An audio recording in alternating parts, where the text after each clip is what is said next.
to quickenloans.com. We're engineered to amaze. Important terms and conditions apply. Call us for cost information. Equal housing lender. Licensed in all 50 states and MLS number 3030.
To the Voice of Ocala. I'm your host, Tom Schmidt, sitting in for Buddy Martin.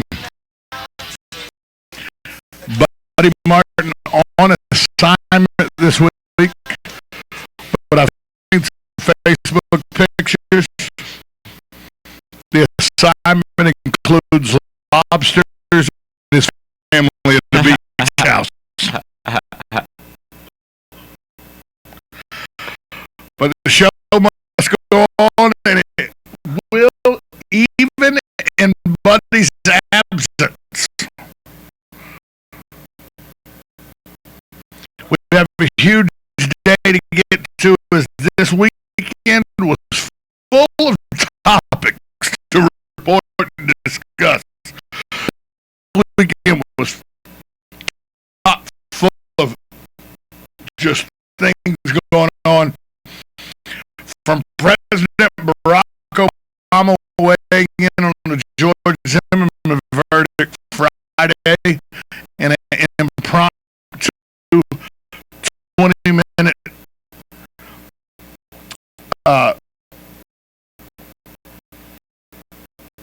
speech he gave, comments he gave to the press room at the White House. The Cubans and North Korean governments getting caught with more than just sugar in a cargo ship in Panama. We'll talk about that. And Kate Middleton, the Duchess of Cambridge, is in labor.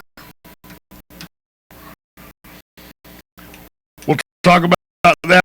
Plus, we'll talk about the Brits will bet on anything. They'll even bet on the name, what the name of the child is going to be. And with speaking of betting, with that, I welcome my co-host for the week, JJ LaSalva. What's up? JJ, how are you? It's amazing. Kate Middleton. First off, I don't know why we care. don't either. But second off, I don't know why we care. She's beautiful, at least. And third, I don't know why we care. But it's huge news, and you know there's pomp and circumstance that goes along with her having this child. They don't announce the name through Twitter or anything. I mean, the child's weight and height and everything at birth. They'll put that on a wooden easel out in front of Buckingham Palace for all to see. Then they'll announce it through social media and stuff. But it'll be handwritten by a nurse or someone at the hospital. Then it will be couriered over to the palace and put on display for everyone to see. They're Traditional and regal. Ugh. So we'll talk about that. Throw it on Twitter. Jay, do you remember Brad Rogers, the editor of the Star Banner's editorial page? He came by the show last week. One of your favorite guys that stops by. Correct. Brad's always got something to say. Whether you agree with it or not, he always brings it when it comes to this show. Would you agree with that? Yes. You don't have to agree with everything Brad says, but Brad's going to have an opinion and he brings it. And it's usually a pretty fiery opinion. And he did not disappoint last week. Do we have that clip? Can we play that clip real quick? Let's play that quick. Let's play that quick clip. I want you to hear how fiery Brad Rogers was last week when he stopped by the show. Here's Brad Rogers.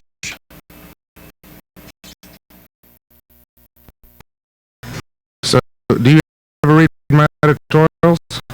I read all the editorials. Yeah. What am I? What are you? I would say that in most cases you're on the liberal side. So you think I'm a Democrat? Pardon? You think I'm a Democrat? Yeah. Okay. You're wrong. I'm wrong. Well, I'm just saying.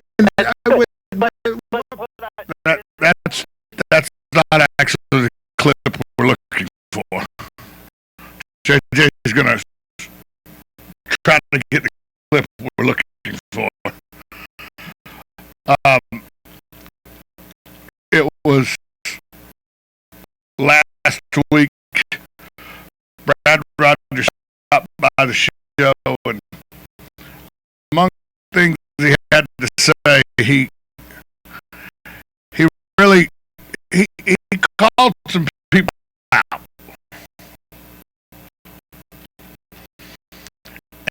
and do we have the clip now? Yeah. Now we got the clip. Let's see what Brad Rogers had to say. Nobody is for anything. You tell me what Carl Zalak is for. You tell me what Kathy Bryant is for. You tell me what David Moore is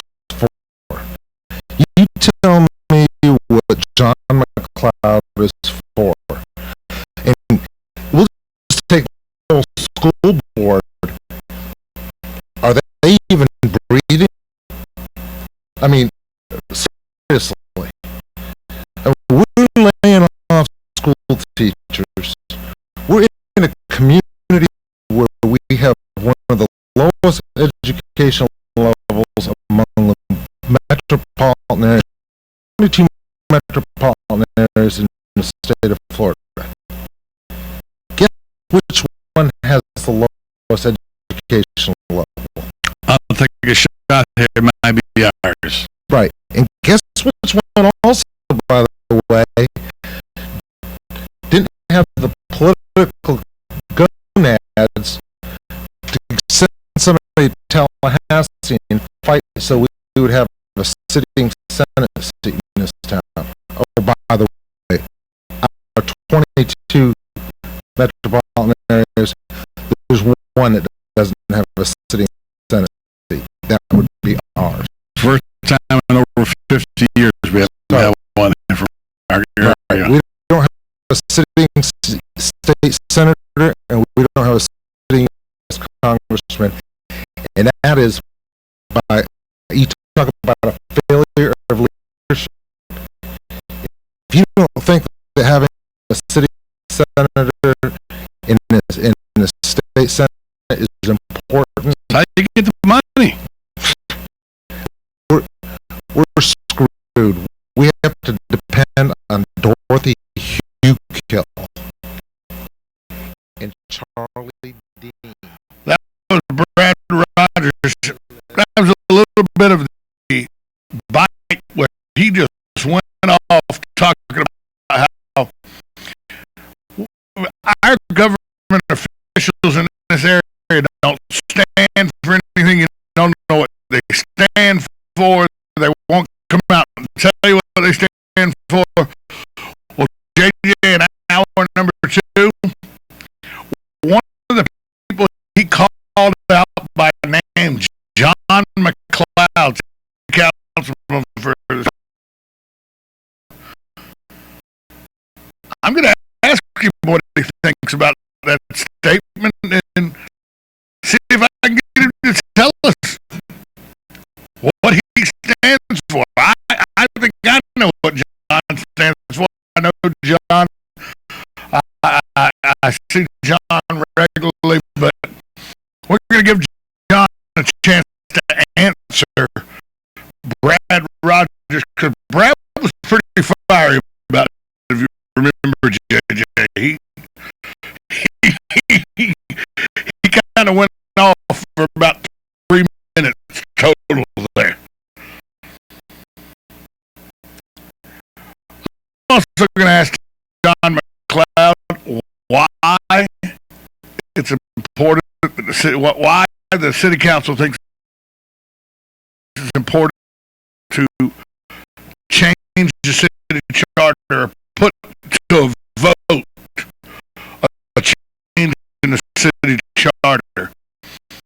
I don't think it's that necessary, but maybe John McLeod can sway me and convince me that it is necessary, because they seem to vote. They all voted for the it to be put on the ballot and voted on. In the sports hour, Phil Mickelson, huge final round at the British Open yesterday, shoots 66, and the Gator that was recently arrested for a nightclub altercation was arrested again over the weekend. It involved a barking dog. And Julie Quitner of Gainesville Television Network will join us in the sports hour. She'll give us the latest update on the ongoing investigation into this weekend's incident. I don't know if that's disturbing investigation into something that involved dog barking. But state attorney's looking into it. Plus, even though Buddy's on assignment at JJ, you know we're going to have tweets and quotes. We're still going to have some of the staples. We will not, however, today have Dr. Buddy. It's alright. I'm just not, you know. We go one week. Yeah. Nobody needs to hear your Professional. Yeah, I'm not a professional relationship guru like the doctor is. Yeah. The doctor is not in today. The doctor's out, and there's no fill-in for the doctor, Definitely not me. Definitely not. and definitely not me. So we're gonna have to go a week without the doctor. Can we survive? That's the main question.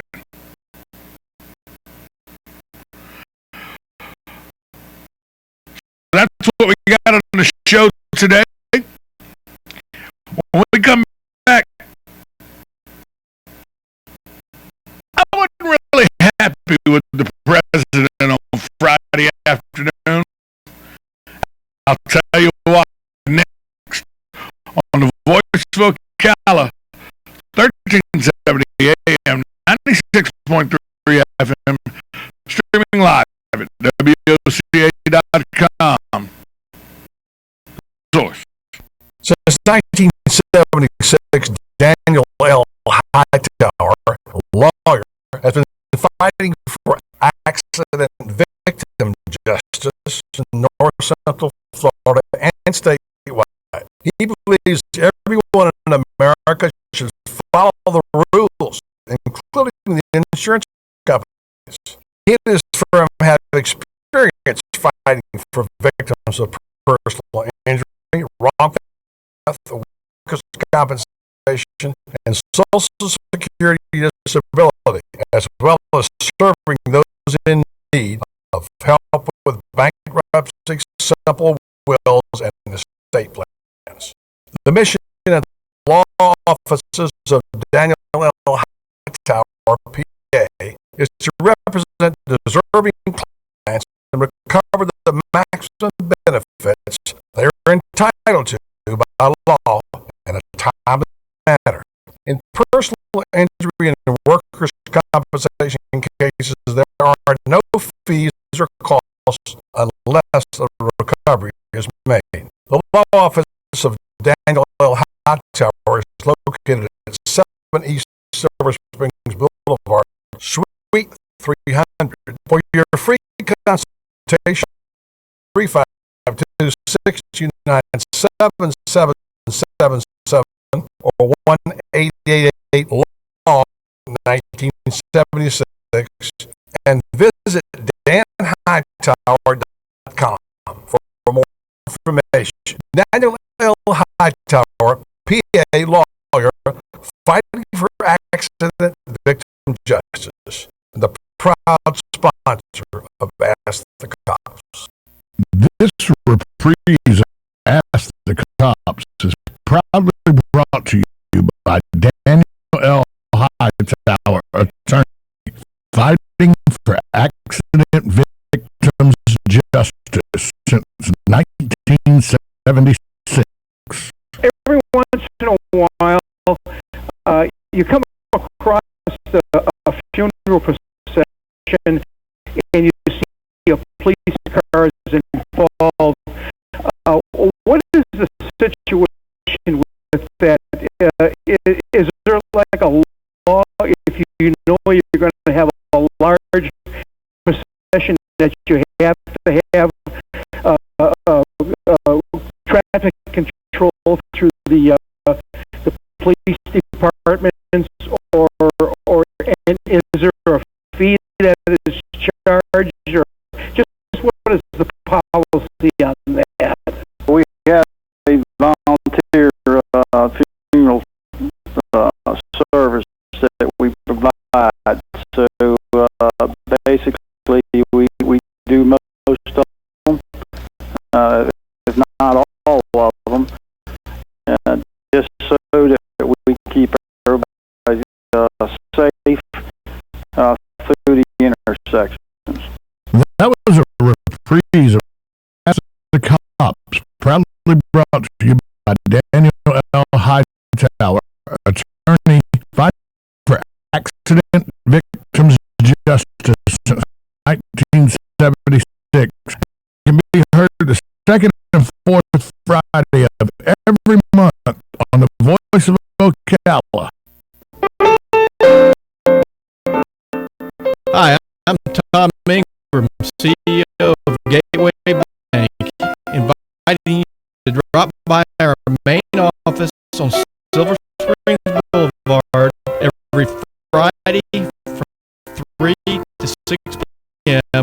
for the Community Gazette, a 3-hour show focusing on our favorite community to live and work, Ocala, Marion County. Come join us with the Voice of Ocala, Buddy Martin, in the new old-fashioned bank radio studio as we discuss a variety of interesting topics on the Community Gazette on WOCA, The Source. WOCA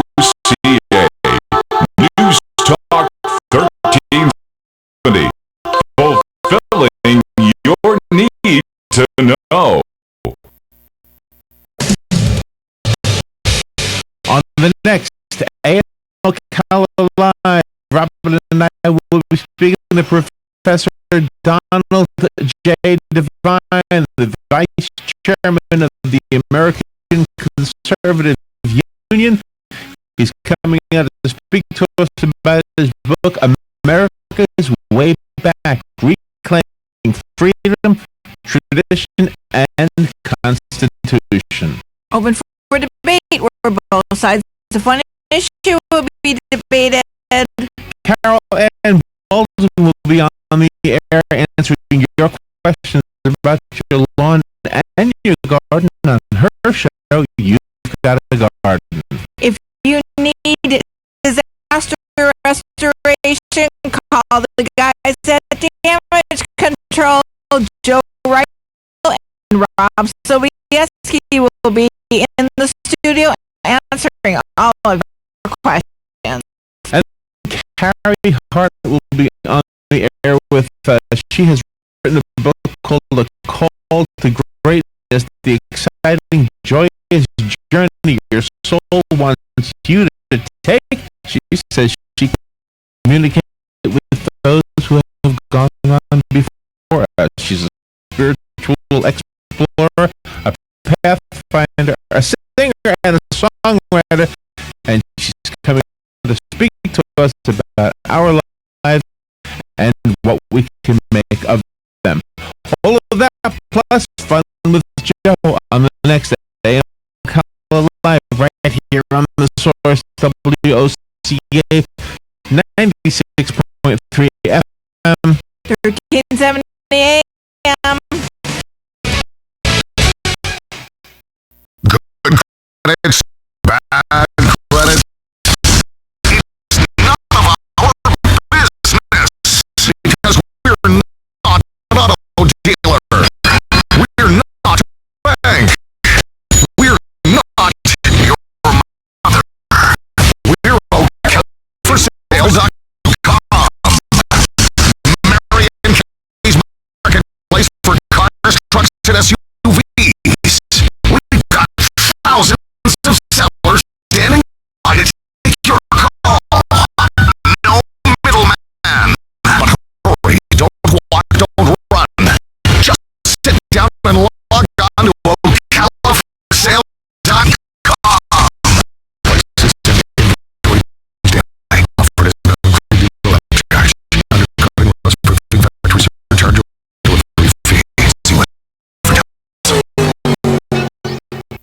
Stay informed on everything going on in the villages with the Village Spectator newspaper.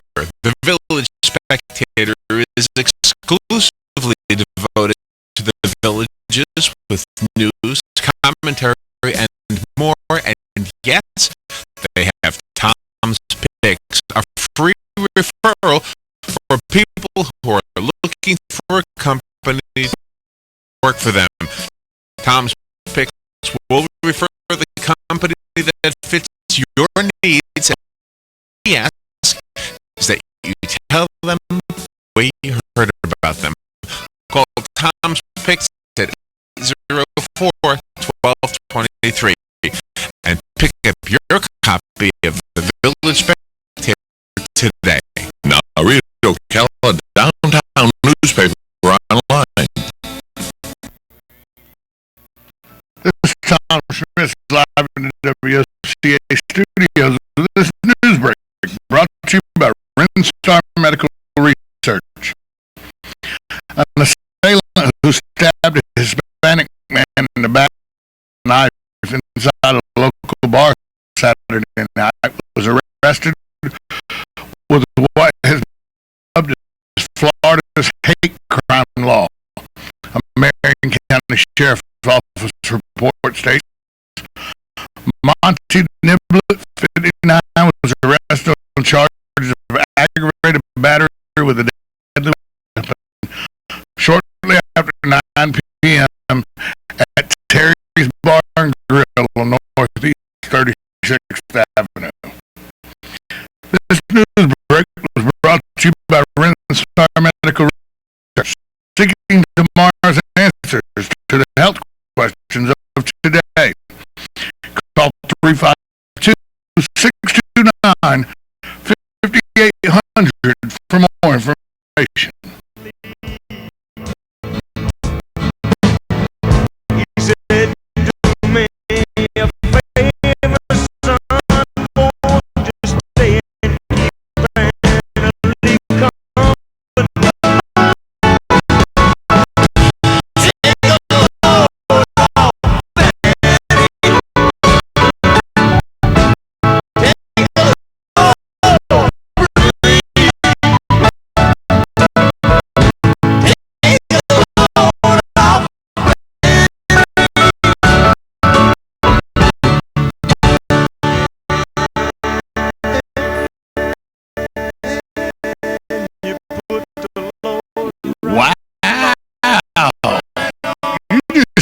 See, you bring it when Buddy's not here. You bring the good Love this song.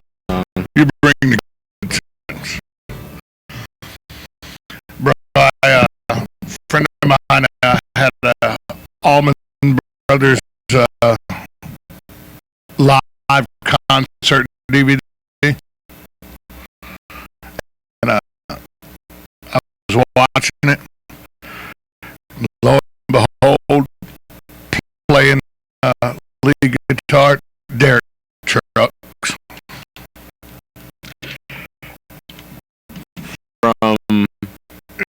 From the Derek band? Yeah, no, Derek. He's like 10 years old. Okay.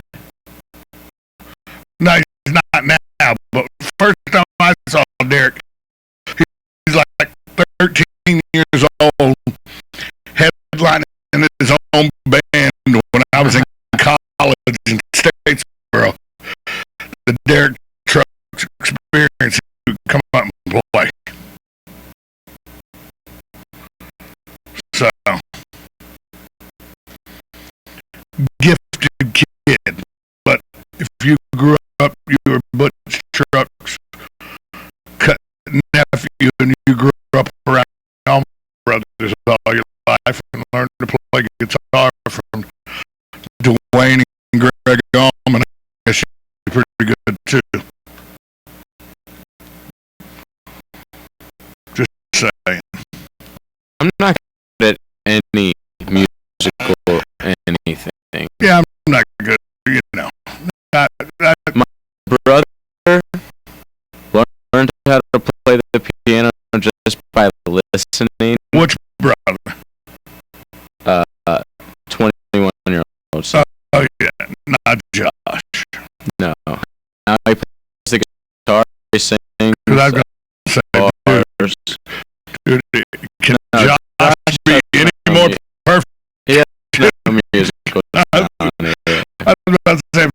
if he had musical talent too, Yeah. he would really be the perfect LaSalle. He's the golden boy.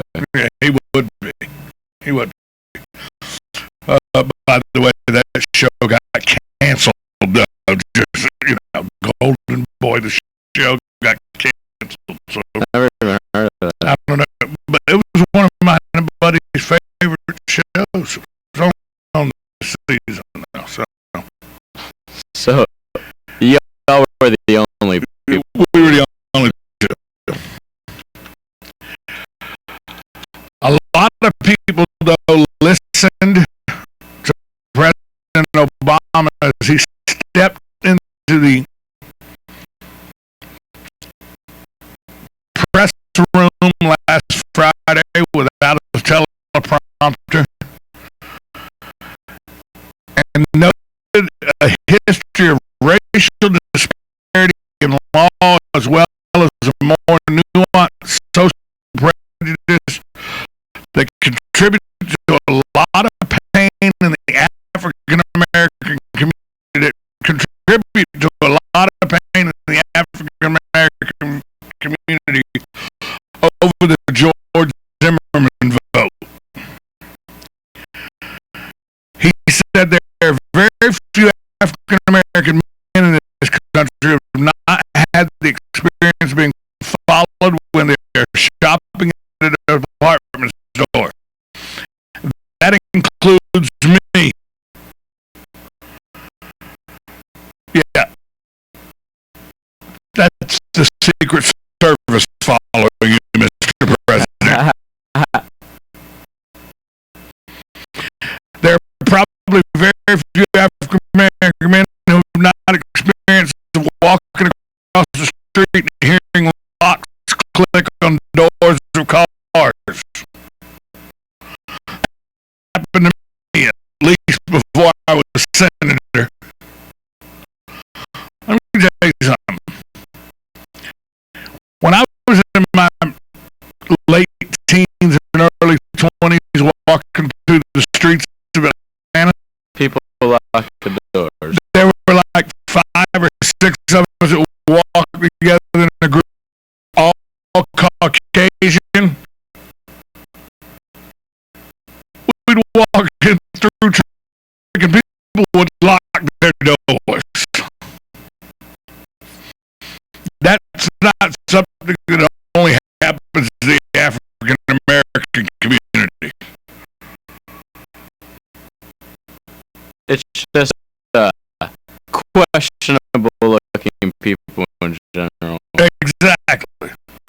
There are very few African. He went on to say there are very few African American men who have not experienced getting elevated and a woman clutching her purse nervously or holding her breath until she has a chance to get it off. That happens often. Ridden a lot of elevators, a lot of African American people in the elevators with me.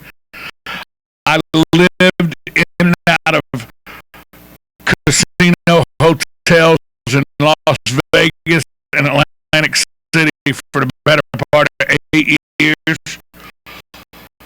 Lived in,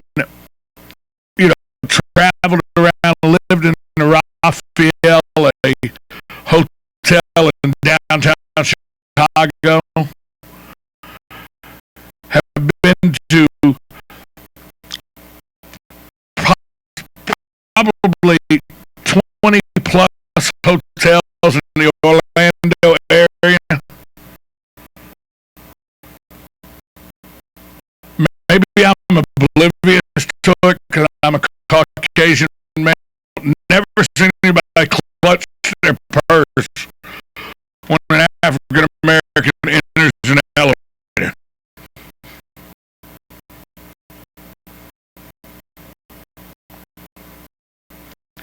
But maybe I'm oblivious to it because I'm a Caucasian male and I'm not.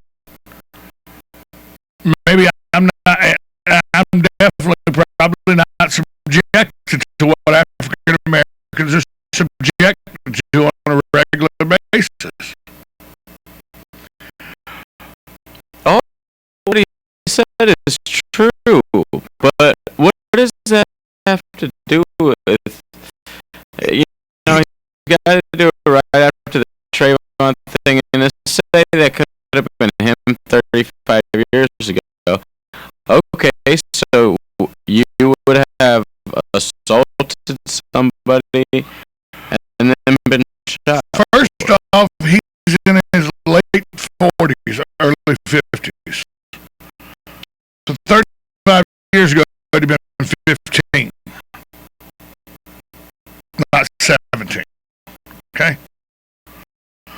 Second off, he was a highly intelligent kid with intelligent parents who went to Harvard.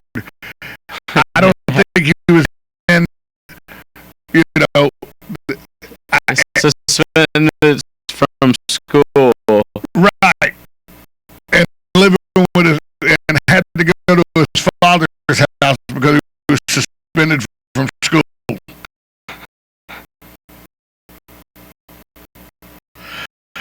My problem with what the president said is the president came out and weighed in on it when what he did Sunday after the verdict was exactly what a president should do.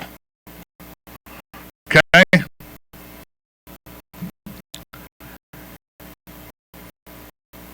Florida jury acquitted Zimmerman last Saturday, and then he issued a written statement on Sunday noting that the jury had spoken and urging calm reflection despite calls for him to speak about it. He did exactly what a president should do. He's a president of the people, not of the African American people. He was very presidential when he issued a written statement on Sunday.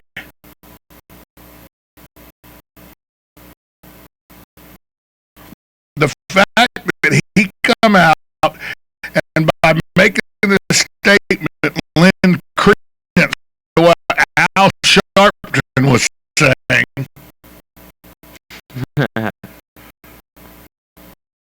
is ludicrous. And oh, by the way, don't you have other things to do, like running the country instead of weighing in on the This George was on Zimmerman? the same day that Detroit filed for bank. Yeah, Detroit One of the filed for biggest cities bankruptcy. in America.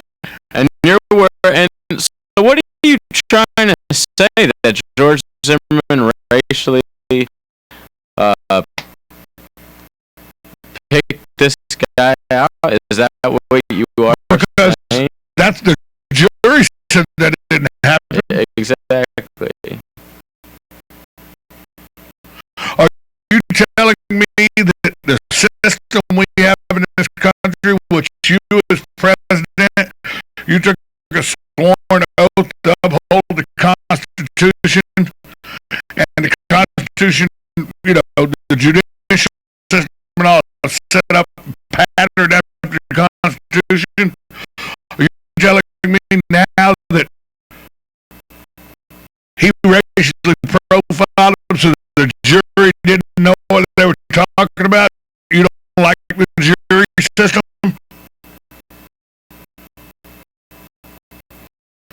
After you said Sunday that the jury had spoken and we needed to just reflect and have calm,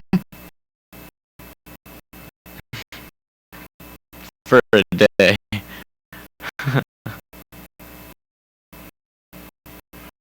and then when Detroit, with the three major automakers, American automakers, the city they're located in, files for bankruptcy, you thought it was more important to go unannounced in the press room and talk about the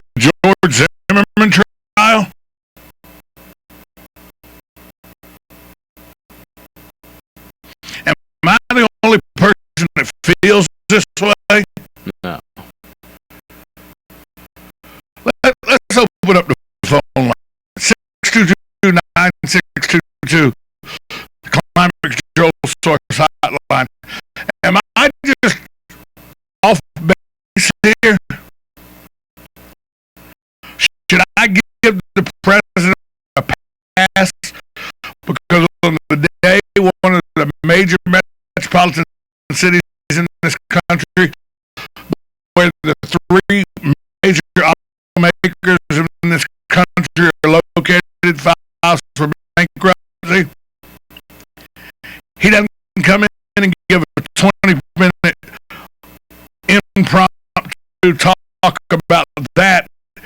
He wants to talk about a case that had already been through the judicial system and a jury had spoken.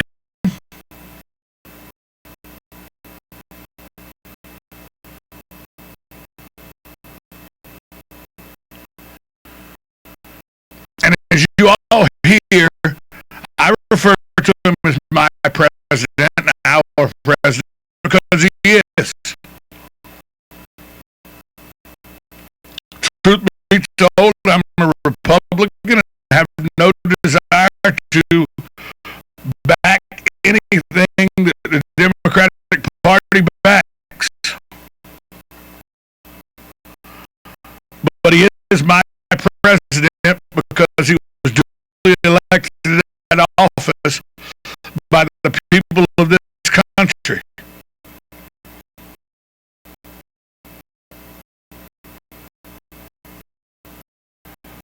And now So, we see what George is doing on the outside. yeah, so act presidential. George Zimmerman, unlike Obama, George Zimmerman's actually trying to, Help people out. do some good. Obama could do some good with Detroit. Come up with a plan on how we're going to help one of the metropolitan cities. I'm not saying bail them out because we don't need to bail Detroit out. But be presidential about the urgency of a city like Detroit going bankrupt. George Zimmerman, who's been in hiding since he was acquitted in the murder death of Trayvon Martin, emerged into the public again as he helped rescue someone who was trapped in an overturned truck near his house in Orlando. Sanford Police Captain Jim McCall told ABC News Zimmerman pulled the individual from a truck that rolled over at the intersection of I-4 and Route 417.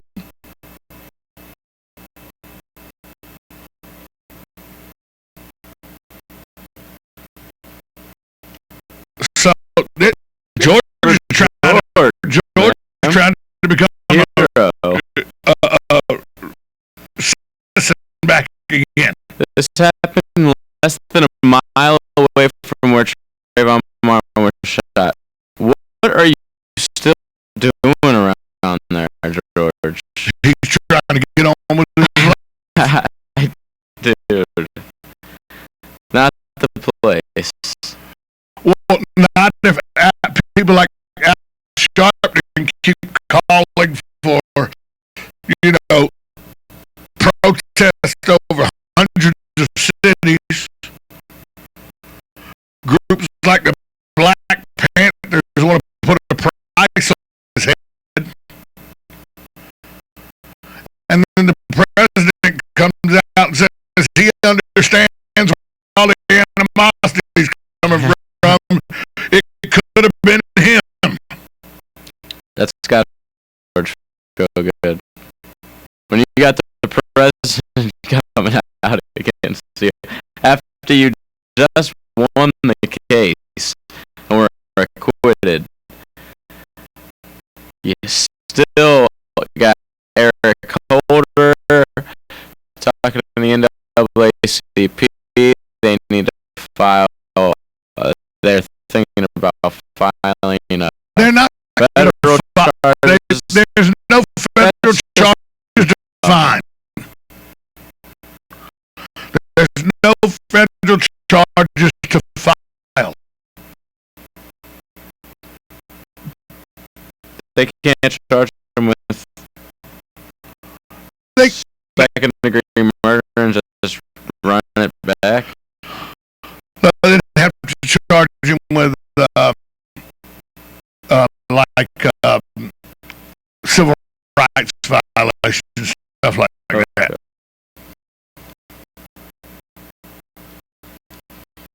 But they're not going to be able to. A jury said they didn't think this was racial profiling. There's no evidence to say this was racial profiling. After seeing, listening to George Zimmerman and hearing things he said to people now, George would have shot you, JJ, if you'd have been walking through that neighborhood. I don't look very black. It doesn't matter to George. If you'd have been in a hoodie walking around in the rain at dark, he'd have thought you were a criminal too. And he would have, I firmly believe George Zimmerman would have confronted you too. And knowing your demeanor, you and George would have been rolling in the dirt. I might not have made it. Because you'd have been like, bro, why you harassing me? And that's exactly how I see this happen. I already know. Zimmerman walked up and said, what are you doing here? Trayvon Martin said, what are you doing here? He said, I'm in the neighborhood watch. Who are you? I live in the neighborhood. Why? Why you gotta know? You need to give me some answers. I ain't gotta give you blank. Yeah, that's exactly how I would be. I would react Exactly, you would. That's how. And the thing is, I'm pretty sure this says something about where we are in society. But I would venture to say a lot of youth would react the same way to somebody confronting them like that. Right. Especially somebody that age 17 is sort of like an adult. And George Zimmerman, what, 27, 28? There wasn't a whole lot of age difference between these two. So, I'm not saying that. That's why I don't think they could ever file civil rights charges. I think George would do the same thing to you. I think he'd do the same thing to an Asian American kid that was in a hoodie walking through that neighborhood. A Mexican American kid that was doing the same thing walking through that neighborhood. I don't think George cared about skin color. I think he cared about thugs, or what he perceived as thugs. Was he incorrect? By all indications, Trayvon Martin wasn't doing anything wrong. His dad lived in the complex. It was a bad, misfortunate incident. And for people to now use it as a mandate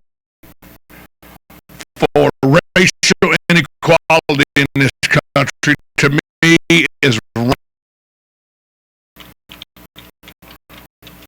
That's just my opinion.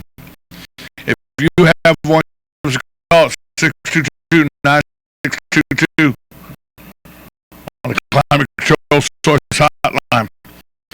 We're going to take a break. When we come back from break, I got to get to this, JJ.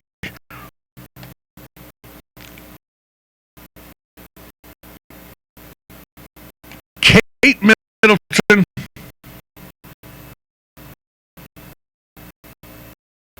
and the royal baby. And the pomp and circumstance that go with it. We'll talk about that next. Voice of Ocala, 1370 AM, 96.3 FM, streaming live at WC.com. The source.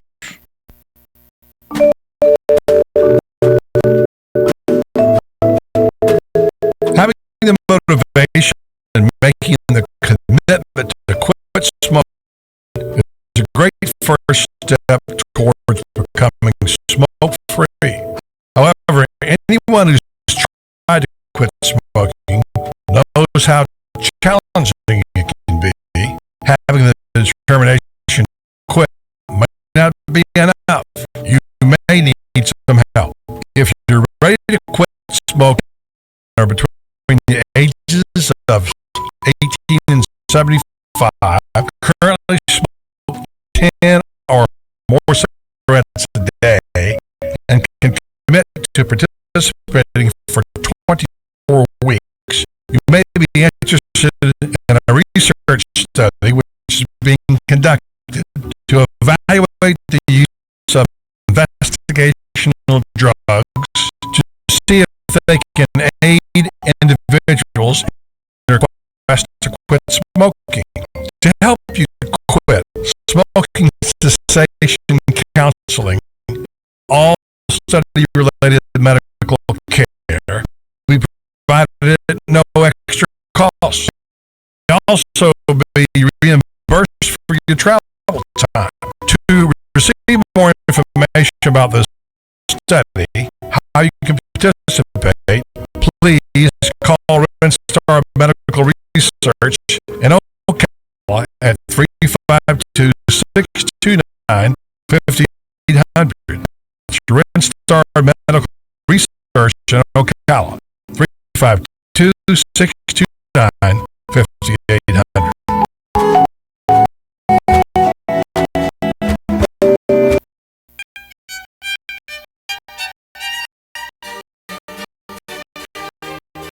Hello, I'm Dawn Lovell, lead event designer and owner at Party Time Rentals.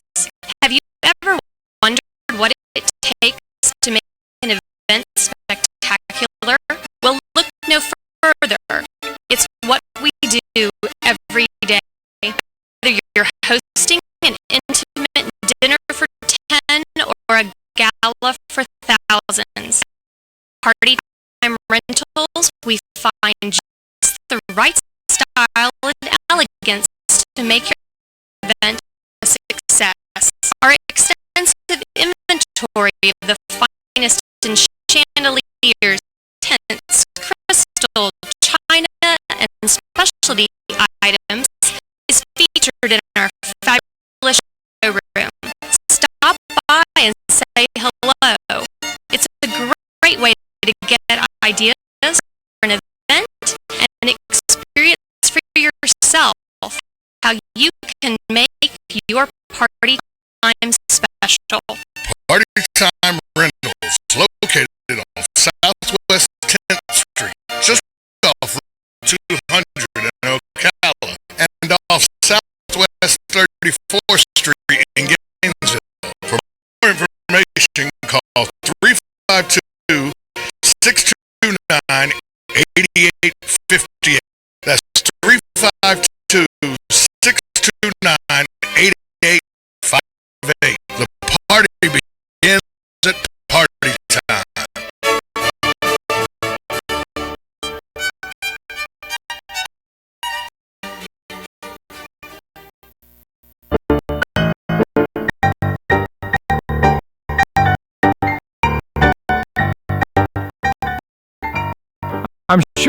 never get tired of being reminded as to how lucky you are to be here in sunny Florida. Everything you could possibly want is right outside your door. Well, now you have a brand new automobile showroom and service center to match your lifestyle. Introducing Village Ford. This state-of-the-art facility has been carefully designed to be the most customer-friendly experience ever in buying or caring for your vehicle. Village Ford, located minutes north of the Villages on Highway 441, has a wide selection of new and certified pre-owned Fords, along with many low-mileage, thoroughly inspected used cars and trucks. And for the reliable, fast, on-the-go routine maintenance, Village Ford introduces Quick Lane, a nationwide tire and auto center open 6 days a week, servicing all makes and models with no appointment necessary.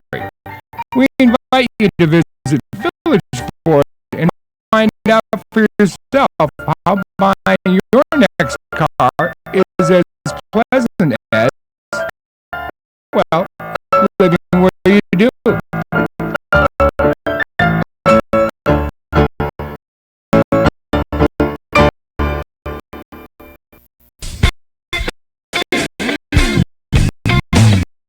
As you're driving down the road, you may love your car, you may hate it. But the fact is that you've got to keep it running to get back and forth to where you need to go. The Source and Sunrise Automotive are here to help with that. For a limited time, if you mention WOCA, you will receive $10 off and change at Sunrise Automotive. That's right, not 10%, $10 off any oil change at Sunrise Automotive. Sunrise Automotive is an SEC certified automotive repair center, so they know how to take care of your car. Located at 1800 Northwest 10th Street. All you have to do is call to schedule your oil change 690-1993. Men heard this ad on WOCA and get $10 off an oil change. It's just that easy. So now you have 10 more reasons to head down to Sunrise Automotive, 1800 Northwest 10th Street, Ocala. And don't forget to listen to Matt every Monday morning at 10 a.m. for auto repair with personal care. Right here on 1370 a.m., 96.3 FM, The Source, your source for $10 off an oil change.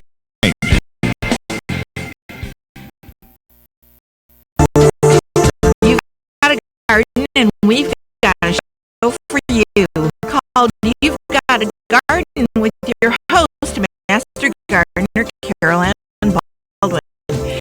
Carol Ann answers your questions about your flowers, your veggies, your trees, even questions about your bugs. And she's only on WOCA, so don't miss Carol Ann Baldwin. And You've Got a Garden each Tuesday from 9 a.m. to 10 a.m. right here on WOCA, The Source.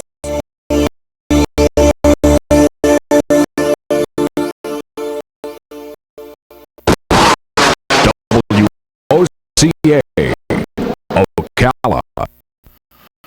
This is Tom Schmitz live from WOCA Studios. This news break brought to you by the Country Club of Ocala. The Marion County Commission has legal staff to determine whether it can outlaw sexually suggestive billboards for adult entertainment businesses without running afoul of the First Amendment. The issue emerged during the Commission's recent hearings on a revamped land development code. At the concluding session on July 11th, the board acknowledged a complaint that had been made at a previous hearing by a resident the billboards for Cafe Risque. This news break was brought to you by the Country Club of Ocala. If you'd like to schedule a special event at one of Ocala's premier facilities, call 237-6644 today.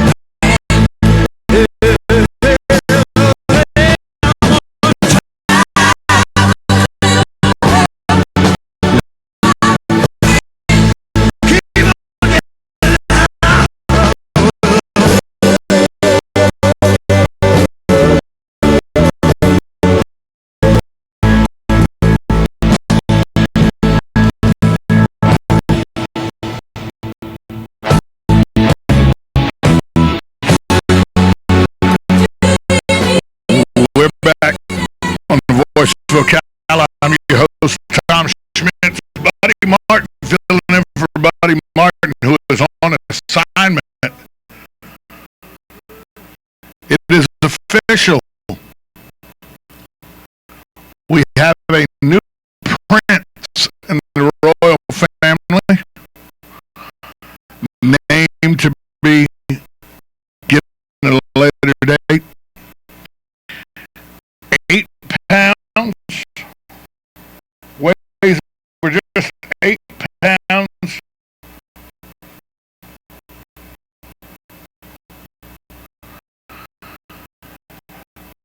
The official news release is Duchess Catherine gives birth to a son, so Kate Middleton. And they didn't do the easel thing. No, they did news. They did a press release first, then the easel. They did it. So they want to be so traditional. But then this time they didn't do it that way. After they said that's how they would do it. The name, the name will come out. Remember, it took six days before we knew Prince William's name, although we knew Prince Harry's name the next day. But remember, it took 2.5 weeks for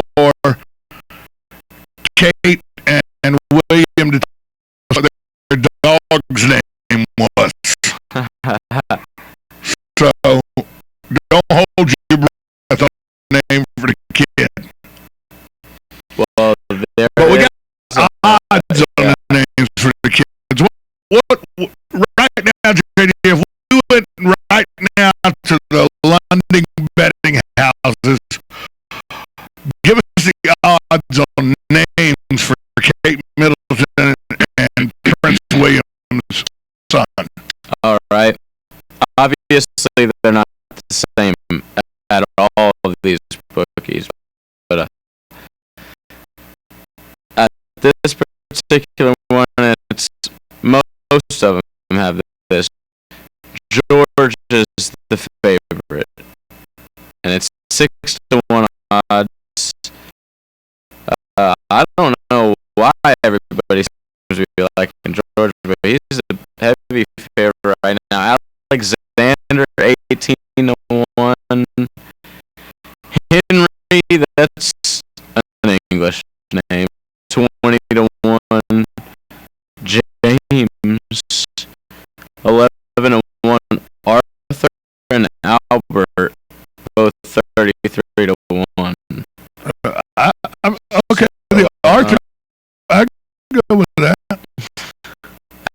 over.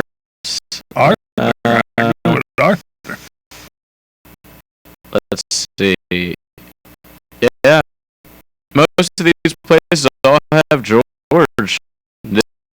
George is by far the favorite, but I just, you gotta bet the field, don't you?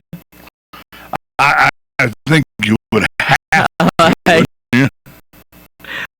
But they don't want a normal name. Alexander James. Okay, first off, they're not going to have normal names.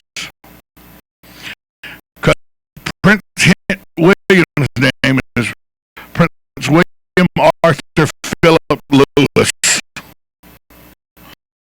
And Prince Henry is Henry Charles Albert David. So what's not normal about those names? Do you have 4 first names? No, no.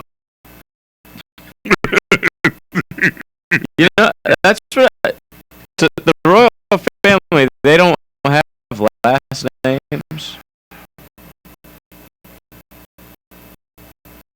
I don't know.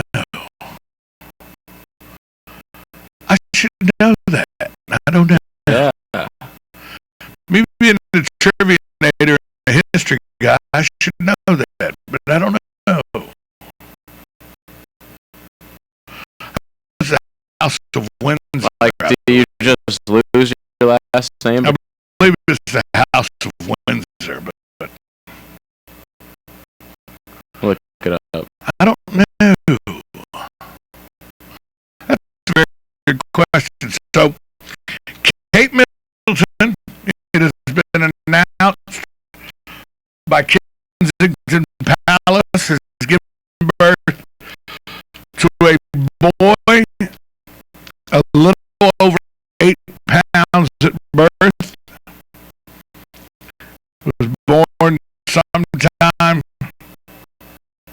Are they giving us a time that they? That, 4:20 4:24 p.m.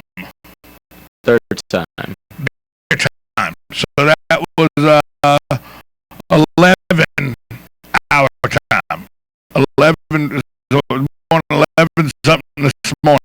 Yes. And it's 8 pounds 6 ounces. So if you were sitting on the edge of your seat wondering about the royal birth, there you have it. And don't you think there's way too much pomp and circumstance put into this whole thing?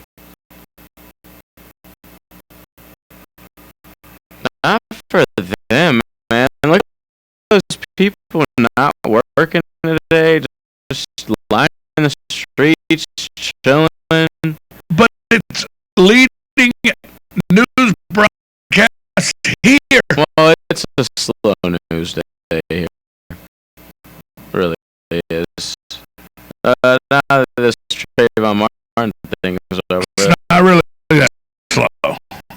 Let me tell you why. It came out that they have found more than just weapons, you know. They talk when they we're talking about the ship, the Cuban ship that was stopped by the Panamanian government last week, last Monday, last Sunday or Monday. And they had reports drugs were on the ship. It was a cargo ship full of sugar that when stopped, the Cubans had said it was sugar they had donated to the people of North Korea. Well, the Panamanians had a ship that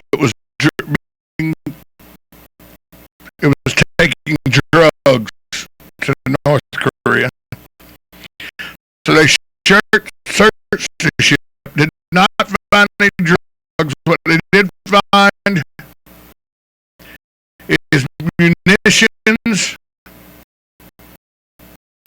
and weapons. And now it's come out that two of the weapons they uncovered. When you think weapons, JJ, what do you think when you think of weapons? Maybe some. You find it on a boat. Maybe some laws, rockets, like shoulder rockets. Maybe some grenade launchers. Some smaller missiles. It's a big boat. Some small missiles. Warhead. Maybe some boxes of machine guns and stuff. I'm just thinking out of the movies. But yeah. How about two MiG-28 Russian fighter jets? Why didn't that come out right away when this story broke? They just forgot to mention they also had two fighter jets on board. The Panamanian government has now said that there were two MiG fighter jets, MiG-21, excuse me. The Cuban government said, yeah, they were on board. Alongside two supersonic planes originally produced in the missile down two radar missile systems. The discovery, which included cables and electrical equipment, was made inside the containers on the ship. They thought there may be explosions in there, and we found. Panama revealed it found the weapons in a cargo hold late on Monday. In response, is what Cuba said. It just contained a range of obsolete arms being sent to North Korea for repairs. Panama has asked the UN Security Council to investigate the ship and its contents amid suspicion that the vessel is in breach of a wide-ranging arms embargo on North Korea for its nuclear and ballistic missile program.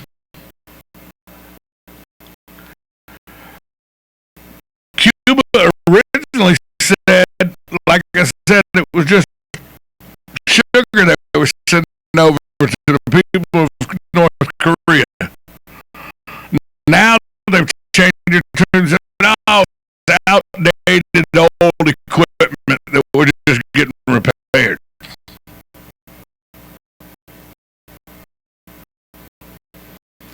Here's two things.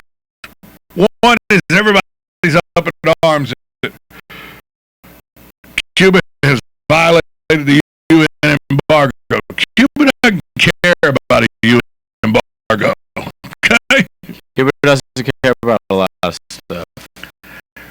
Cuba's not another communist country by sending them arms. They don't care that the rest of the world doesn't like it. Right. When are we going to stop?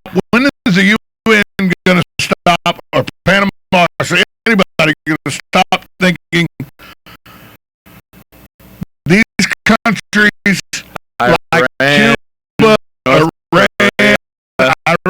they don't care what the UN says. This is the problem that the Congress had in the 19 teens when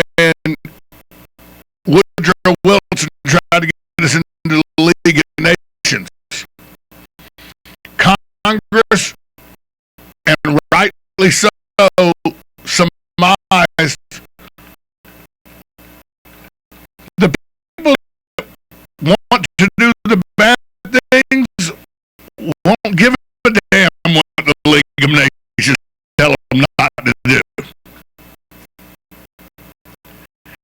And while the UN sends peacekeepers in, they do a good job investigating stuff and all, bad people are going to try to figure out ways to do bad things. Whether the UN likes it or not. Somebody said, oh, this is a big deal. Cuba got caught. Cuba doesn't care. They're not refunding North Korea's money. You can believe that. You think there's like a special line that they all talk to each other on at the same time, like Kim Jong-un? They got some. I guarantee you they got secure stuff. And we work every day to try to make it unsecure.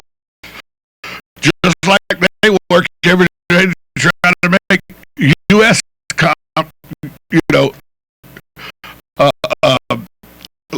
back channel lines unsecure.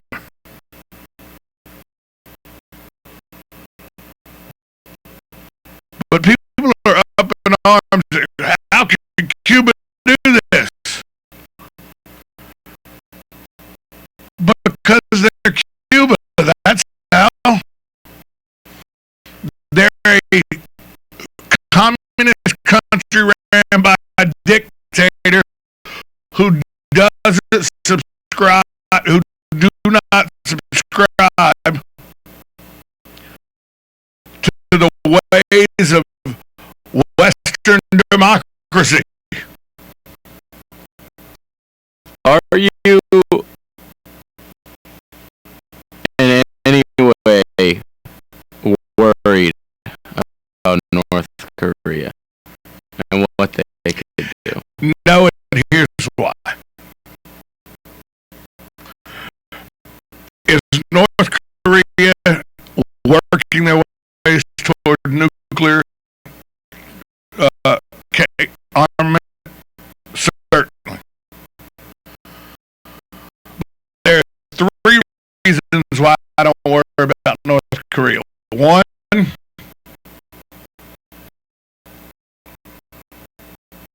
the U.S. military.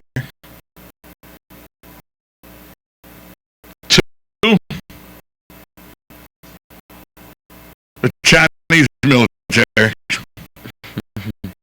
And three, the Russian military and their governments.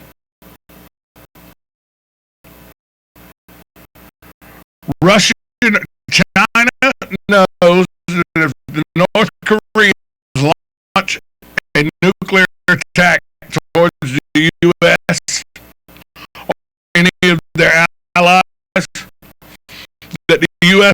will think this is Chinese backed, and Chinese will get the same retaliation North Korea gets.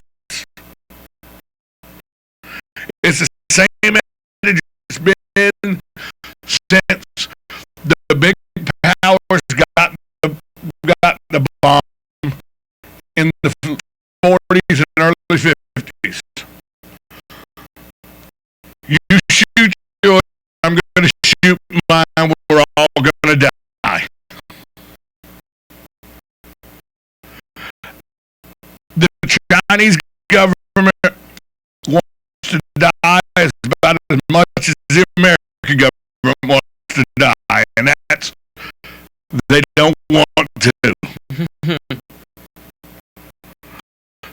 So before, especially now, China is like they're huge. Huge Billionaires. power.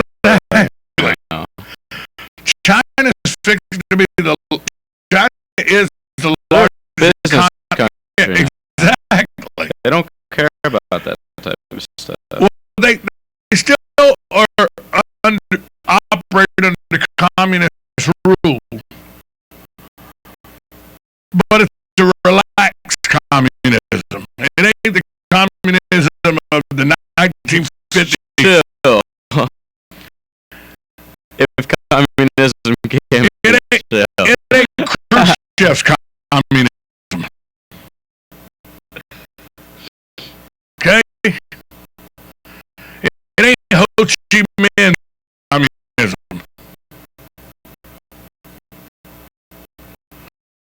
And if I firmly believe China will keep Korea, when push comes to shove, China will step in like Big Brother and say, "Look here, little man, don't make me slap you."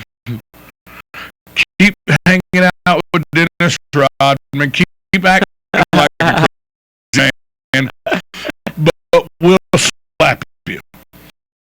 Unlike what Neville Chamberlain should have did to Adolf Hitler in the 30s, when England had the chance, they should have slapped Hitler and stopped all that.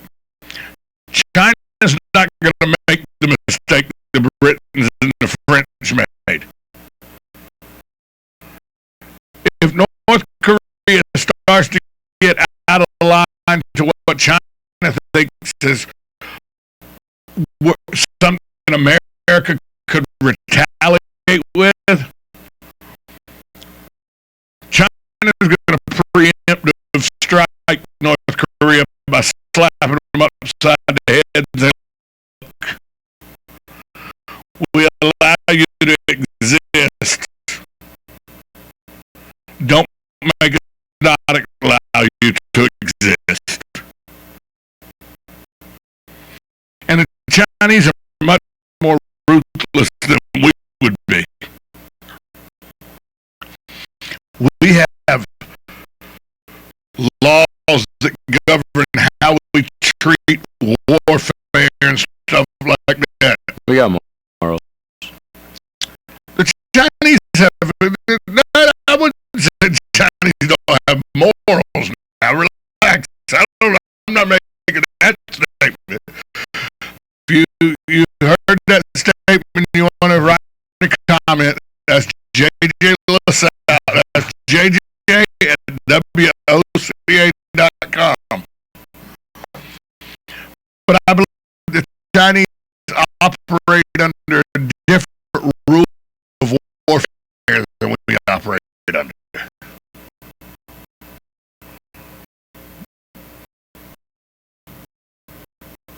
So I'm not really concerned. The answer to your question is no, I'm not concerned about North Korea. We're going to take a break. When we come back, it's time for tweets and quotes. Plus, we'll get you set up for hour number 2. Remember, John McLeod, City Councilman for the great city of Ocala, he joins us. He got called out by Brad Rogers last week. We'll have his response to that. Coming up in hour 2 on the Voice of Ocala, 1370 AM, 96.3 FM, streaming live at WOCA.com. The source. Hi, this is Buddy Martin. If you have an award or a trophy in your house, there's more than a good chance it came from BJ Trophies, Gifts, and Awards. At BJ Trophies, Floyd Hirschberger and his staff have a lot more than just trophies. Among the items they specialize in are donor recognition walls and trees, personalized or engraved gifts, cast bronze dedication plaques, wide format digital printing with posters, banners, and signs, and promotional products. Florida is the official trophy and awards maker for the Voice of Ocala radio show leader in custom recognition programs, corporate awards, and industrial engraving, unique gifts, and advertising specialties. When Angie Lewis went shopping for something to award to the winners of her State Farm Good Neighbor Award, she shopped for BJ Trophies, Awards, and Gifts. Check them out at 1735 Northeast Jacksonville Road on North Magnolia's Miracle Mile, or call them today at 352-732-2249. BJ Trophies, Awards, and Gifts. Trophies is just our middle name.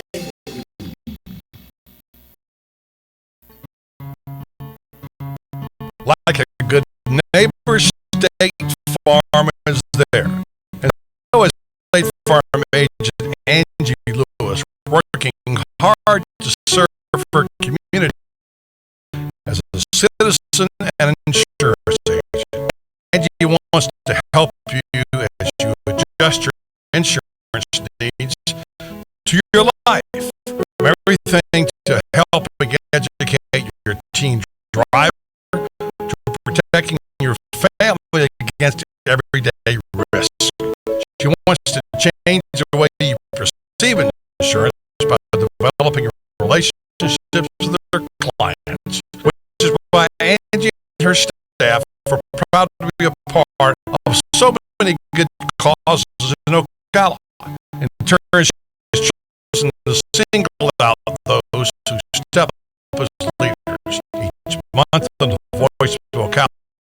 Angie spotlights a good neighbor, saluting those who give exceptional service or do random acts of kindness to others. For this, Angie was written up in State Farm's National Magazine, and she also supports local businesses with a regular Biz Buzz. The Angie Lewis State Farm agency is located at 1122 Northeast 36th Avenue, where visitors are always welcome and the coffee pot is always on. Call your good neighbors State Farm agency today, Angie Lewis, at 294-2444.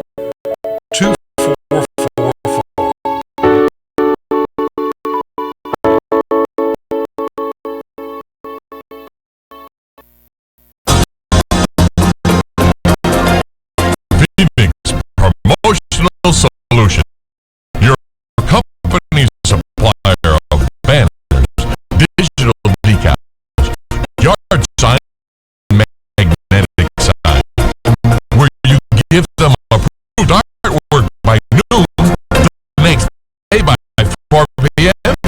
You pick up your banners, digital decals, yard signs, and magnetic signs. Promotional Solutions, 368-2404. That's 368-2404. Don't forget, they do vehicle wraps also. Phoenix Promotional Solution, 368-2404. It's cold in here.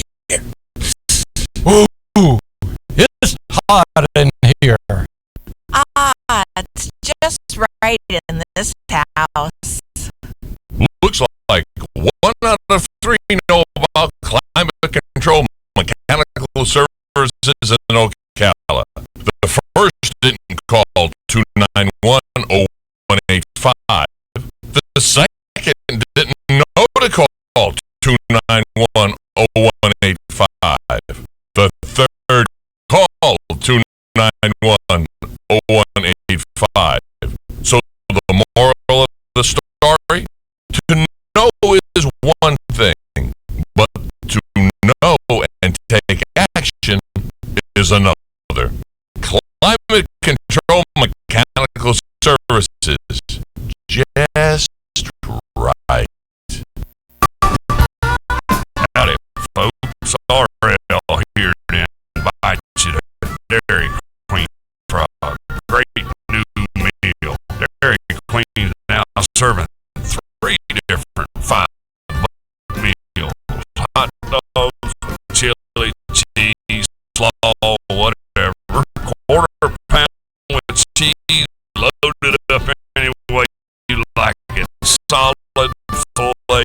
chicken tenders, and each meal comes with fries, a drink, and a sundae for only $5.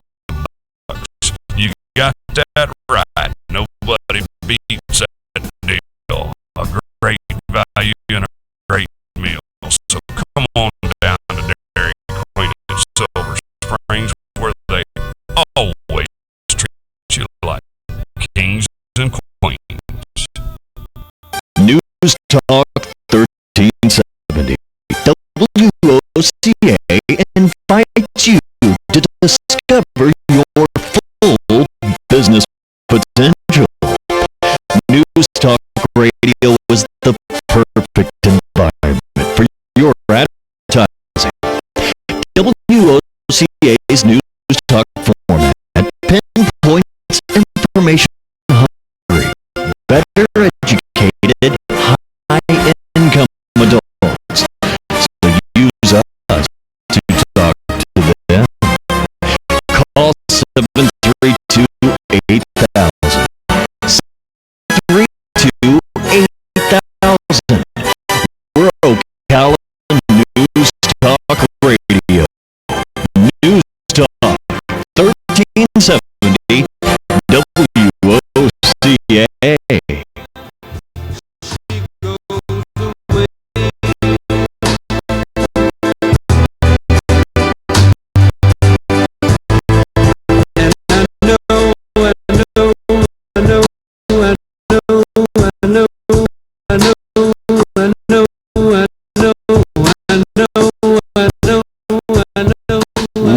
Back to the voice of Ocala. I'm your host, Tom Schmitz, joined by J.J. LaSalva, Buddy Martin on assignment. That assignment entails eating lobster and hanging out with his family at the beach, J.J. When are you and I going to get that assignment? So I got off a couple of days ago, last Monday. That was last Monday. Well, you didn't get off. You just called in and said, look, I'm not going to be there. Handle it. Handle it. That's pretty much how the conversation went. With you, not with Buddy. No, with me. Yeah. And in turn, Austin did a fine job in your absence. Yes. While you were taking in Clearwater Beach. So, you did Clearwater Beach. Buddy's doing some beach on the East Coast. I don't even know where he's at. Okay. And the guy whose birthday week officially started yesterday is stuck behind a microphone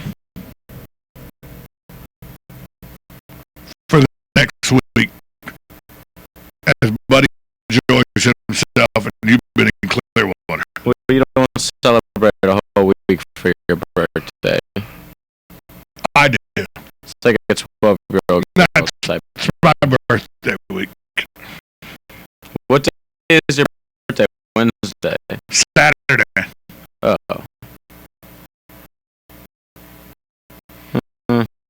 My birthday is Saturday, July 27th. We will be here at 10 a.m. We will be here at Saturday 10 a.m. page. So you'll be able to bring in my present to me. You know, I'm not going to tell you what to buy me, but a $100 gift card to Dick's Sporting Goods. I'm not going to tell you what to buy me. John McLeod is in studio. He's will be on the radio in a minute. John, I'm not going to tell you what to buy me either. $100 gift card to Dick's Sporting Goods.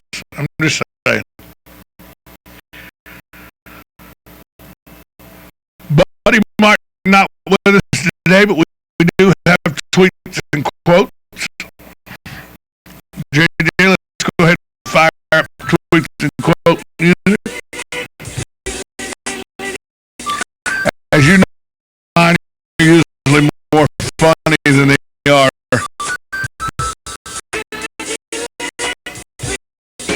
thought-provoking.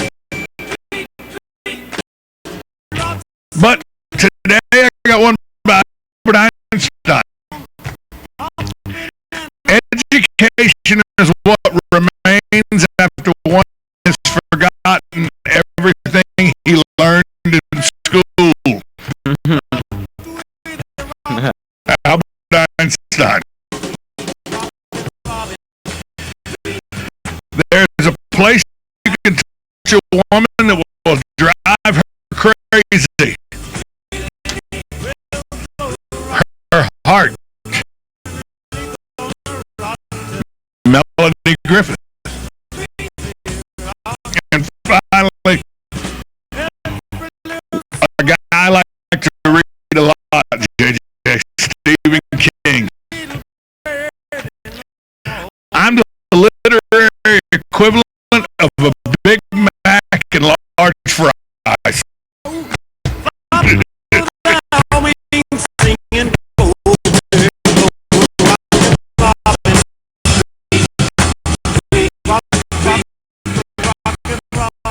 I don't know what he necessarily means by that. He's fast food literary. He's not fine dining literary like Grapes of Wrath and Of Mice and Men and The Great Gatsby. He's fast food literary. Still makes a lot of money. Fast food restaurants make a lot of money, pal. But they're not as good as Ruth Chris. You believe that? Okay. I'm taking a fillet at Ruth Chris long before I'm taking a double quarter pounder with cheese from the Golden Arches. You probably would take the double quarter pounder with cheese from the Golden Arches. No, I'm not a McDonald's guy at all. Just despise me. Are you a big fan of filet? The filet of fish? No, I was speaking of filet mignon on it at Ruth Chris. Yeah, I act like I've ever been to a place like that. You've never been to a fine steak restaurant? No, I went Not to named Mark. in Panema. Panema's very good. It's very good. The Brazilian steakhouse. Very good.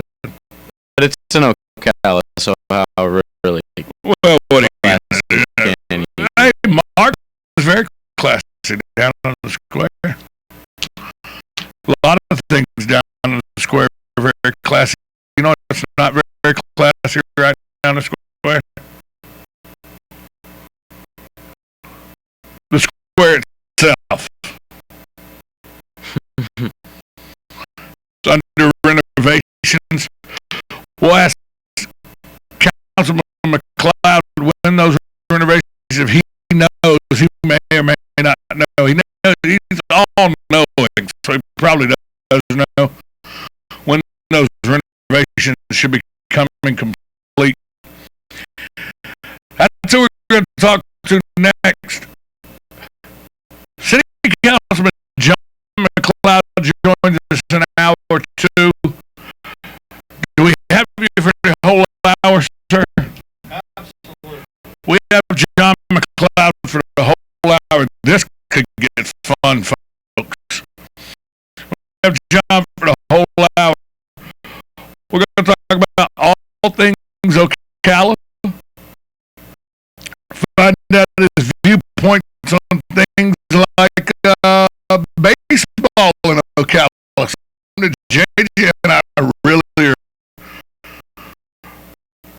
we'd lobby for.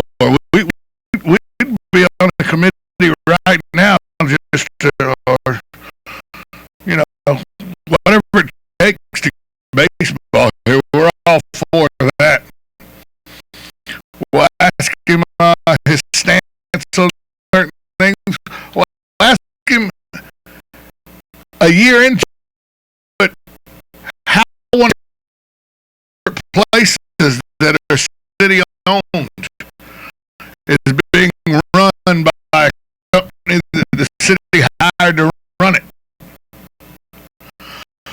Plus, we'll get him to answer Brad Rogers, what does John McLeod stand for?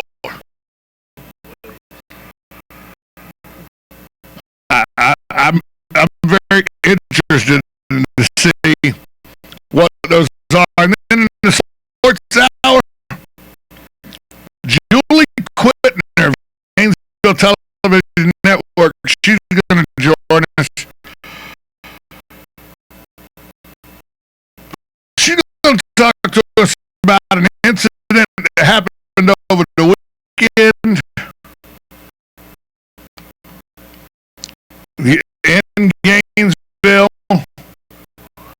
where the University of Florida player was arrested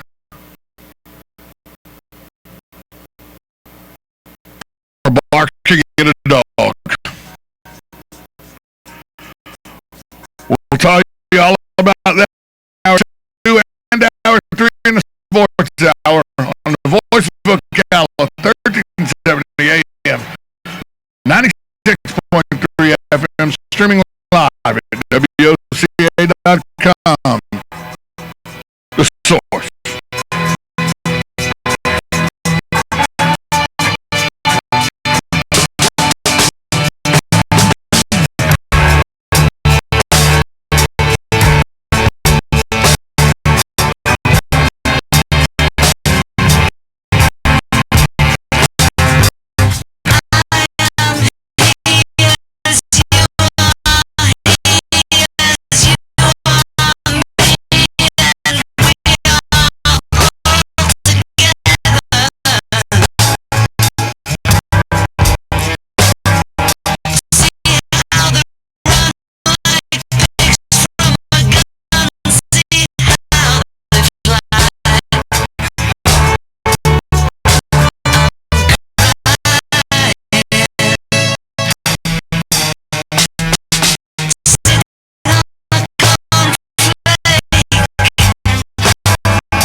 Hi, this is Buddy Martin. I want to tell you about a conversation I had recently with General Manager Pat Murray on the great family atmosphere at Country Club of Ocala. It's a family first club. Again, we have any number of different types of memberships, but obviously the one that attracts the greatest level of interest is our family. And the reason for that is we have a little something for everybody. I mean, we obviously have a world-class golf course. We have 7 tennis courts here for all levels of tennis players. We have a junior Olympic-sized swimming pool. We have the fitness center that's second to none. We have state-of-the-art equipment in our fitness center. Country Club of Ocala, where the facilities are all a family would ever need. For more information, call today at 352-237-6644. That's 352-237-6644. Country Club of Ocala, sponsor of Monday's Gator Report and Gator Talk Thursday, right here on the Source. Hi, this is Lisa Midget, owner of Kinetic Motion Fitness here in Ocala, Florida. A lot of you have experienced our great classes in personal small group training, but did you know we now offer dynamic workouts on DVD? These high-quality, locally produced, effective DVD workouts can go where you go. Going on vacation? No problem. Can go with you.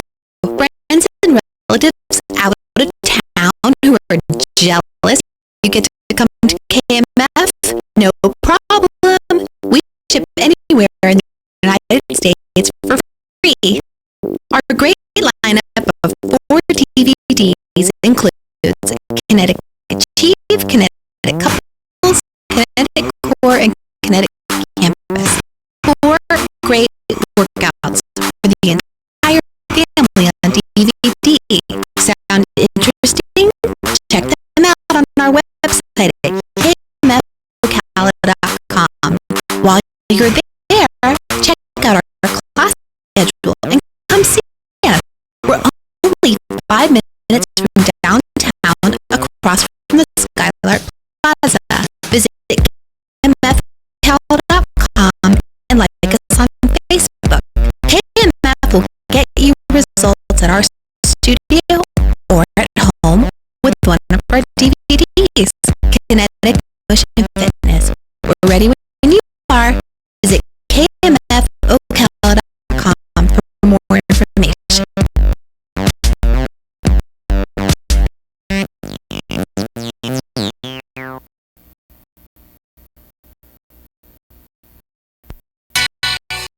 If you need a sign or a banner for your yard or your business or your campaign, I'd recommend you go to Signs Unlimited at 318 South Magnolia in Ocala. Screen printing, embroidery, digital graphics, do what I did when I needed signs for the Save the Marion Theater Group.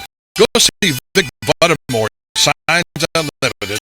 If you want quality work with a fast turnaround from somebody who is deeply committed to his community and always ready to assist.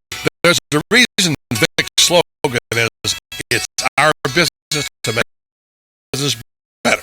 Sign up with Signs Unlimited. Call 732-7341 today. Hi, I'm David Manici with Strive Rehabilitation, inviting you to join me Thursday at 11 a.m. for Health Matters. Ocala Health and Strive have teamed up to bring you the best, latest information on good health services available to you right here at home. This vital information will help you make informed decisions about your health. So don't forget to join me here at 11 a.m. Thursday. It's news you can use from Ocala Health, Strive Rehabilitation, and your friends here at WOCA. What you may have missed on the John Tesh Radio Show. Schedule one night apart each week if you can. A game of pool for you, dinner with friends for her. It won't prevent your home from becoming a relationship pressure cooker. Instead of telling the car dealer how much you're willing to pay or what your ballpark is, have them throw out the first number. Ask them to give you their best price. Drinking 3 cups of coffee a day, we know can reduce your odds of developing dementia 65%. Intelligence for your life on the John Tesh Radio Show. Don't miss this stuff. Hey, I'm Gary, and did you know that Red Eye Radio is on WOCA, the source, every night from 2 to 6 a.m., and it's live. That's right. No tape shows here. We know that the news doesn't sleep, and neither do we. So we're here with you live from 2 till 6 a.m. every weekday. Call us 866-90 Red Eye. So join me, Gary McNamara, and me, Eric Carley, every weeknight to discuss the latest in news and entertainment right here on WOCA, the source.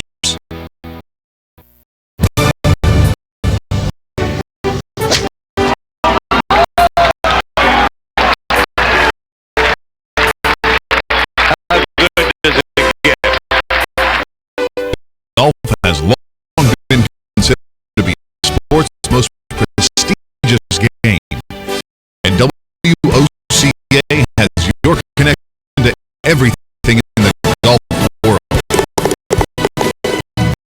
Every first and third Thursday at 10 a.m., tune in for Let's Talk Golf with your host, PGA professional and teacher to the stars, Jim Beckett, and operations manager for the Links of Spruce Creek South, Darren Irwin, right here on the source.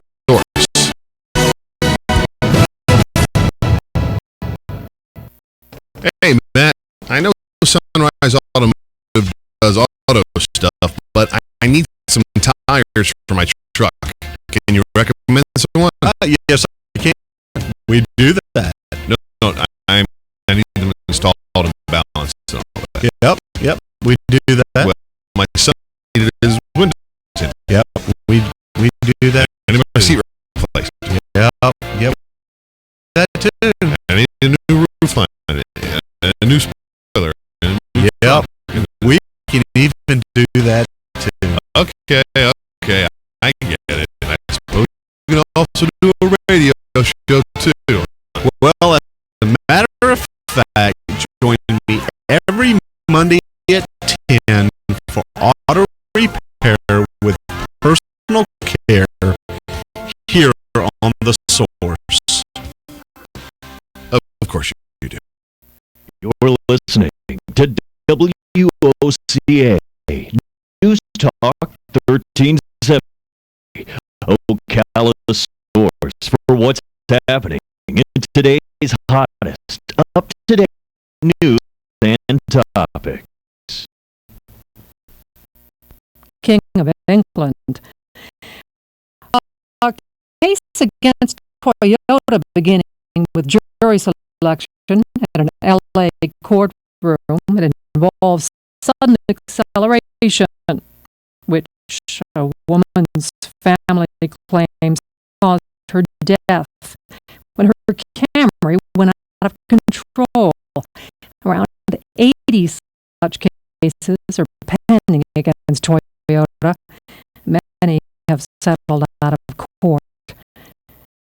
Days after his acquittal in the death of Trayvon Martin, George Zimmerman is back in the news after police in Florida say he assisted at the scene of a traffic accident, pulling a man from an overturned vehicle. Researchers in the U.S. are about to start a chilling experiment with some cancer patients as they undergo chemotherapy, and it involves using cold caps to try to keep the patients from losing their hair. This is ABC News. Kid, never underestimate janitorial products. Paper towels, trash liners, toilet bowl cleaners, mops. These are the things that hold our civilization together. Janitorial products are the foundation of our fragile world. That's why I use Tough Guy products from Granger. They're effective. They're 20% off in July, so stock up. Get it? Got it? Good. Call, click Granger.com/Guy. Stop by. Granger, for the ones who get it done. Promotion July 31st, 2013. Visit Granger.com/Tough Guy for details. Why does business manager Mike Davis stay at La Quinta Inns and Suites? Because only with La Quinta's instant hold can Mike reserve a room at the last minute with just one finger and his phone number.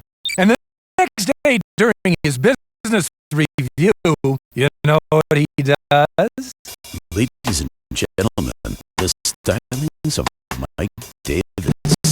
Sales forecast for this quarter look good. Up 20% like you knew that He gets everyone jazzed up. La Quinta takes care of you so you can take care of business. Instant hold at LQ.com today.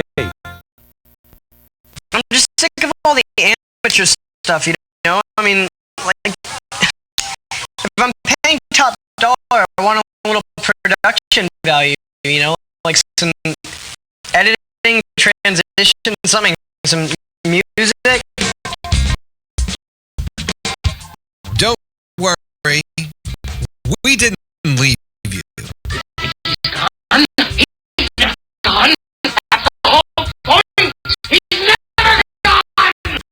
Our bosses say we gotta stay. Check out the name tag. You're in my world now, Grandma. Bow to your sensei. Bow to your sensei.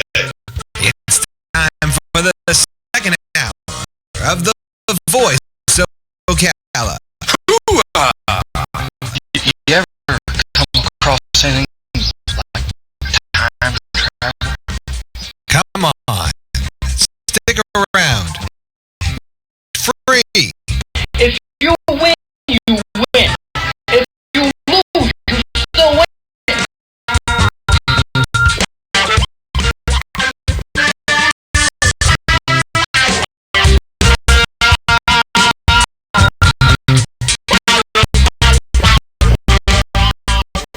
Like the man said, it's the second hour of the Voice of Ocala. I'm your host, Tom Schmidt, sitting in for Buddy Martin. Buddy is on assignment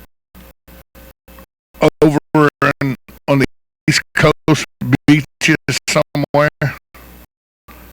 Parts unknown, enjoying rest and relaxation with his family. I'm joined by JJ LaSalva, pushing all the right buttons for me. If you didn't join us in the first hour, shame on you for not being here in the first hour. But what you missed if you didn't join us is I was not really impressed with President Barack Obama going into the White House press room on Friday and giving an unsolicited 20-minute conversation on why he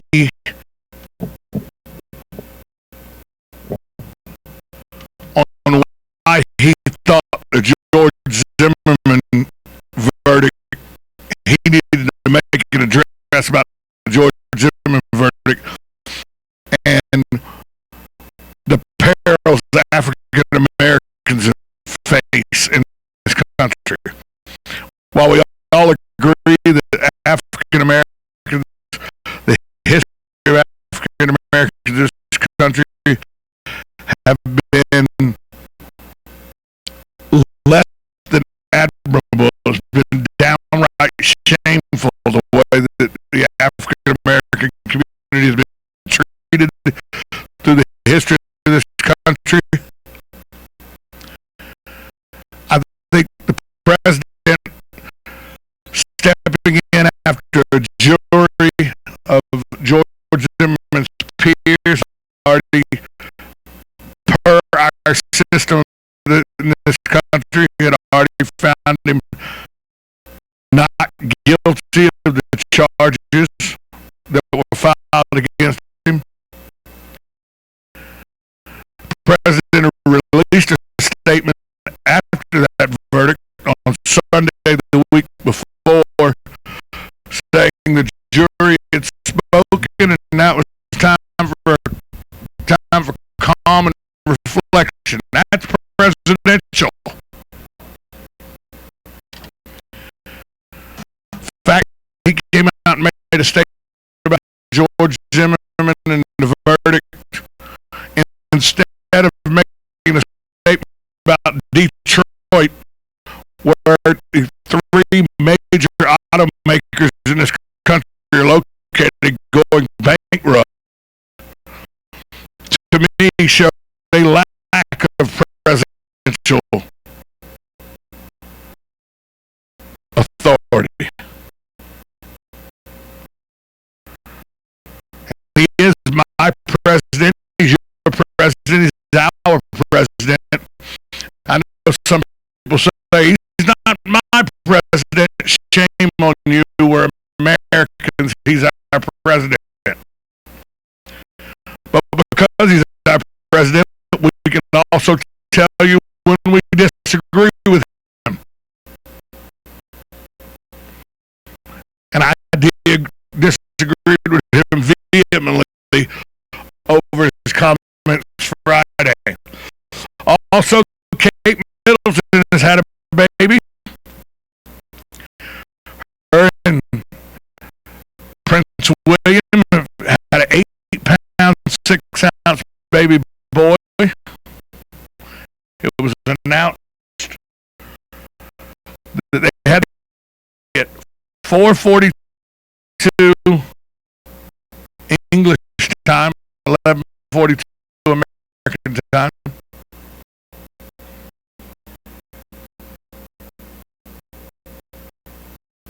But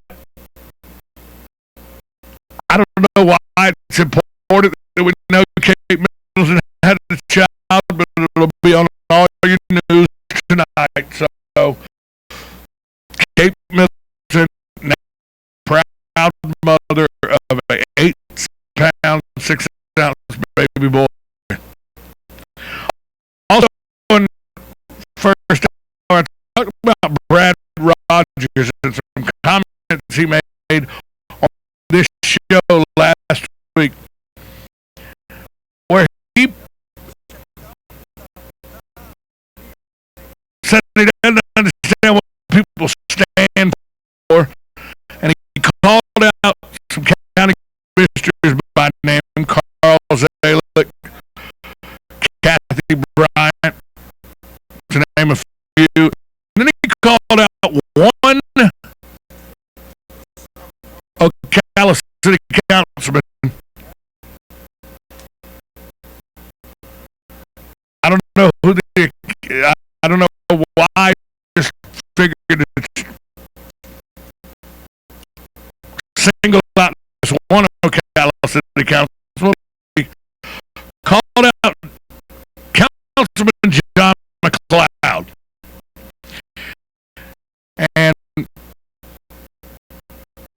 unbeknownst to Brad at the time, I was in the middle of booking John McLeod to be on the show today, and so I welcome him now City Councilman John McLeod. John, how are you this Monday afternoon? I'm doing just fine, Tom. How are you? You know, I played way too much golf this weekend. I think I got in, what is it, 35, 36 and 18 more is 46. I'm doing my math. What was that, 52? I think it's somewhere around there. Somewhere around there. It's way too much golf. I've played a little too much this weekend myself, and I didn't play very well. So played a wonderful course, though. Ocala Municipal. Absolutely. Wonderful golf course. My favorite. So I guess you stand for golf. I do stand for golf, and I find that very puzzling that he would say that. I've met him one time, and that was at the Golden Apple Award. My in-laws, Teddy and Jerry Goss, and my wife, Cammie, they donate the little apple pens that the teachers get. They donate that's Jerry Goss and Sons Jewelers on the square. Yep. Jerry and Teddy Goss, and my wife, Cammie. Right. She's the manager, and they're the owners, and that's they always do that. They've done that every year for quite some time. But yeah, I've met him one time, and that was there, and I believe that I'm one of the most accessible people, and my views are very accessible, and I come on the show all the time. So obviously he's either not listening to your show or hasn't taken the time to ask me what I think. But well, that's what I'm going to do right now. Then. Okay. John McLeod. If I said John McLeod gave the blanket statement of John McLeod, city councilman, what is the city councilman do you stand for in the city of Ocala? What say you? I would say that number one, I am 110% for economic development and bringing in companies, and also helping those companies that are here have every advantage to get back on their feet, and by making our company, our city and our county diversified, so that next time we have a recession, and there will be a next time, that we have everything in place that we can weather that recession in a much better fashion. I'd like to see an industrial component, and I include the FedExes of the world in that. All the businesses, a retail component, also would love to see a tourism, because that's really where, the last time there was the Great Recession, Ocala had Silver Springs, right? Or Marion County, Ocala had Silver Springs. That helped us weather the recession, and it did a great deal. We also had agriculture here. We did have some industry, but that's what got us through. And I think if we can get back to that and making our economy, is diversified the right term? I'm not sure, but making it more sustainable in those times that'll be tough. So number one, economic development. Number two, tourism. Of course, anything within the city limits advocate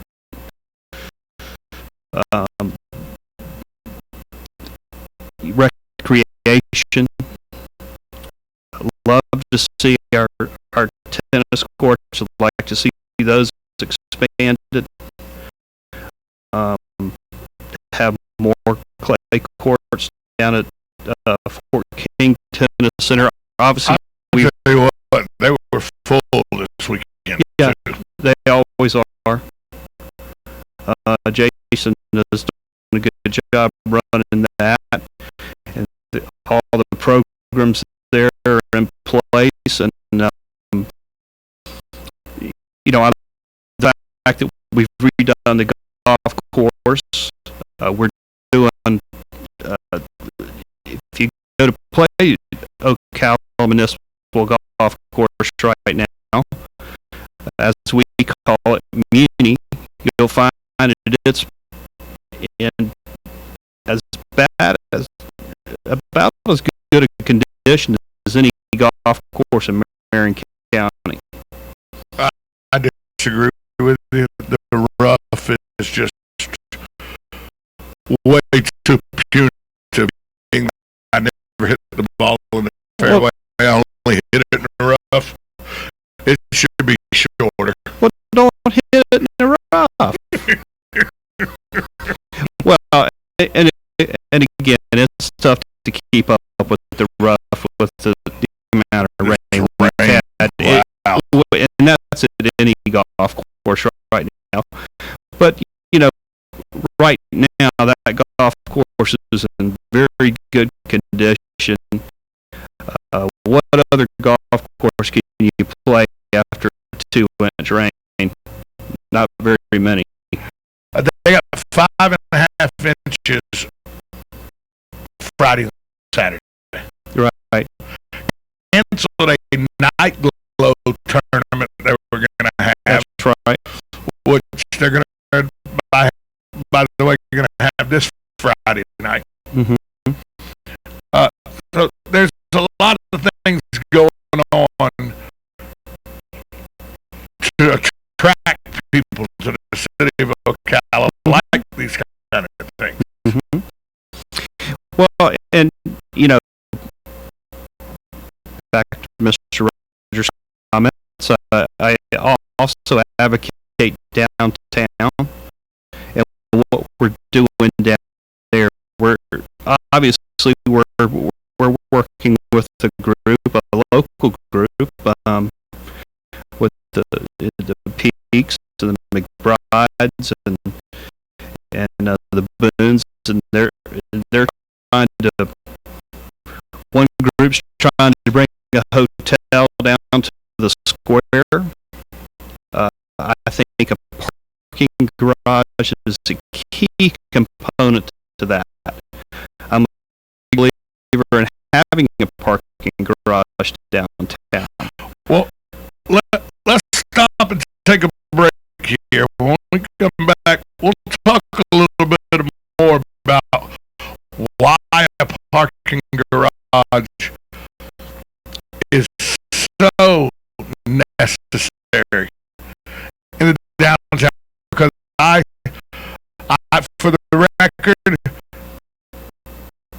I 6 months ago thought there was no need for a parking garage, and I've had my views swayed since then.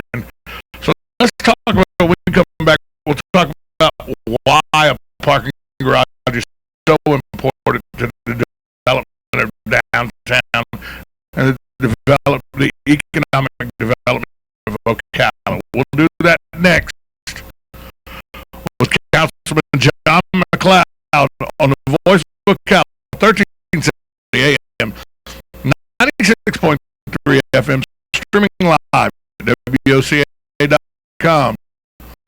The source.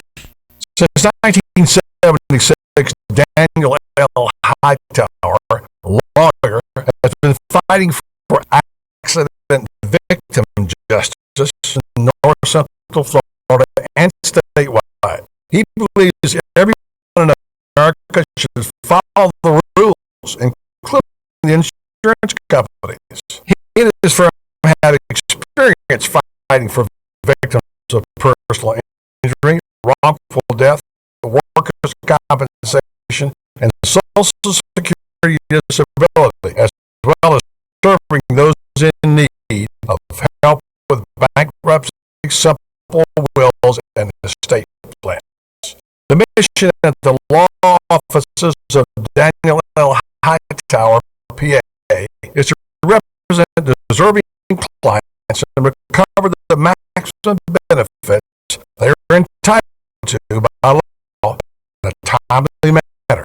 In personal injury and workers' compensation cases, there are no fees or costs unless a recovery is made.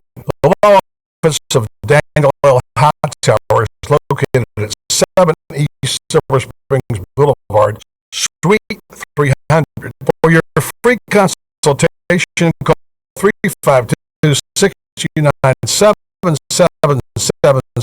or 1-888-LAW-1976 and visit danhightower.com for more information. Daniel L. Hightower, PA lawyer, fighting for accident victim justice, and the proud sponsor of Ask the Cops.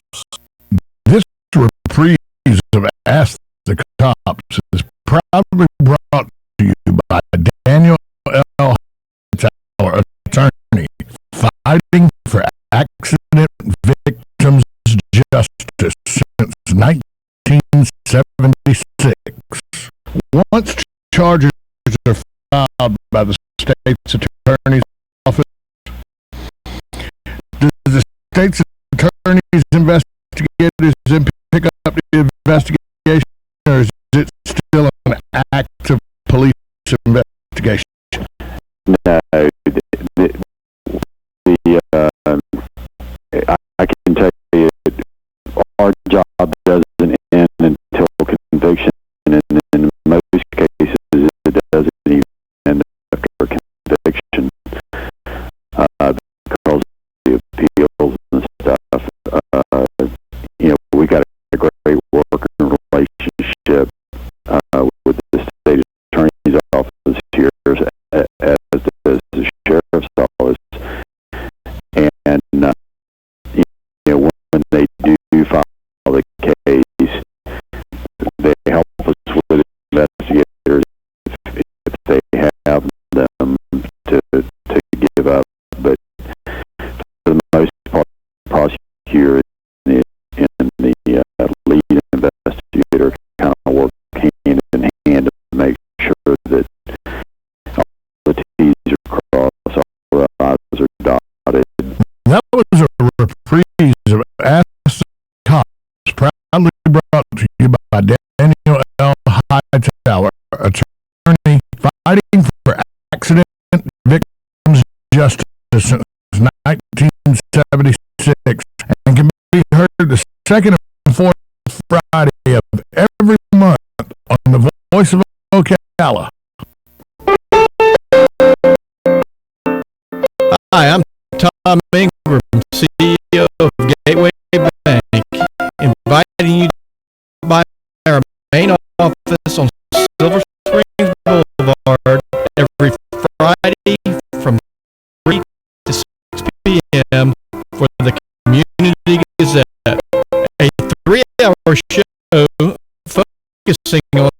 favorite community to live and work, Ocala, Marion County. Join us with the voice of Ocala, Buddy Martin, in the new old-fashioned bank radio studio as we discuss a variety of interesting topics on the Community Gazette on WOCA, The Source. Alice, you gotta hear there. What? When I called the storage at 873-0777, they answered the phone, always so happy. Always? Here, listen. Thank you for calling Death and Self-Storage. This is John. How may I help you today? George, you hung up. Of course, I know all about Death and Self-Storage across from Highway Lobby and 100 and how you just put anything there and you have your own code to get in. I just want to hear him answer the phone again. Again? Yes, George, yes.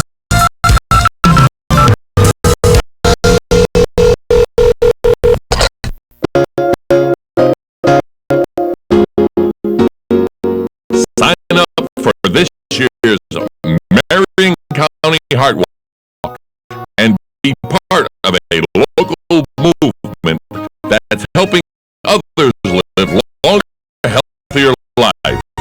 Join Chairman Dr.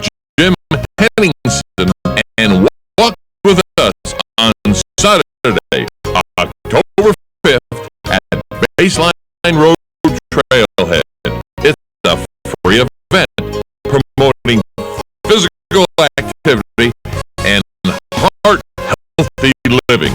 To find out how you can help the fight against the number one killer of all Americans, visit us online at MarionHeartWalk.org. Habitat for Humanity of Marion County is a ministry dedicated to improving lives by providing affordable and decent housing. Help them help others by visiting the Habitat for Humanity Ocala Home Store on Northwest 27th Avenue.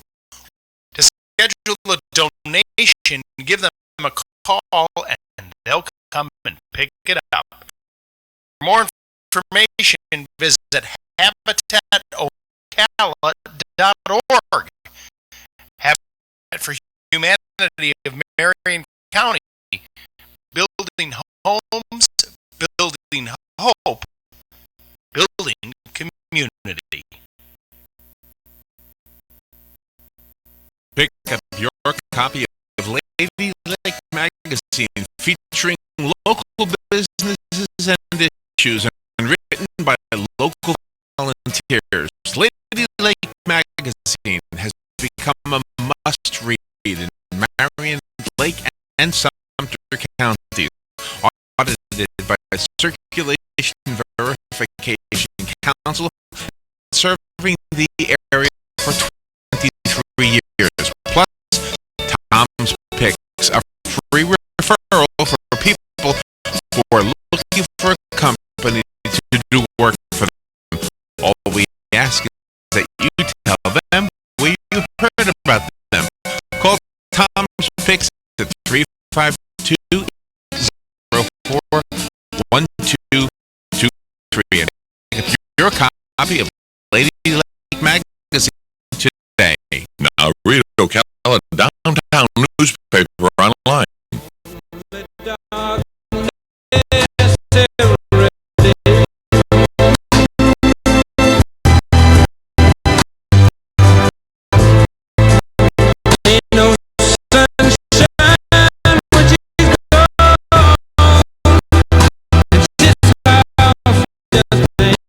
We're back on the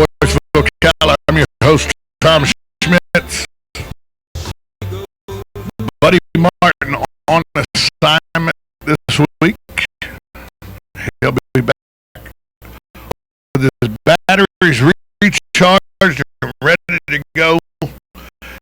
Next Monday's Voice for Ocala, Dr. Buddy not going to make an appearance today. JJ nor I qualified to be Dr. Buddy, so you got to wait till next week. But we got something better than Dr. Buddy today, and it's hard to be better than Dr. Buddy. But it's the opinions of City Councilman John McLeod. How can you go wrong with those? I don't know if that's better than Dr. Buddy. Well, you probably get some votes to the contrary. You're right. Oh. When we left, we were talking about the city was working in partnership with a group to bring a hotel downtown. You said a parking garage needs to be built downtown.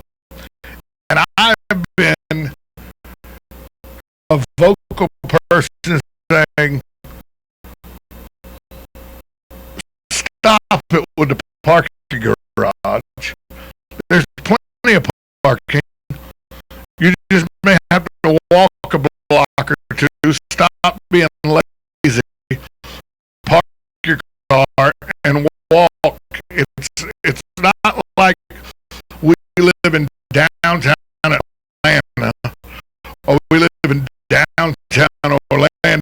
This is not downtown area we're talking about. We're talking about a downtown area that is at the most, 10, 12 blocks? At the most. Well, but then I had a conversation with a very intelligent man.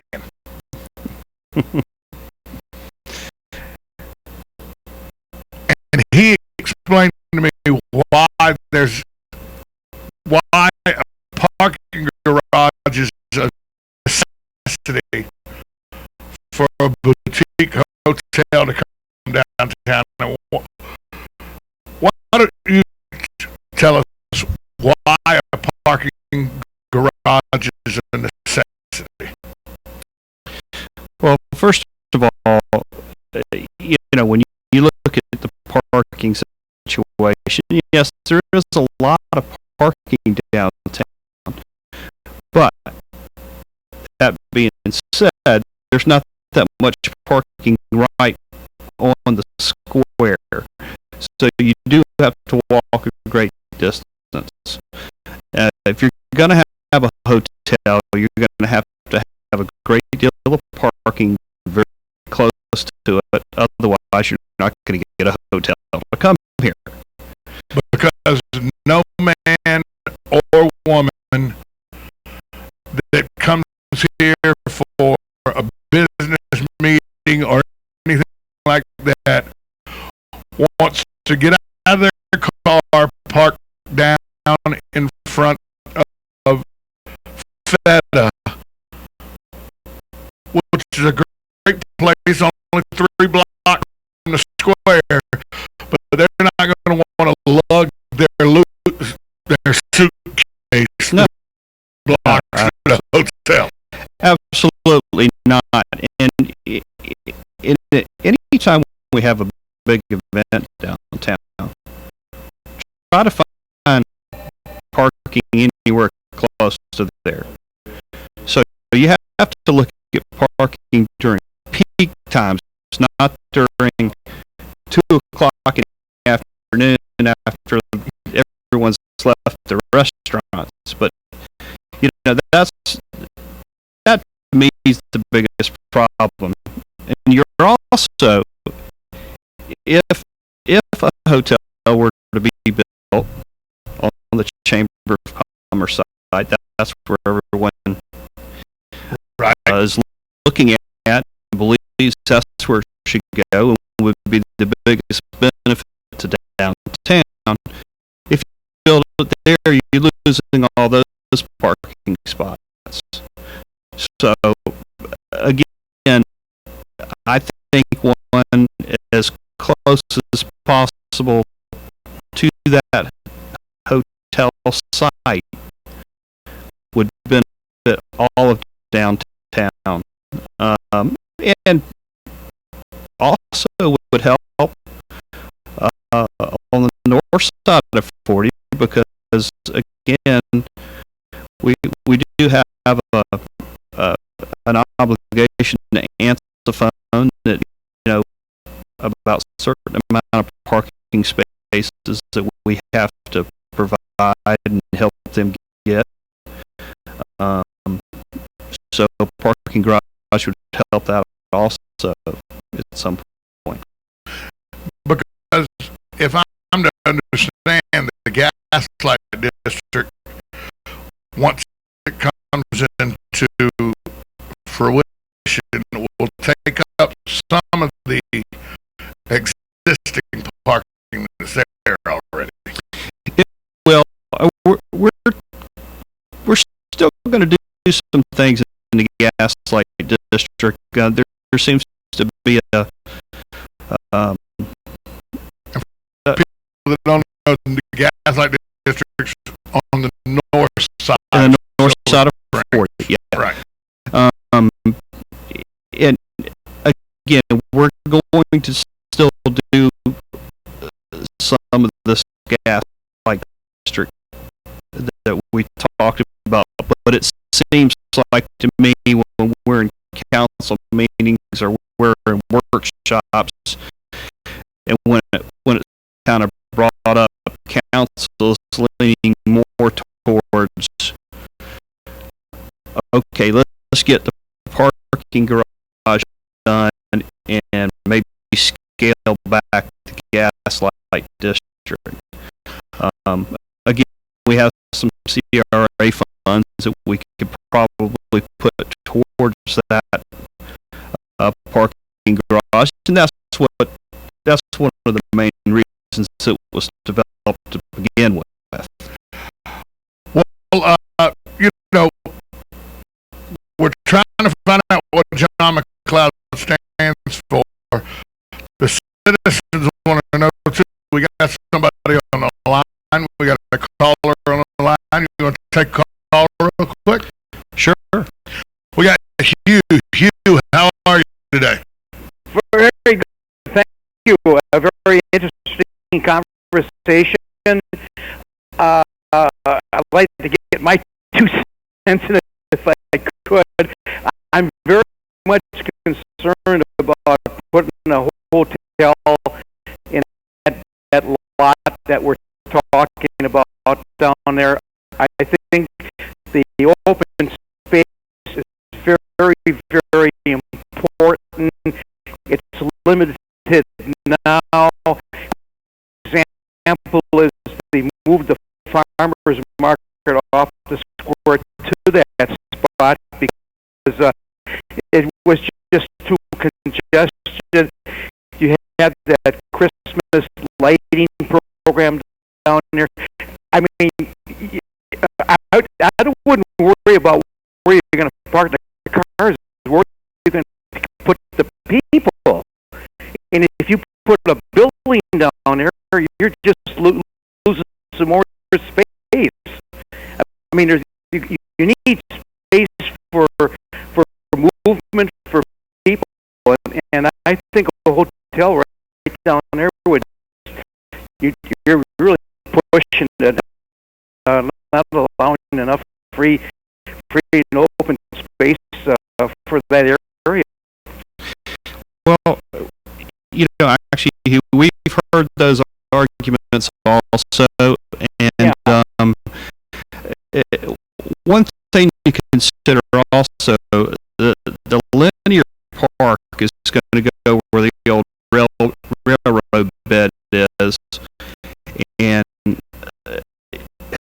in theory, that's where we'd like to eventually put the farmers market, running on both sides of that old railroad bed in the there.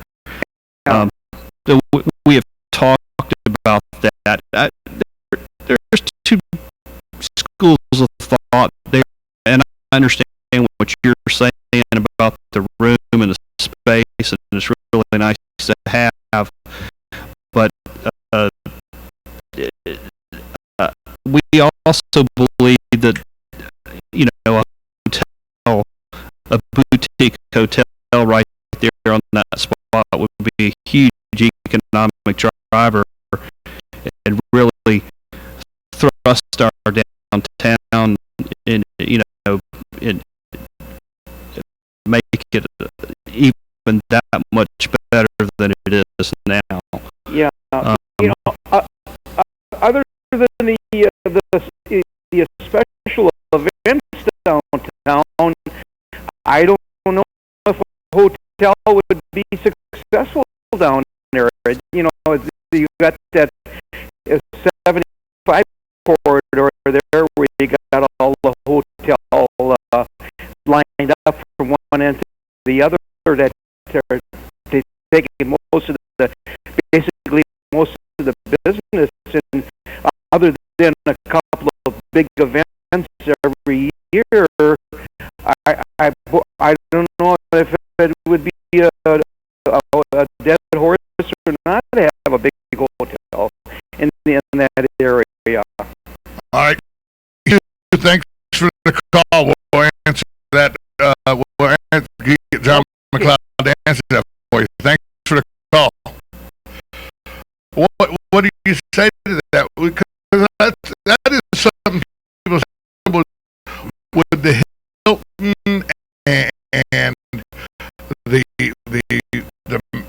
Fairfield by Marriott and all this down at 275, that we have plenty of hotel rooms in the city. Well, you know, I understand what they're saying, but again, there's a lot of people that really want to stay downtown. They want to stay in a hotel that they can walk across the street to the restaurants. There's also a movie theater downtown, as we all know, the Marion Theater. They can walk there, plus for the events, and not to mention when the horse people come into town for the big shows and the sales. They like to eat downtown. Sure. The majority of them do, and they would love to stay downtown, sure, but there's really not a place they could stay. Now, I got 4 letters that tell you why a hotel downtown would work. IHMC. The stuff they're doing, the stuff they're going to continue to do with robotics and the way they are leading in technology and everything, they're going to have people come in and out of there. They're going to have people that want an IHMC would be right across the street from the hotel. Mm-hmm. They would use the hotel. Plus, what a lot of people don't realize is during Gator games, during home Gator games, our hotels are booked. People don't realize Gainesville doesn't have the hotels to sustain people who come from out of town to go to Gator games. We get a lot of that residual overflow from Gainesville. Mm-hmm. Another hotel will only benefit us more in that area. Yeah, and this wouldn't just be like a hotel. I mean, you'd have a restaurant in the hotel. I understand there's going to be some shops and stuff in there. It's possibly some shops and a conference center. Right. Again, it would be a destination spot also, not just a, not just a Holiday Inn Express. I mean, Right. I don't think that's the intention. We're not going to have, and don't get me wrong, I got nothing against Motel 6, but we're not going to have one. No, and those we're not going to have Motel 6 leave the light on for you downtown. No, that's not. I mean, we're not trying to degrade those places because those have their uses. Right. There's but one that's right not across, what we're putting downtown. yeah, there's one right across the hospital. Serves a great purpose. Sure. This is more of a destination spot, a place to come, bring the family. Business hold again, as we get even more towards ecotourism in this county, which I think, to me, this county, of all the places in the entire Southeast, has the most to offer ecotourism-wise. And as we get more towards that, Silver Springs comes on board, as a state park, and there's more things to do here. It would be another great place for people to come and stay. Well, you brought up two words that I know you're very passionate about. Your family has a long-standing relationship with Silver Springs. Mm-hmm. I've actually seen a loincloth that was actually worn in a Tarzan movie that is part of your family's collection. So I know Silver Springs is very dear to you.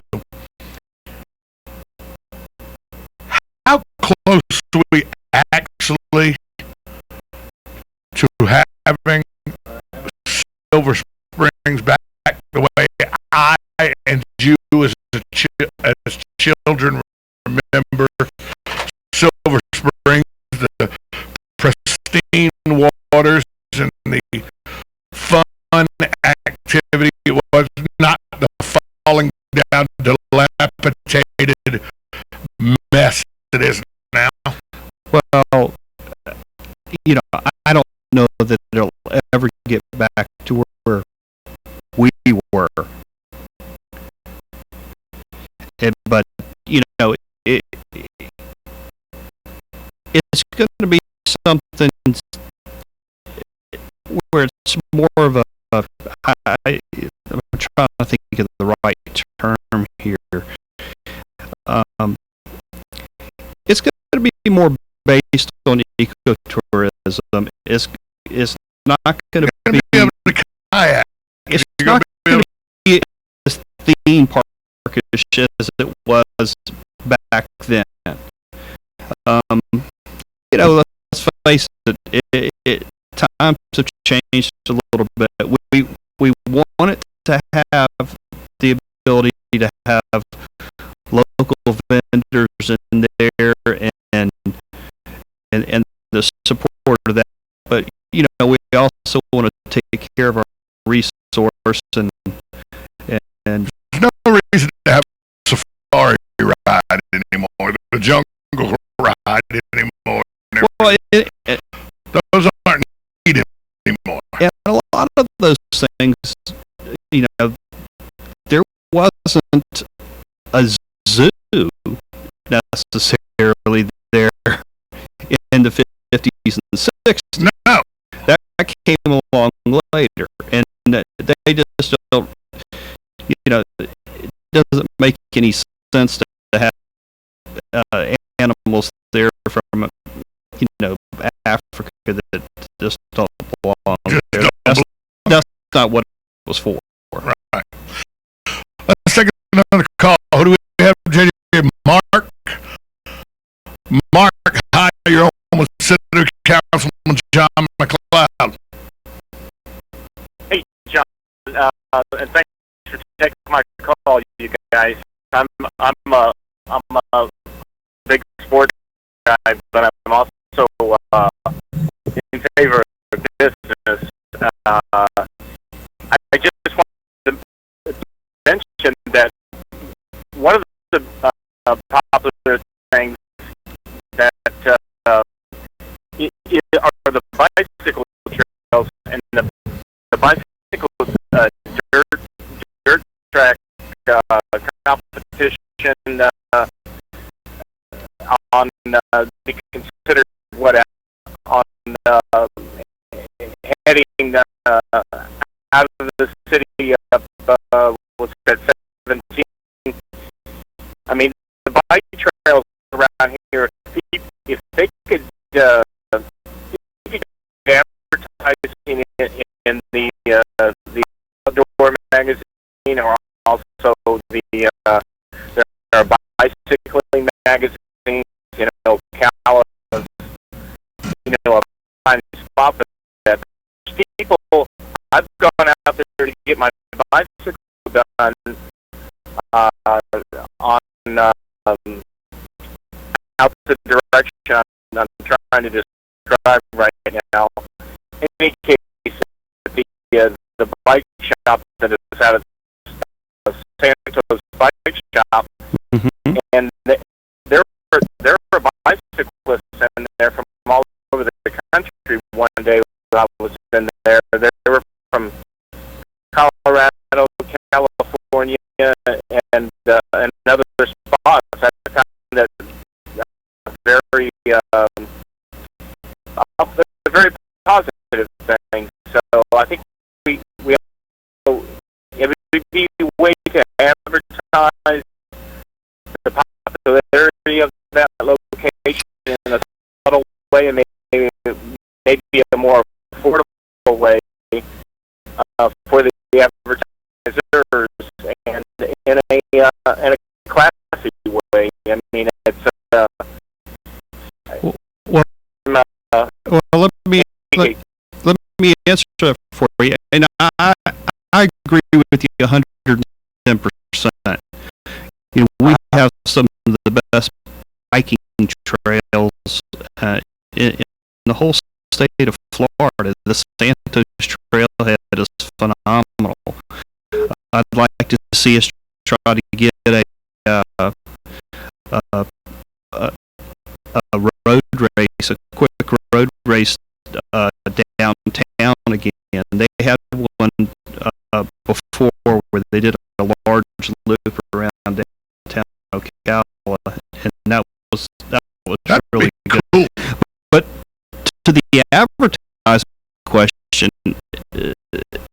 when I first came on as a city councilman, I had spoken with some of the folks over in Citrus County, and I was trying to put together a 2 to 3 county group, Marion, Citrus, because we have a lot of the same things. In Citrus County, they have some really good bike trails also, and rails for trails over there, and they have the springs and the different things.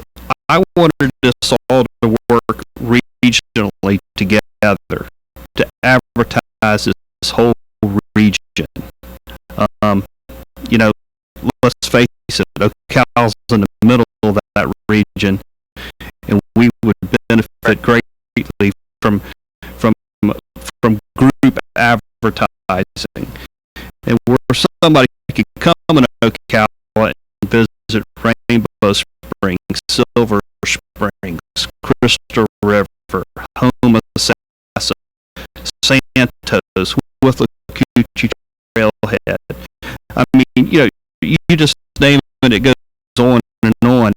And that's a little disconnecting government between, let's face it, the city, the county, the other counties, and people fighting over their little piece of the pie instead of thinking regionally.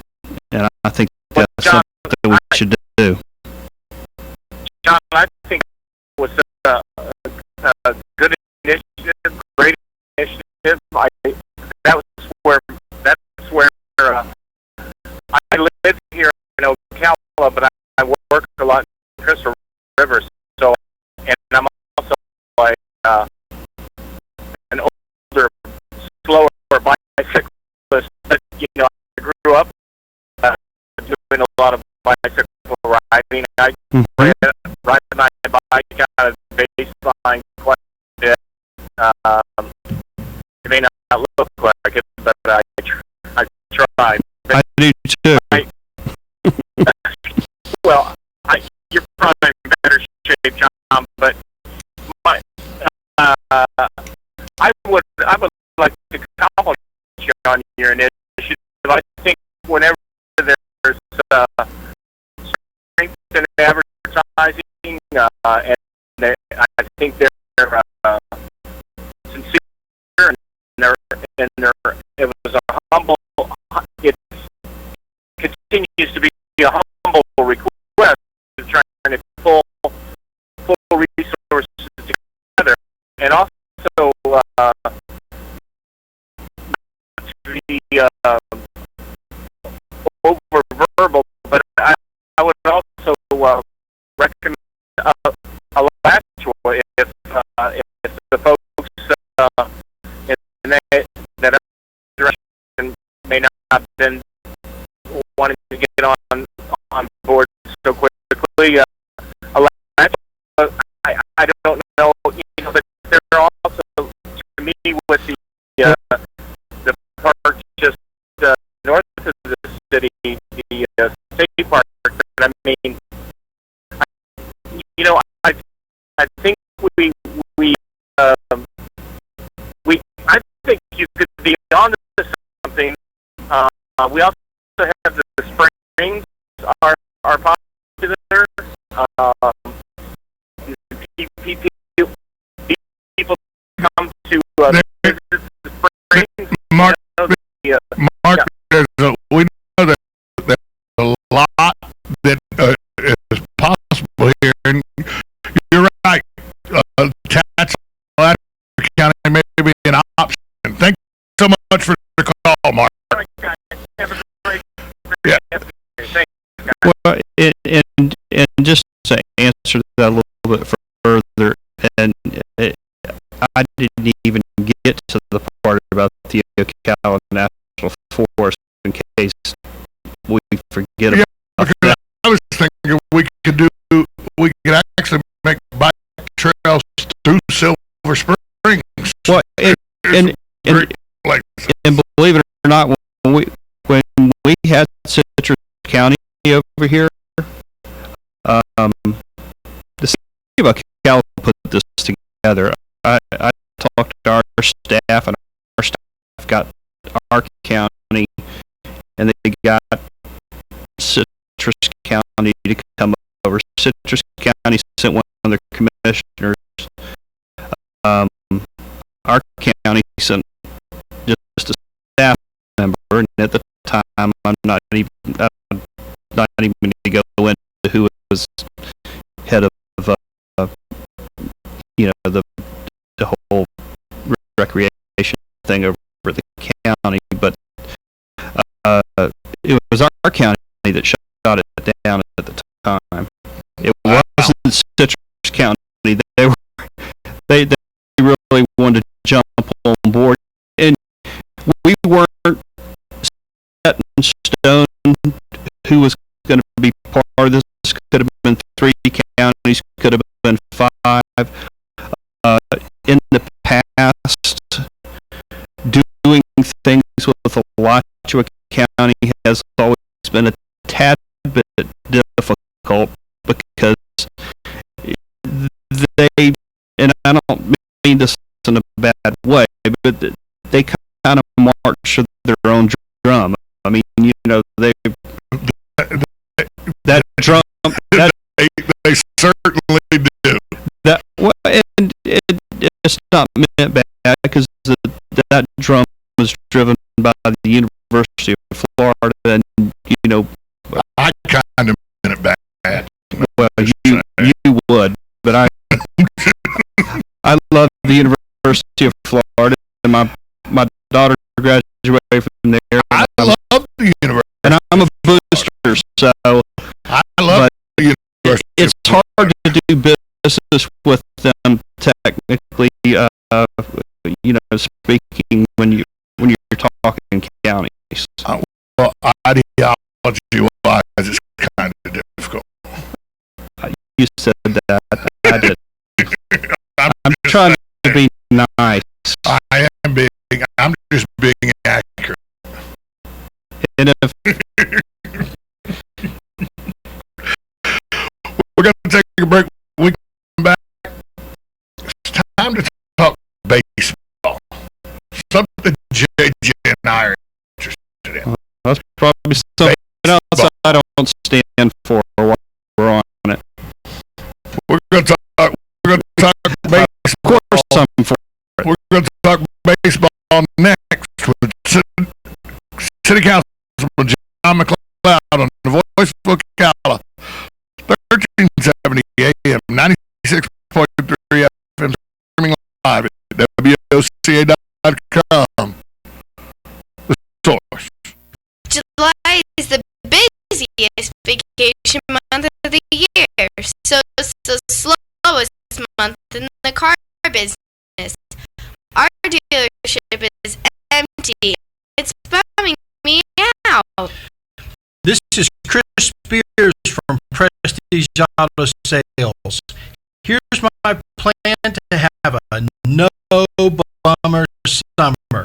Trade in your bummer of a clunker today, and I'll give you top dollar for your trade-in. Don't waste your summer in a car that's a bummer. Get top dollar for your old car today. Are you bummed out over bad credit? Don't be. Our for the people credit approval process wants to turn your frown upside down and help you get approved for a nicer, newer car. Don't waste your summer in a car that's a bummer. Kick your old car to the curb once and for all and get top dollar for your trade-in, regardless of the age, mileage, or condition. Hurry! This deal ends when we've helped 47 people get a nicer, newer ride. I'm Chris Spears, and I'm a dealer for the people. Visit us at Prestige Auto Sales online at prestigeforyou.com or call 694-1234. See you at Prestige!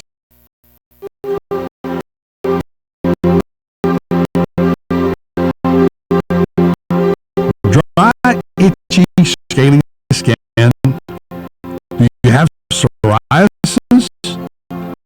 Consider joining our research study. Windstar Medical Research in Ocala is conducting a research study evaluating the effectiveness of investigational combination of two study medications for moderate to severe plaque psoriasis. You may qualify if you're between the ages of 18 and 75 and have been diagnosed with moderate to severe plaque psoriasis for at least 6 months. For more information, please call Renstar in Ocala at 352-629-5800. Qualified participants may receive study-related medical care and study medication.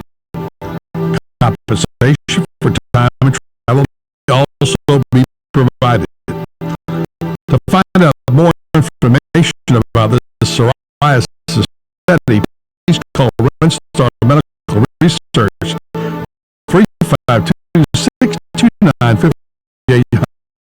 That's 352-629-5800. Renstar Medical Research, seeking tomorrow's answers to the health questions of today.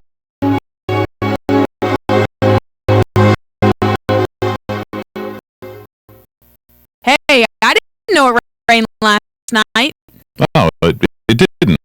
Why do you say that? Because little Johnny's in the backyard playing in that big mud puddle. Did you leave the hose on? No, the neighbor borrowed it yesterday.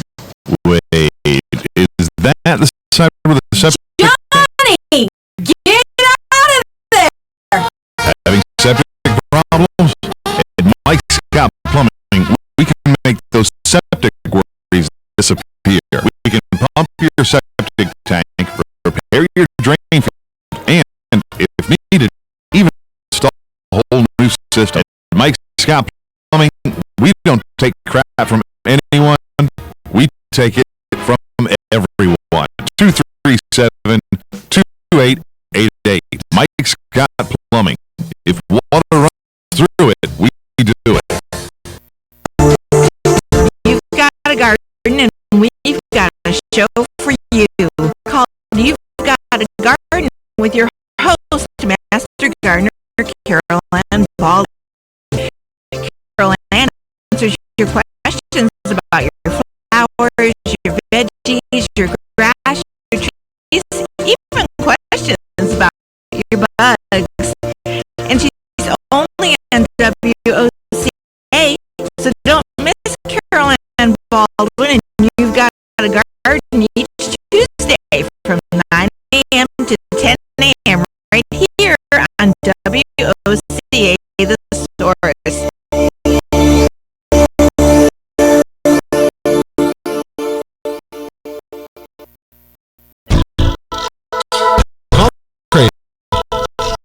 Some people say insanity is doing the same thing over and over, expecting a different result. I think insanity is 1,000 single-sided, full-color business cards for $15, or packing service for 50% off. Call me crazy.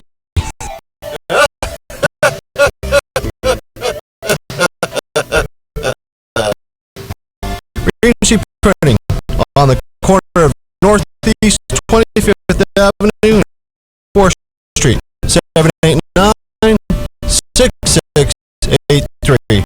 That's 789-6683. Look for the yellow signs. The weather is brought to you by myfwc.com. Life jackets save lives. Where in Florida? Clouds and some sunshine today. The thunderstorm in 1 or 2 spots, mainly this afternoon and this evening. The high 87 to 91. Partly cloudy overnight, low 72 to 76. Tomorrow, Wednesday, times of clouds and sun with a thunderstorm or 2 each day, mainly during the afternoon hours. High both days 87 to 91. From the Florida Weather Center, I'm meteorologist Joe Lundberg. Hi, this is Joe, and I'm your host for the new show, Damage Control. Every Tuesday morning at 10:30 a.m. Brought to you by Damage Control. Control Services. We're going to be discussing floods, fires, storm and tree damage, sinkholes, mold, and any other disasters that you need to know about. How to prevent and prepare for them, as well as what to do when it happens and what to expect after it happens. This is Damage Control, Tuesdays at 10:30, right here on The Source. Visit the WOCA website at www.woca.com. Ocala Radio, WOCA.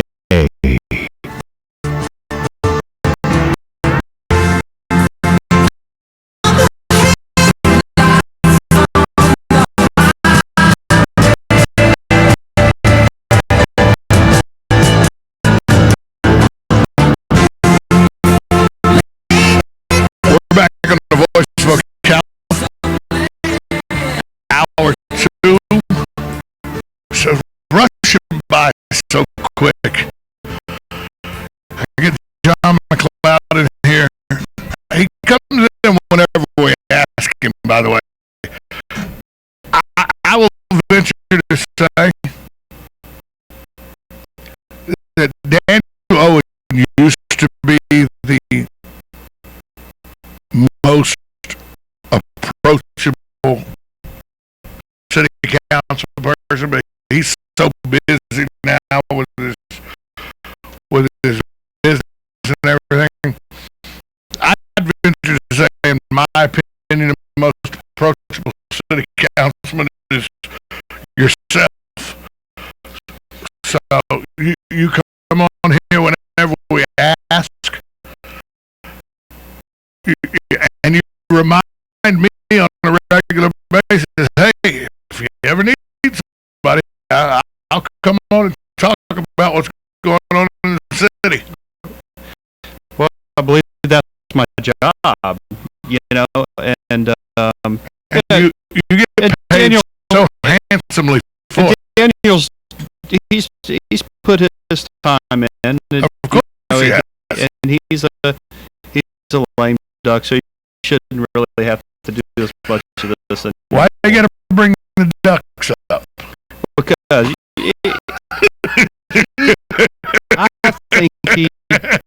I think he loves the whole duck thing. You know how he is. He likes to stir it up a little bit. And I tried to get you to do something about the ducks yesterday, and you referred me to Daniel Owen. I did refer you to Daniel Owen, and I think that was a decision made by a past council, and I will be politically correct here, and I'm not jumping on the duck. I'm just saying. I watched Muscovy Ducks yesterday on the number 5 green at Muni.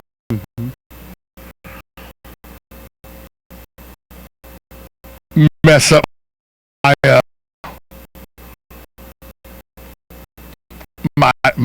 line to the hole that I had. Fertilizer time. Yeah. Fertilizer. Yeah, I understand. That's not really what I was thinking. My Titleist Pro V1X had to roll through that. I wasn't real happy with thinking about that. You know, the whole duck issue, and I think people, they get very passionate about the ducks, and they have the little ducks, and they walk across the street, and everybody gets excited, but they bring traffic to a stop on 36. The problem with the Muscovies are they're not a natural species to Florida. No. And just like the anacondas and Everglades, they wreak havoc on the other species that hang around the golf course. And you obviously just don't want to go out and kill them. I don't advocate that, but once there was a solution put in place to put them someplace and take them someplace, and that was the best case scenario. And we started to see more natural wildlife come back to the golf courses and the parks and everything. Although we did see yesterday, they breed quick. During my first 18 holes yesterday, we saw the circle of life take place with the Muscovy ducks. A hawk was hungry. So they do that. Mama has one less duckling now. Yeah, they're. But that's circle of life. So it's supposed to happen. Speaking of circle of lives in Ocala, there's a story that has a life right now, and JJ and I want an update on it. What's going on with the baseball? Wow. We need to build a stadium. We need to pass a half-cent sales tax. We need to get it on the ballot. For the county needs to put it on the ballot so that we can start lobbying to get it done. So then we can attract the baseball team here. Hopefully the Yankees. Is that the plan? Well, first of all, we're still in negotiation with the Yankees. Boy, you just slowed me right down. Yeah, I did, and I'm still technically not supposed to talk about it very much, and so I'm going to try to keep my words to whatever has been talked about. Yeah, I think everyone understands that in order to do something like that, that would probably be the way to fund it. It wouldn't be the only thing that would be on that funding list. But when we're going to bring it out, we have to finish talking to the Yankees ourselves and getting all that straight, and then we'll bring it out in a public meeting. We'll discuss it there, and at that time we have to see whether the timing's right to even take it to the county, because the counties, let's face it, I think for the most part they're positive about it. The whole idea of the Yankees coming here, but again, they're under a lot of pressure right now. We understand that. We don't want to complicate that process. Will we take it to them at some point? Yes. Will it be soon? I couldn't tell you that answer. We have to finish what we're going to do with them first and bring it out to the public and let the public vote a little bit and see how they feel about it. Well, I hear a lot of people say half-cent sales tax baseball stadium. Why do I have to spend tax dollars to build a baseball stadium? That's not what half tax, if it would be half cent sales tax. You just said there would be other things that would be funded at the same time. Silver Springs would be part of that funding, I would guess. Well, again, now some of those things would be up to the county or other people. Right. We don't know what those would be, but yeah, there would be other provisions, bricks and mortar type issues and things that could be brought up.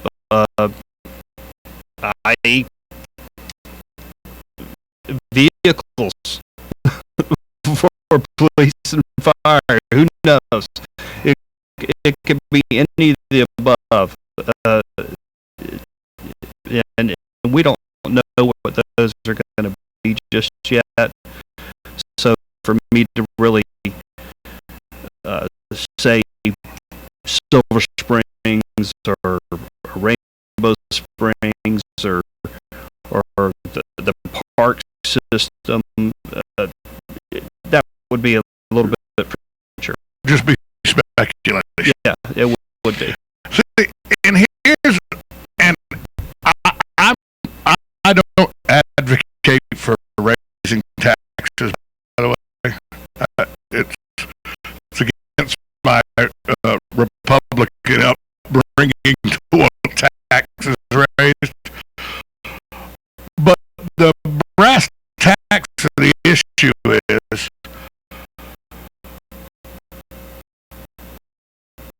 for government to operate in the black at times, taxes have to be raised, and then through sunset laws can then through sunset times put on them can then be reduced back to where they were. That has to happen for governments to operate effectively from time to time, is it not? Well, sure, we would have built our country to this point had we not had done that. But again, you'll never hear me come out and say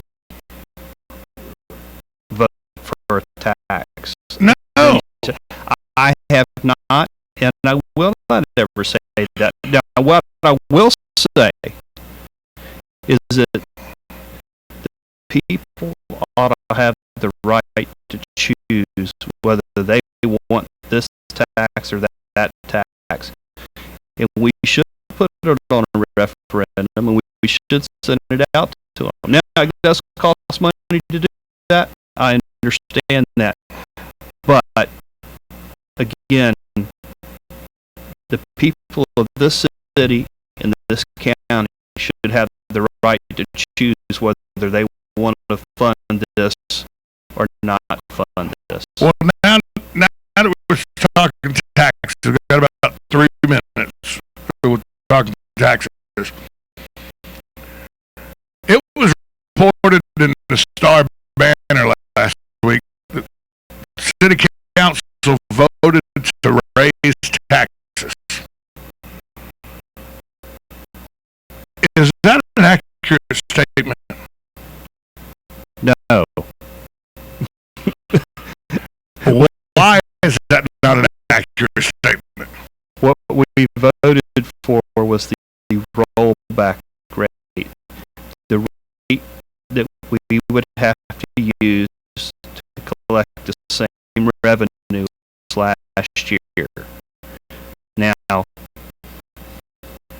in that would not include new construction, additions, and there was one other little thing that I'm forgetting in there. It wouldn't include those.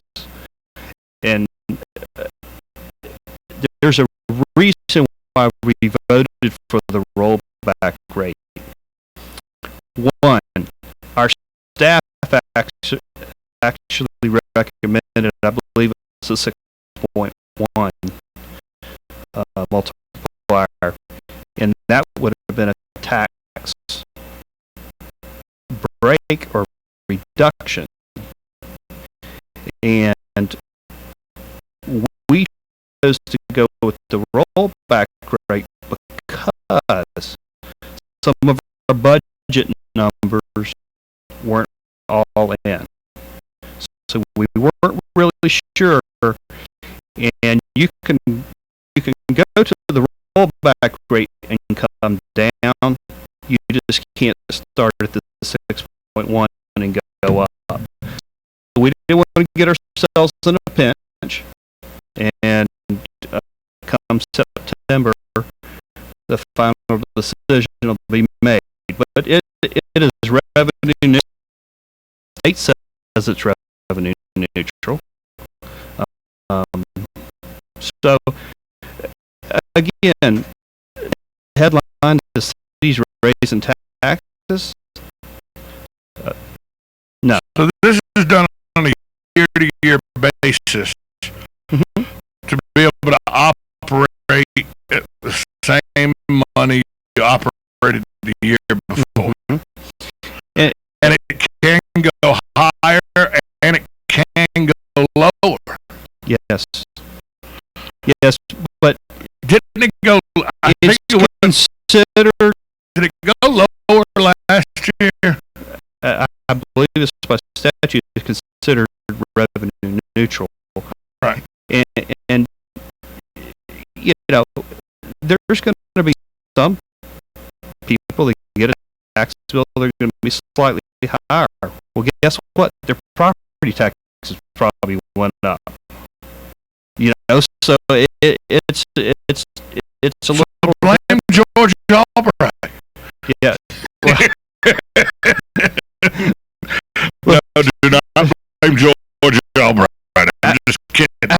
Actually, George does a really good job considering the situation, and he's been put in. I'm just kidding with George Albright. I like to kid. He's a professional wrestler now, so I like to kid him. Yeah. Well, you can kid him about that. Oh, I was there that night and kidding him, believe me. Actually,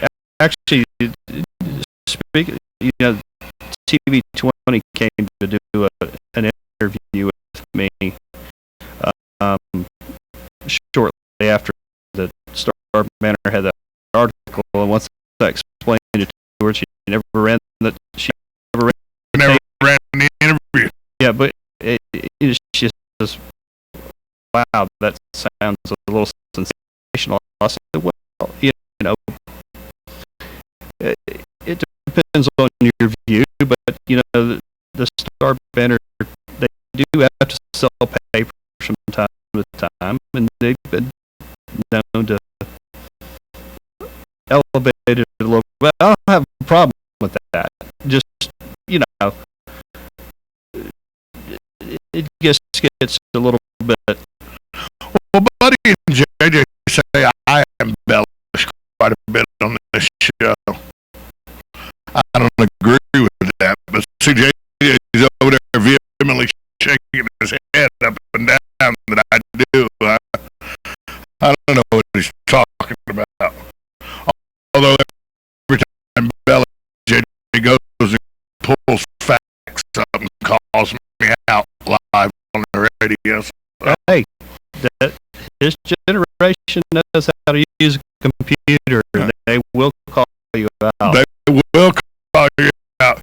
You used to remember you could just sit around with your buddies back in the day and just spew out facts, and nobody would argue with you because they had no way of proving what you were saying.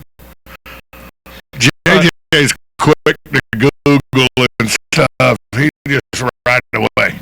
Well, I call my daughter in New York when I have a question. She can Google it and find it quicker than quicker than you could find it. Yeah, it's easier to call her, get her to look it up for you than for you to look at it. This hour's going by so quick. When we come back, we'll wrap up this hour with City Councilman John McLeod. I'm going to ask him to give me a brief reason why the city charter should be changed. If you could, give me a brief reason. We'll do that next on the Voice of Ocala, 1370 AM, 96.3 FM, WOCA, The Source. Recently, I had a great conversation with General Manager Pat Murray on the special events at Country Club of Ocala. We have a lot of events, special events here that are geared towards the family. Easter comes to mind.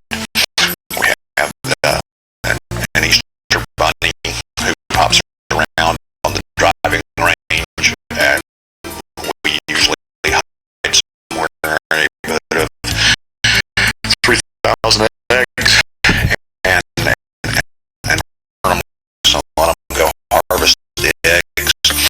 We have a great family celebration here on the 4th of July, where it's a traditional cookout, if you will, and as the sun goes down, the driving range becomes alive with probably one of the better fireworks displays in the area. Breakfast with Santa is a big deal. Country Club of Ocala, where the Easter Bunny, Santa, and all the children, large and small, are the big deal on every special occasion. For more information, call 352-237-6644. That's 352-237-6644.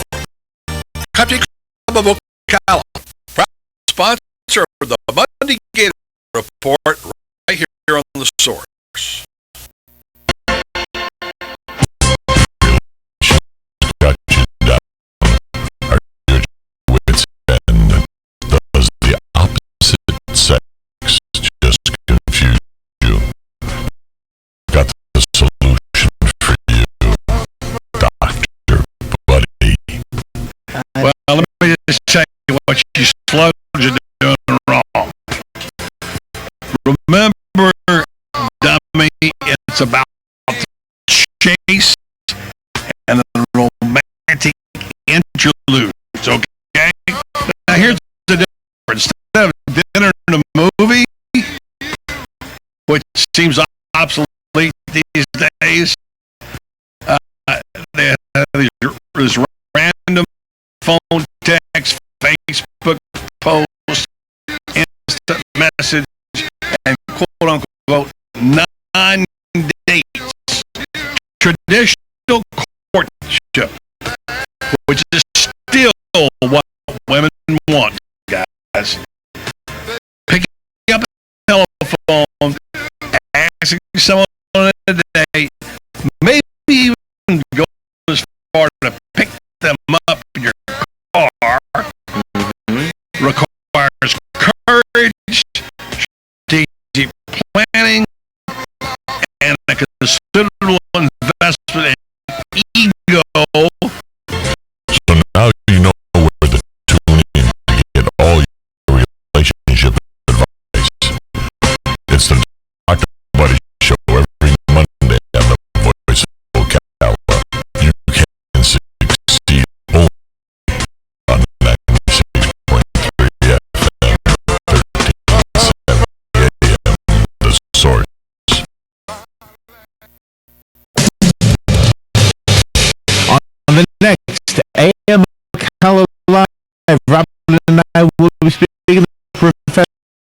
Donald J. Devine, the Vice Chairman of the American Conservative Union. He's coming out to speak to us about his book, America's Way Back, Reclaiming Freedom, Tradition, and Constitution. Open for debate, where both sides of one issue will be debated.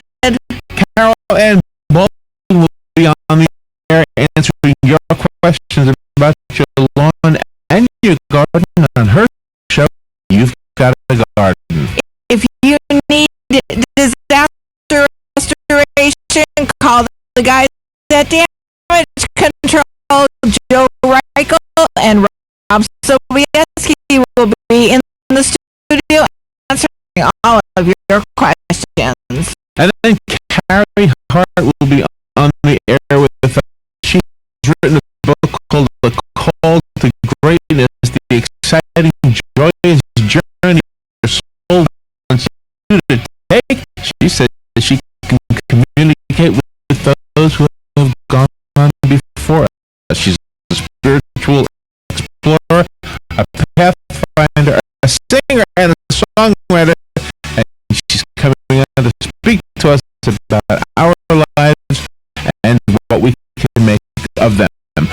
All of that plus fun with Joe on the next AM Ocala Live right here on the Source WOCA 96.3 FM 1370 AM.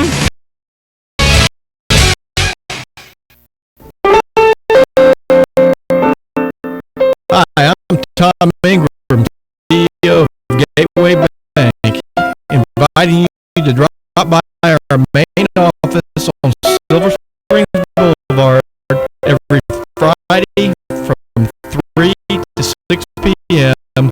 for the Community Gazette, a 3-hour show focusing on our favorite community to live and work, Ocala, Marion County. Come join us with the voice of Ocala, Buddy Martin, in the new old-fashioned bank radio studio as we discuss a variety of interesting topics on the Community Gazette on WOCA, The Source. Good credits, bad credits. It's none of our business because we're not an auto dealer. We're not a bank. We're not your mother. We're ocala4sale.com. Marion County's marketplace for cars, trucks, and SUVs. We've got thousands of sellers standing by to take your call. No middleman. But hurry, don't walk, don't run. Just sit down and log on to ocala4sale.com. Places inventory change daily. Offered as no pre-deal upcharge. Cutting loss for factory surcharge or delivery fee. See website details.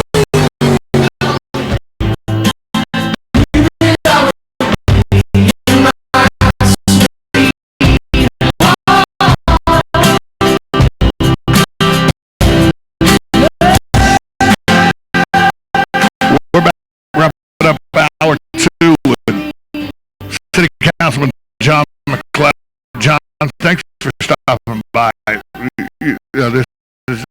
hour goes too quick. No problem.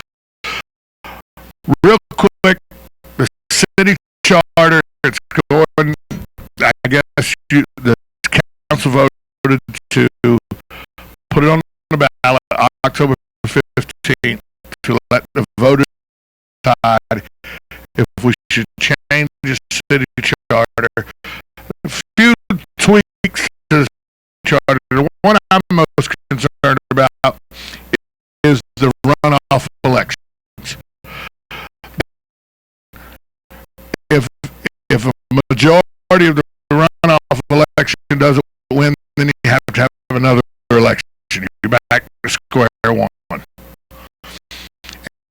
it's done that way in the general election, and I am one who thinks you should either have both elections the same way or change both elections. Why was it decided to put it to the voters to change just the special elections?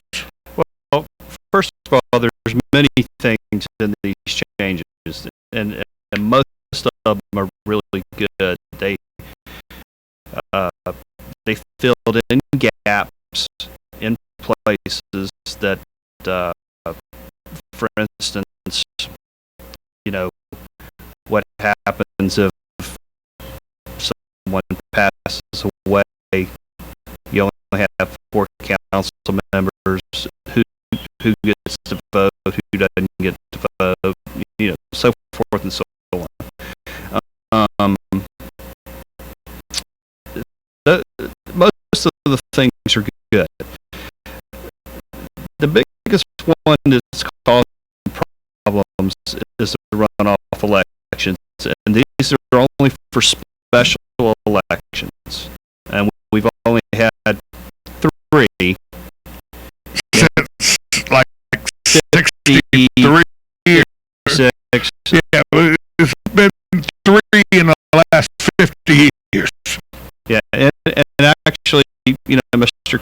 Baum came and spoke, and he always has very good points, and we listen to him. But my thing is, we've identified some problems out there. We've had legal staff working on it, and they've come up with some solutions. And we as a council thought that they should go to ballot and let people vote on it, and let the people make the decision what they want to do. And again, if the people vote no, then that's okay. We'll just keep doing what we're doing. If the people vote yes, then we'll make those changes. And I think it would make the system a little bit more efficient. I think it would save some money next time we have a special election. If we ever have a special election again, I think we probably will. But those are the main for the changes. I don't think it was some evil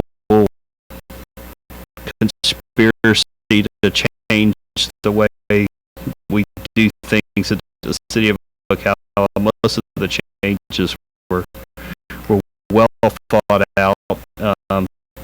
The one you spoke of was probably the one that causes people the most problems.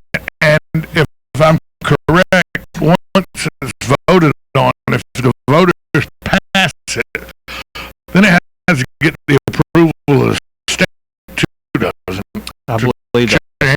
City charter. I believe that's correct. Right. So there's still a lot of process to go.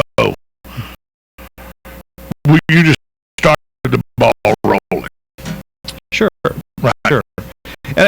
And again, I'm not sure that that's something the state would have that big of an issue of, but probably not. Now, by the time you get the state to actually do something, well, that's a whole different hour. We'll have you back and talk about that.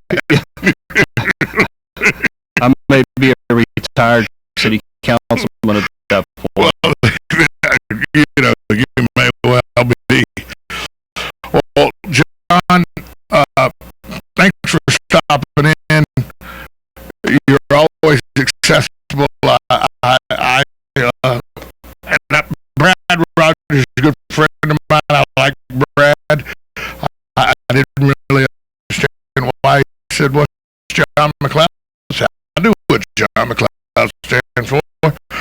He wants Silver Springs to be a better place for ecotourism. He wants economic development to continue in this city. He wants the city to grow economically, and he wants places like the golf course and the tennis area and more recreation areas to continue to succeed.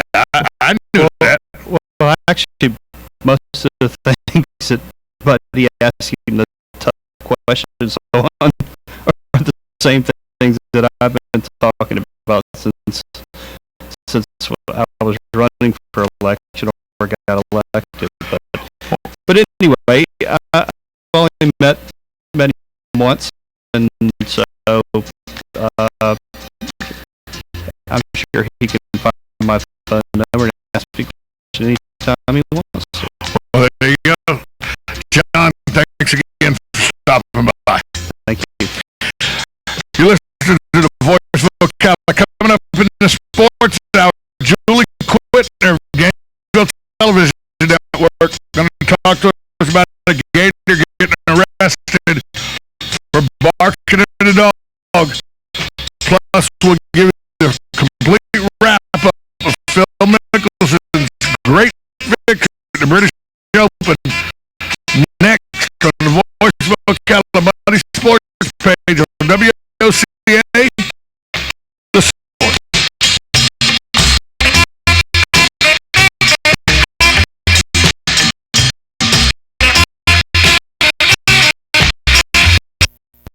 Hi, it's Lisa Midget with Kinetic Motion Fitness.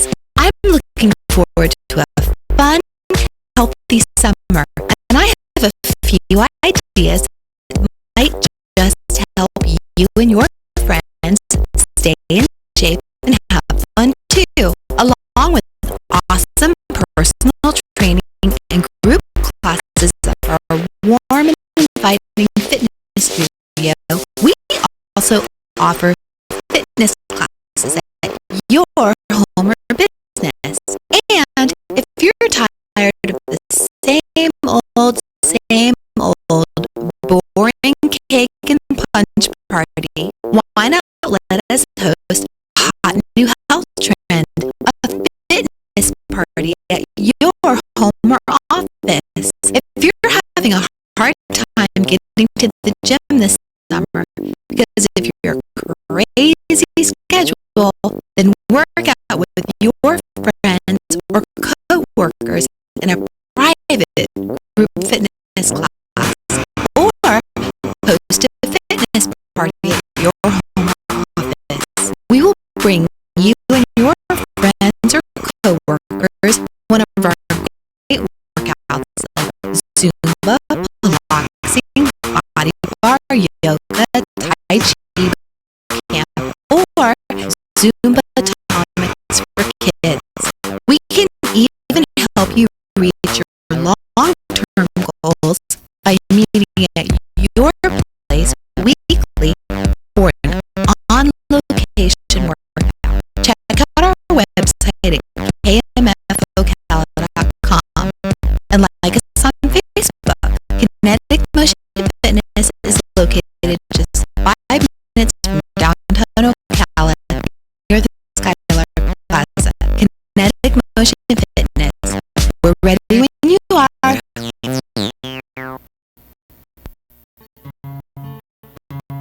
Like a good neighbor, State Farm is there.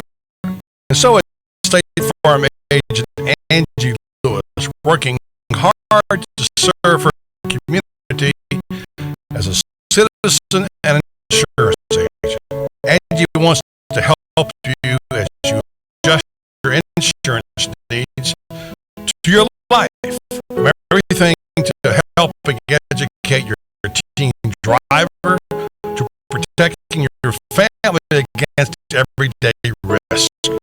He wants to change the way you perceive insurance by developing relationships with their clients, which is why Angie and her staff are proud to be a part of so many good causes in Ocala. In turn, she has chosen to single out those who step up as leaders. Each month on the Voice of Ocala, Angie spotlights a good neighbor, saluting those who give exceptional service or do random acts of kindness to others. For this, Angie was written up in State Farm's National Magazine, and she also supports local businesses with a regular biz buzz. The Angie State Farm Agency is located at 1122 Northeast Avenue, where visitors are always welcome and the coffee pot is always on. Call your good neighbor State Farm Agency today, Angie Lewis, at 294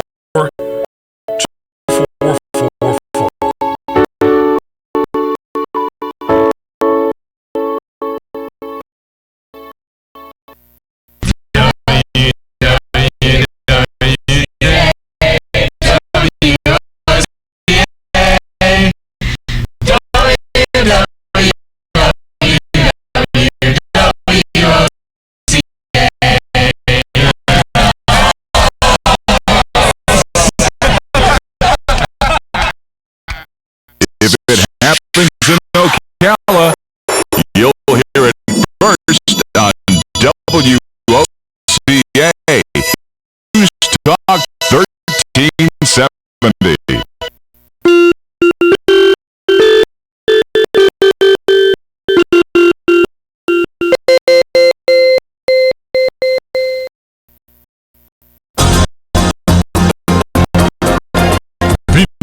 Promotional Solutions.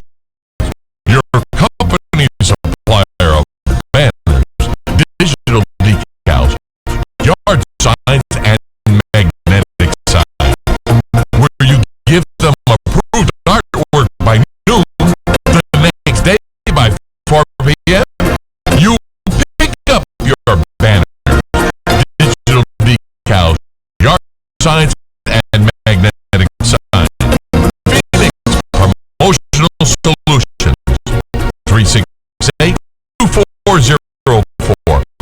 That's 368-2404. Forget, they do vehicle wraps also. Phoenix Promotional Solutions, 368-2404. Hi, I'm Yvette, and I'm here to tell you a few things about ABC Frederick's Appliance. They sell not only new but used guaranteed appliances.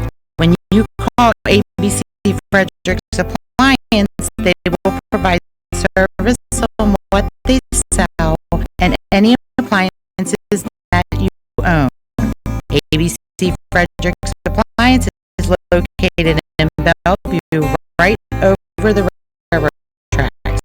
Call 352-629-5181. That's 352-629-5181. That's 352-629-5181. ABC Frederick's Appliance. Hello all, Joe Martone here for karaoke time. You hear me each minute for the segment of Fun with Joe? Well, fun is what I do. So that next time you want to have a get-together for just about any reason, give me a call. 470-0276 for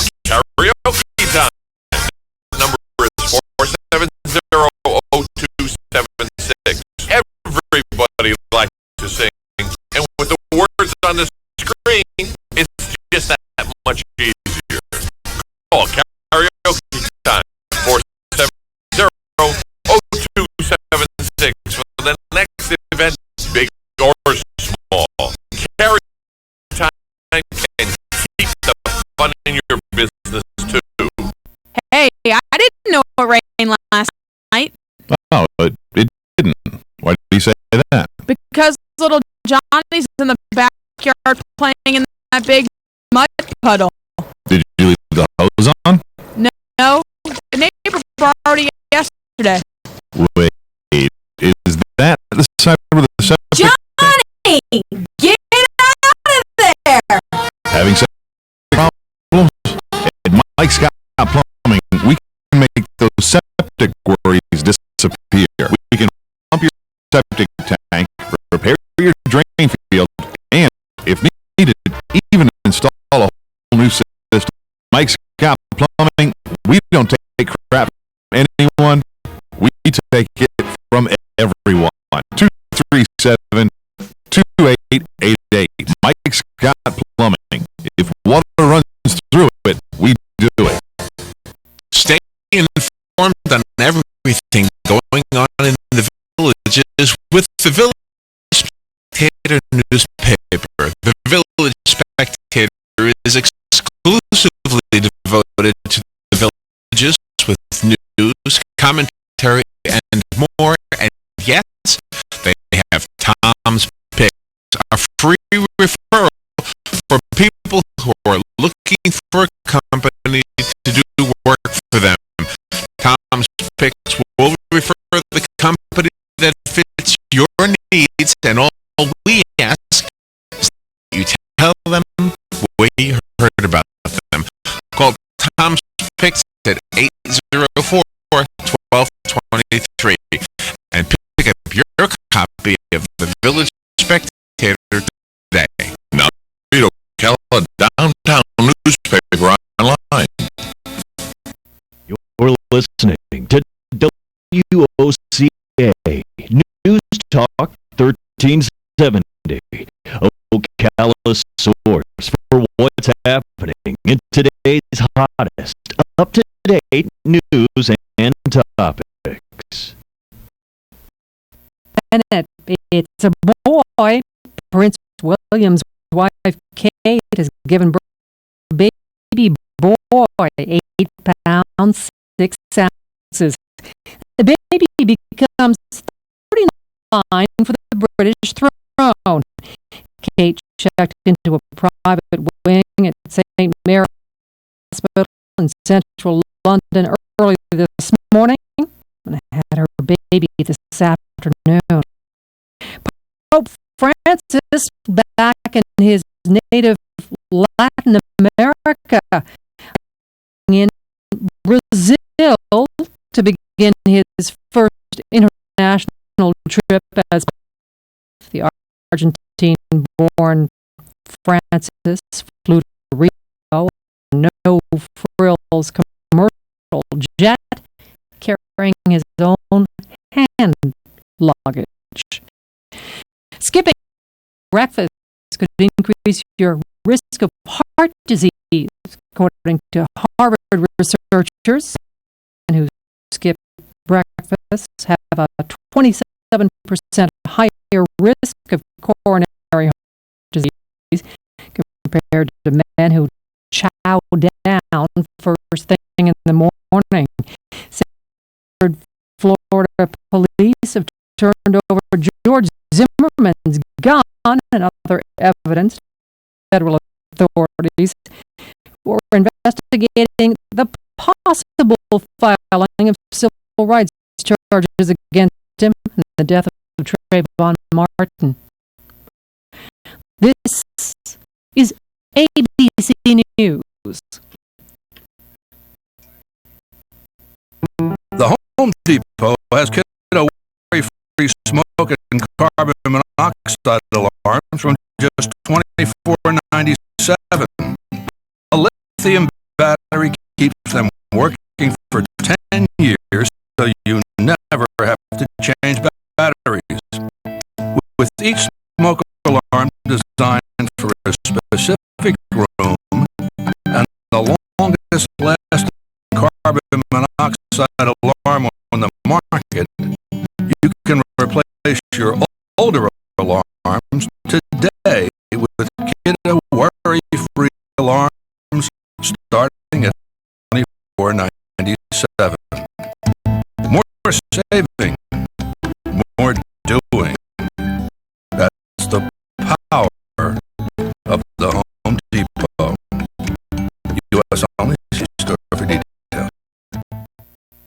Hi, Tom Bodette. It's never been easier to book a clean, comfortable room at Motel 6. You can book online at motel6.com. Use our cool new app on your tablet or smartphone, or call 1-800-4-MOTEL-6 on your dumb phone. Sadly, you can't book by pigeon or Morse code, so if you want the lowest price of any national chain by telegraph, I guess you're just dot. I'm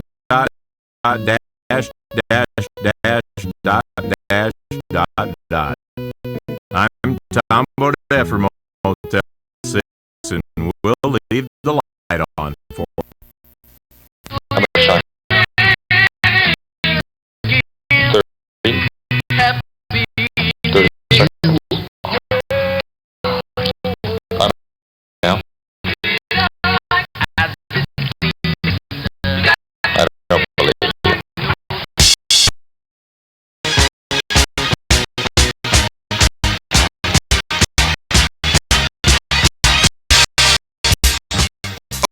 Okay.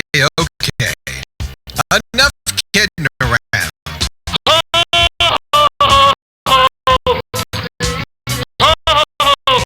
And now it's time for the Button Sports Page. He actually had me stay here last night in his gym. Like I don't fit in. Like I don't belong here. Let's go talk to a couple of guys that never gamble. Oh, see, I may lose a bet here. They lose a bet me that we couldn't both get rich and put you on the poorhouse at the same time. You think we can do it? Gambling is illegal in Bushwood, sir, and I never slide. And now, here's Buddy.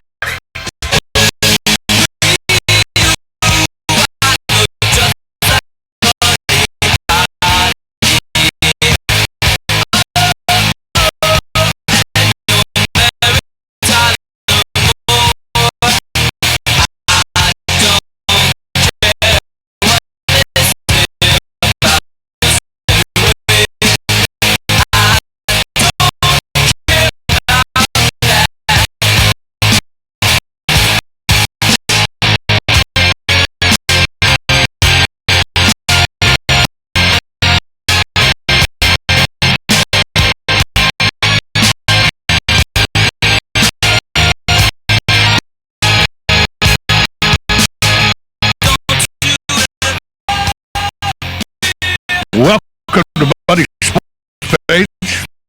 I'm your host, Tom Schmitz, joined by J.J. LaSalva. Austin, you know, you come sit over here and get on the microphone and talk sports if you want to. It's completely okay. J.J. and I are going to talk sports, so you can too. It is Buddy Sports Page. A lot going on in the sports world. Phil Mickelson, not to be forgotten, with a win at the British Open, a tournament he thought that he might not be able to compete at. Didn't think it was set up for his game. Wins the Scottish Open last week, British Open this week. Plus, there's a lot more going on in the sports world, so let's get right to it. J.J. LaSalva, what's the headlines? Yes, Phil Mickelson, obviously the first one. Won his first British Open after winning last week for the first time in Europe since 1993. So it's been a while for him.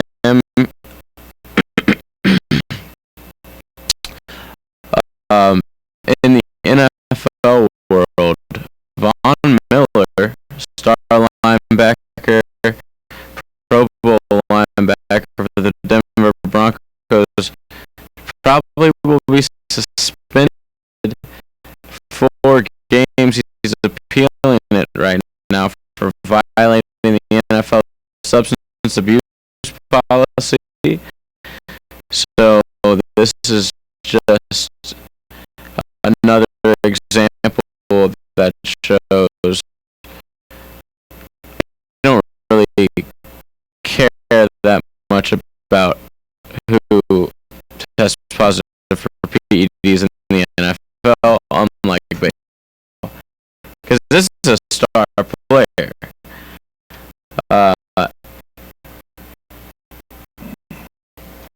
More bad news for Urban Meyer. Ohio State has suspended senior running back Carlos Hyde today. They didn't say exactly how long he's been suspended for, if he's going to be kicked off the team, but he was arrested. They also had a couple other players arrested the last couple of weeks, including our cornerbacks, so we'll see what happens there. In the NFL, the Players Union has agreed to HGH study. Yeah, that I didn't quite understand that story. They agreed to a study, but not to testing. They were going to do a study to determine the threshold for positive. Exactly. So how much do you have in you to be positive? Also, RG3 doctors cleared him to practice, he says. So he says he should be ready for the preseason. We'll see. And for the Gator linebacker Antonio Morrison arrested. Yeah, he got arrested like 2 weeks ago. Why is this news? Because he was arrested again Sunday morning for allegedly barking at a police officer's dog while they're in the process of searching someone's vehicle. So they were walking, saw somebody getting their vehicle searched by the cops, and you know they have the dog walk around the car. The dog started barking at them, so he barked back, and this cop took it upon himself to put him in handcuffs for this. When they did go to put him in handcuffs, he tried to fight him off, so he's been charged with resisting arrest with violence. So my understanding is, and we're going to talk with Julie Quittner of Gainesville Television Network, 5:15. She's going to give us an update on this story. My understanding with that story is they were walking by where a car was getting searched. The dog barked at them. They barked back at the dog. The cop told them, "Stop that! Keep moving. Keep moving." They didn't keep moving. They stopped, barked at the dog again. So the cop said, "Hey, come over here." And went to put the handcuffs on him, and he resisted, and then he got arrested for harassing a police animal and resisting without violence. Now, here's my problem with this story. One is, you're 19 years old, recently been arrested in the face in the bar when you shouldn't be at the bar at 19. Why are you out at 4:15 in the morning? That's my first problem. Second problem is, why are you even walking over towards where police are searching a car?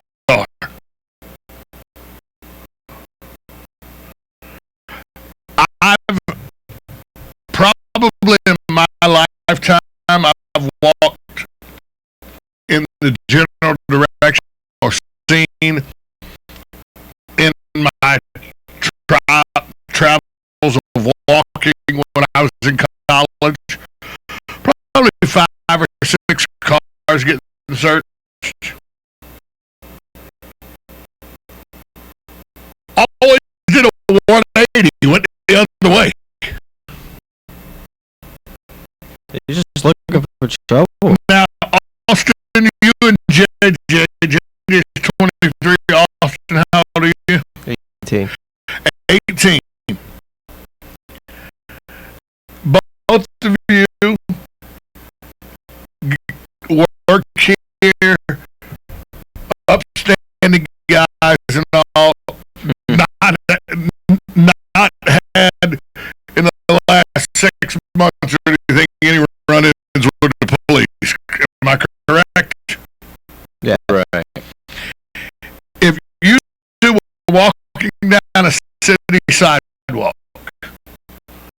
and let's not do it at 4:15 in the morning, let's do 4:15 in the afternoon. By the way, you should be at work then, but that's not paramount to the story. 4:15 in the afternoon, you see a cop with a car pulled over, people out of the car sitting on the sidewalk, all the doors open, and a drug dog or a canine unit walking around the car. Are either one of y'all walking towards that vehicle? No, but he's a 19-year-old drunk kid who, on a summer before football season starts, going out, getting crunk with his friends, and he made a dumb decision. He's 19. You know what I'm saying? He's an idiot still. So he knows better than to bark at a police dog. But is that illegal? Yes, it is. So stupid. To harass a police animal is illegal. That was deemed by this officer's harassment.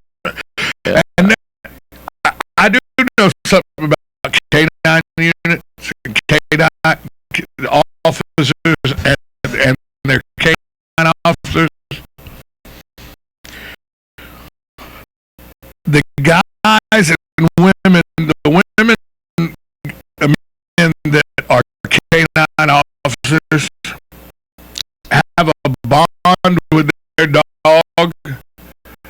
that makes them kind of crazy about protecting those animals. Where they're hypersensitive to anybody doing anything towards their animal.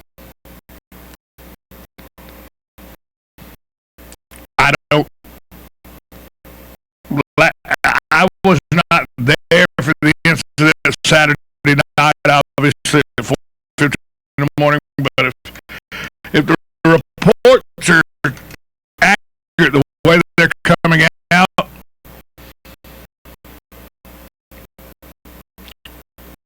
maybe there would have been, better discretion of detaining, and then instead of arresting, Right. calling a coach or the school or something like that. I'm not real sure that this was an arrestable. I mean, it was technically something he could be arrested for. I'm not real sure that's how I would have handled it. But I wasn't there, so I don't know how belligerent he was, how intoxicated he was.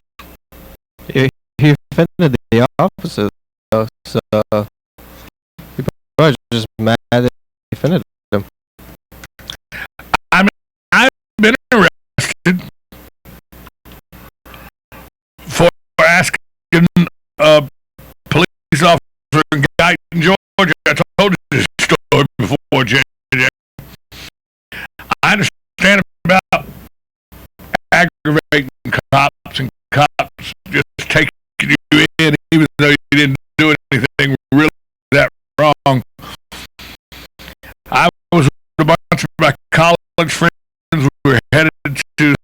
Patrick's Day in Savannah and got pulled over and had nothing. All of our alcohol that we were going to drink, all of us were of age. All of our alcohol was closed. None of it was open. We weren't drinking it in the car. We were taking it to the hotel we were going to be staying at for the weekend. So at the end of it, the cop asked if anybody wanted to ask a question, and I couldn't resist. I said, "Can I see your bullet, Barney?" Yeah, I was a 23-year-old dummy then, and I went to jail that night because I'd aggravated the cops. So I understand your point's well taken. It could have been just that he had picked the wrong night, and a cop that had had a bad night, he picked the wrong night to be an aggravant. And the cop said, "I'll show you." Yeah. Which is quite possible. Police officers are human. And if they're in the middle of a tense situation, which anytime you have a drug dog searching a car, and you have, suspects out on the sidewalk, it's a pretty tense situation. You don't know whether there's guns in the car or anything. You're on the edge already, and then the guy comes up barking at a dog. I can see both sides of the story. I just think it's a quite silly story, and I think the 19-year-old needs to realize he wants to play the middle linebacker at the University of Florida. He has to exercise better judgment. One of the comments is he obviously mistook the dog for a bouncer. Happens all the time. Terrible. Well, I don't know about that. We're going to take a break. What I do know is when we come back from break, Julie Quitner, who actually talked to the state's attorney's office in Gainesville today, she'll bring us up to date on what's going on with this story. It's an open investigation. There's still a question whether the state attorneys will file charges, even though he was arrested. Charges may not be filed; they may be dropped.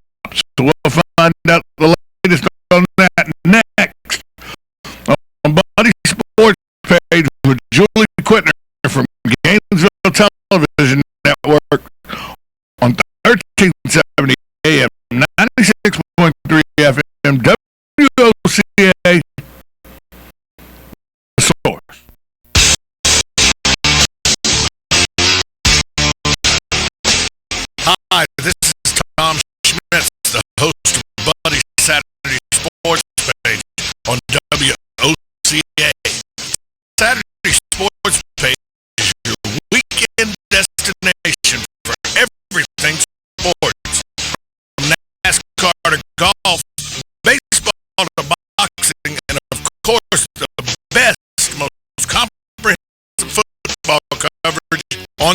radio. Also, you don't want to miss my weekly Are You Kidding Me rant. So join me and JJ LaSalle every Saturday morning at 10 a.m. for Buddy's Saturday Sports page on WOCA. The Source.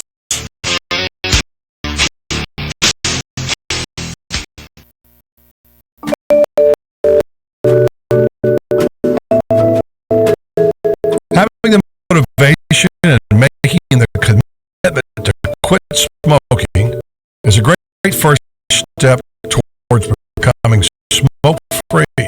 However, anyone who's tried to quit smoking knows how challenging it can be. Having the determination to quit may not be enough. You may need some help. If you're ready to quit smoking and are between the ages of 18 and 75, currently smoke 10 or more cigarettes a day, and can commit to participating for 24 weeks, you may be interested in a research study which is being conducted to evaluate the use of investigational drugs to see if they can aid individuals in their quest to quit smoking. To help you quit, smoking cessation counseling and all study-related medical care will be provided at no extra cost.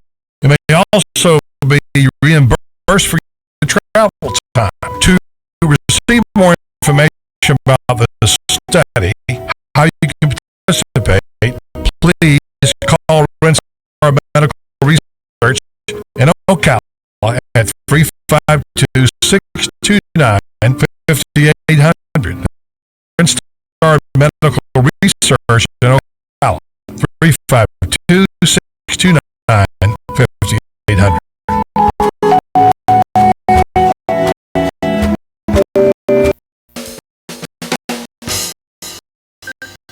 Hi, this is Buddy Martin. If you have an award or a trophy in your house, there's more than a good chance it came from BJ Trophies, Gifts, and Awards. At BJ Trophies, Floyd Hirschberger and his staff have a lot more than just trophies.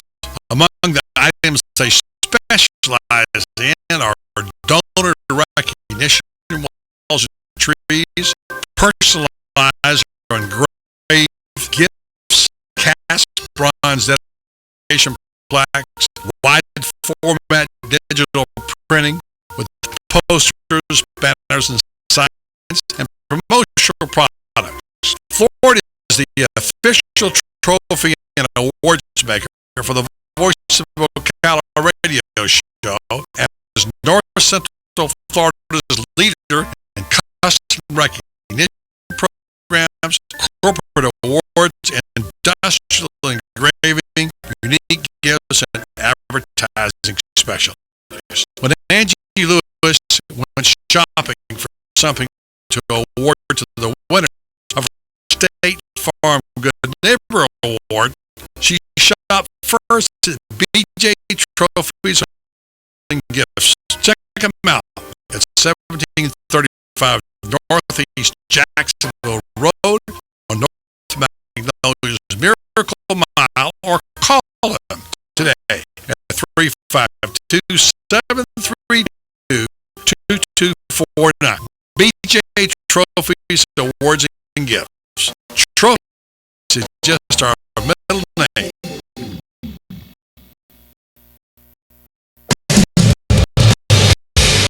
On the next AM Ocala Live, Robert and I will be speaking to Professor Donald J. Devine, the Vice Chairman of the American Conservative Union. He's coming out to speak to us about his book, America's Way Back, Reclaiming Freedom, Tradition, and Constitution. Open for debate where both sides are one issue will be debated. Carol and Baldwin will be on the air answering your questions along and your garden on her show. You've got a garden.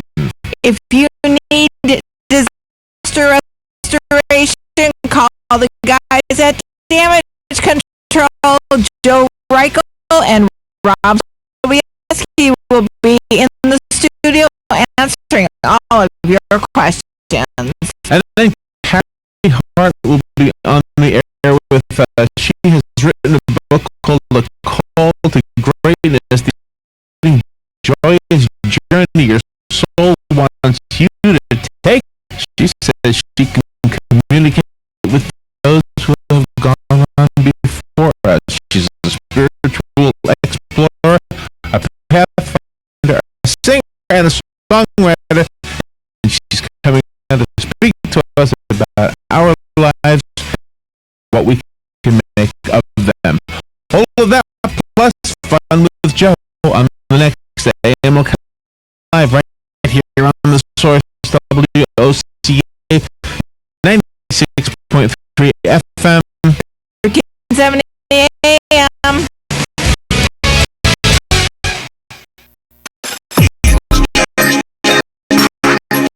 Hi, I'm Bianca.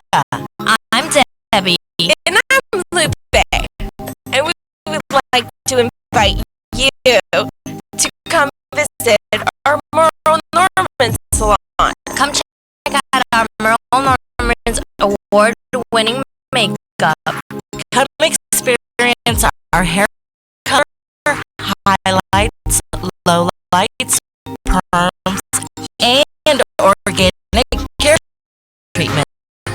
Oh yes, I just had one done on my hair, and they're amazing. That's because it eliminates frizz, reducing the amount of products and time spent on your hair. Normally, if I skip styling products, my hair's a mess. But after this treatment, my hair is awesome. Merle Norman Studio is a full-service salon. We offer everything from massages to eyelash extensions. And don't forget to ask about our free makeovers. We would love to meet you. So call us today at 352-368-5008 or stop in and say hi. We're located at 1012 East Silver Springs Boulevard, just a few blocks east of the downtown square. Merle Norman Cosmetics Studio and Salon.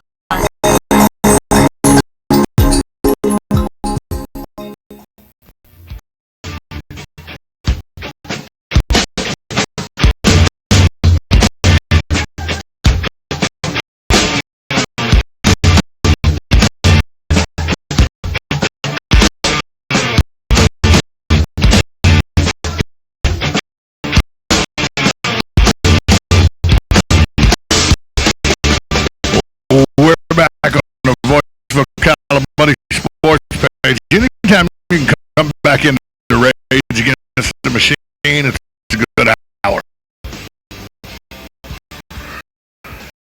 People don't know what Rage Against the Machine is. I just go YouTube Rage Against the Machine. JJ, our audience would love Rage Against the Machine, don't you think? Arguable. Arguable. Well, probably. Somebody we were just talking about Antonio Morrison, 19, who was given second-degree misdemeanor charges of resisting arrest without violence and harassing an on-duty animal after he barked at the dog Saturday night. Someone who's in Gainesville who was talked to the States Attorney's Office this morning or today. Julie Quitner from Gainesville Television Network joins us. Julie, thanks so much for taking time out for us. No problem. Thanks for having me. Julie, I'm reading this story off USA Today talking about Morrison was given his second-degree misdemeanor charge of resisting arrest without violence and harassing an on-duty animal after he barked at the dog. Do we have the gist of this story right? There was a traffic stop going on. Morrison was walking by, and either the dog barked at him first or he barked at the dog first, depending on how the story goes. Then an officer told him he needed to stop that. He did it again, and then the officer subsequently arrested him, which Morrison tried to stop, tried to pull away from him, so he got charged with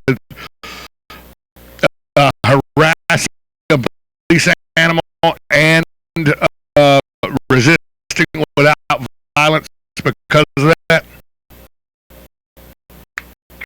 I think that's what was in the police report. I know it sounds a little bit strange. Definitely a different kind of case, which is kind of what the state attorney's office said today. Because of the uniqueness of the charge, they obviously are reviewing the case to see what or if charges can be filed. And then if they can, then Morrison, that's when the trouble, really starts to hit, because then obviously he might violate whatever punishment was on his previous arrest from last month. Well, so that's a huge question now. Well, I'm reading Cervoni, the DA in Gainesville, according to this USA Today report, says based on his initial review, he was concerned about the legality of the arrest.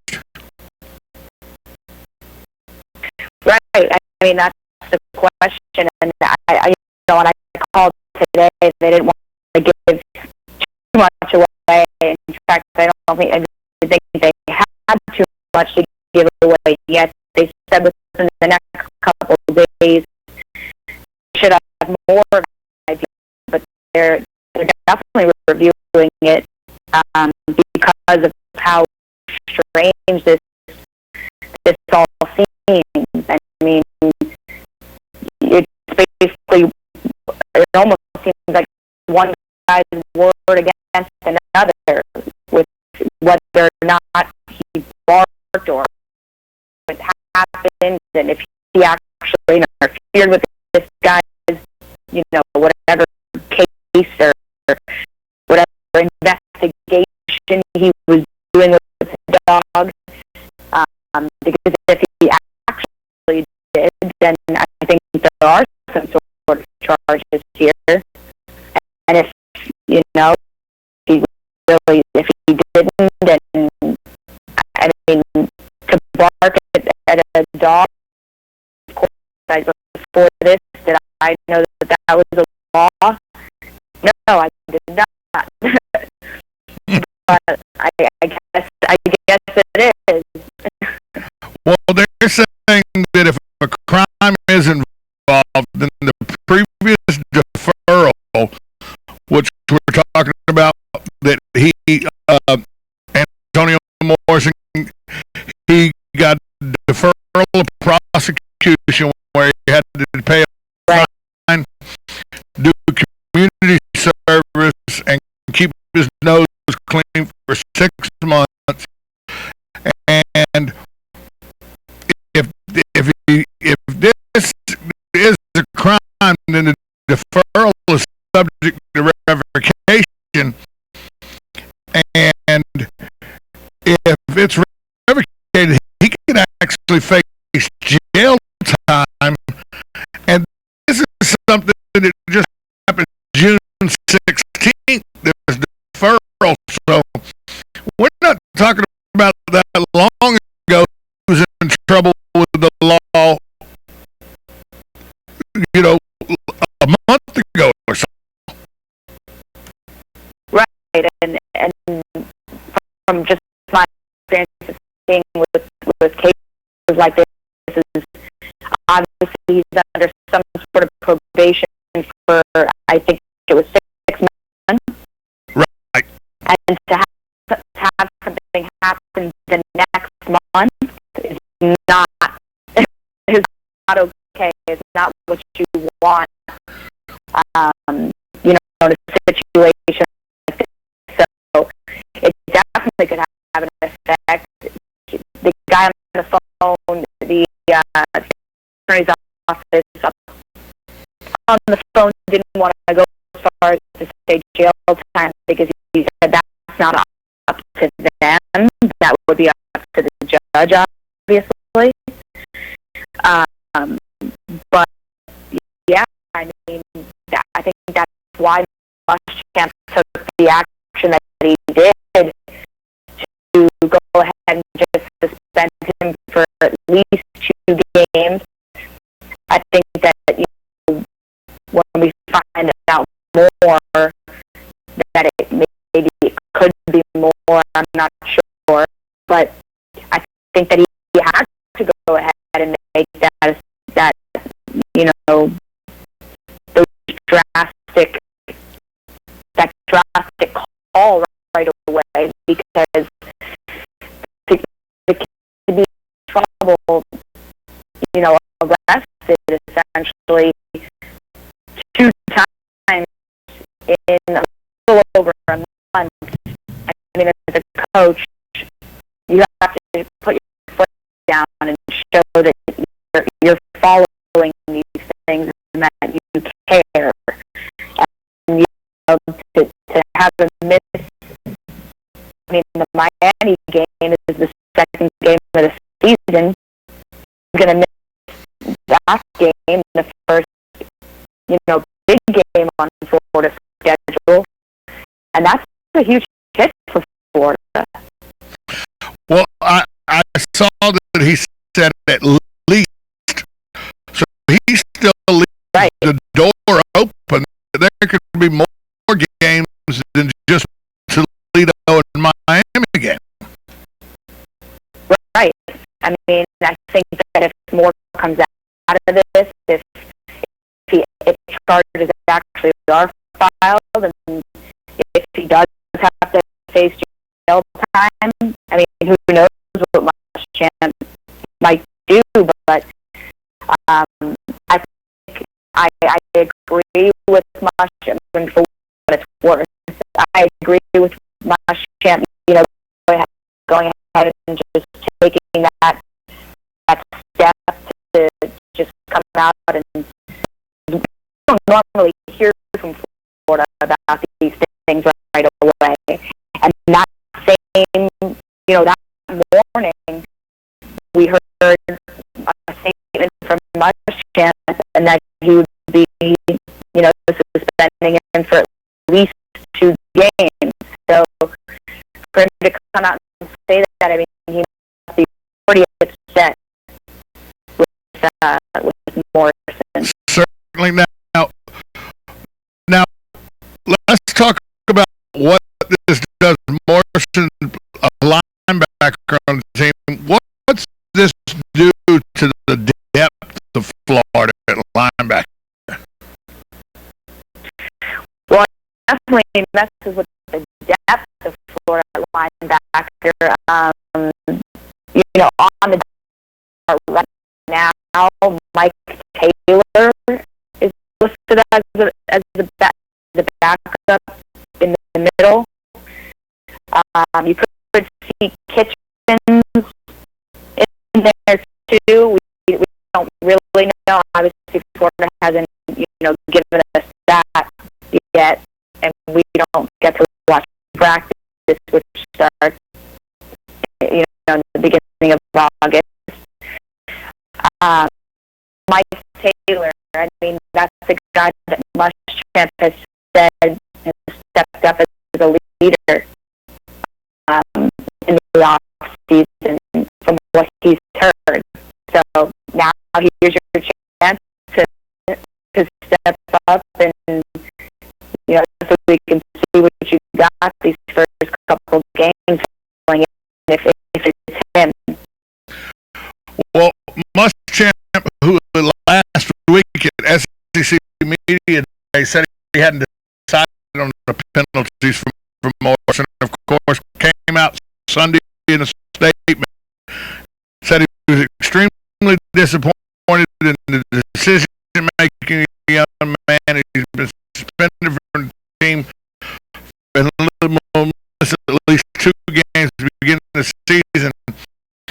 Speaking of SEC Media Days and all, Florida was geared up to talk about Jeff Driscoll and the way the team's coming off of an 11 season and the high hopes for the season. This is not what Florida needed the weekend after SEC Media Days. No, I mean, Florida, there's obviously all kinds of things that surround the Florida program when it comes to off the field, the rest, this whole Aaron Hernandez thing, which is hanging over Florida's program, even though it has nothing. Well, I mean, that's debatable whether it has nothing to do with Florida as a program. It has nothing to do with Will Muschamp, Florida. Right, exactly. So, yeah, I mean, you don't want any of this off the field hanging over the program, especially less than 2 weeks out from fall camp. You know that at Florida's Media Day, coming up, this is going to be, a topic of conversation that Muschamp doesn't want to have to deal with, but now he does have to deal with it. And it certainly has an effect on the team. But, hopefully it's something that they can just get past, and that Muschamp, gave his punishment already, kind of should quiet everyone a little bit in the beginning of the season, because we know what to expect. For the punishment of this. So, I mean, of course, we want to know what's next. I mean, is he going to finish jail time? Are the charges going to go through for this case? So we'll have to wait and see.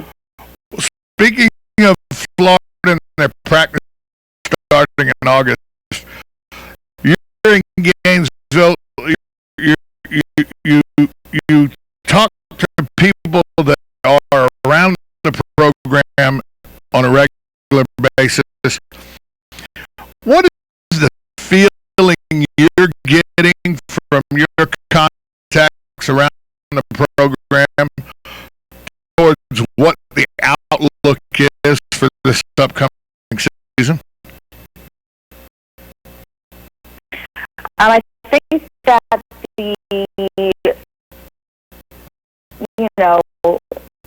I think the defense has to fill in, for some starters, that it will be, you're missing 9 starters on defense.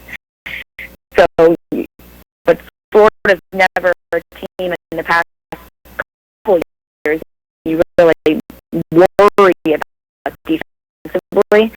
You know, there's plenty of talent there with easily coming back, Ronald Powell coming back from injury.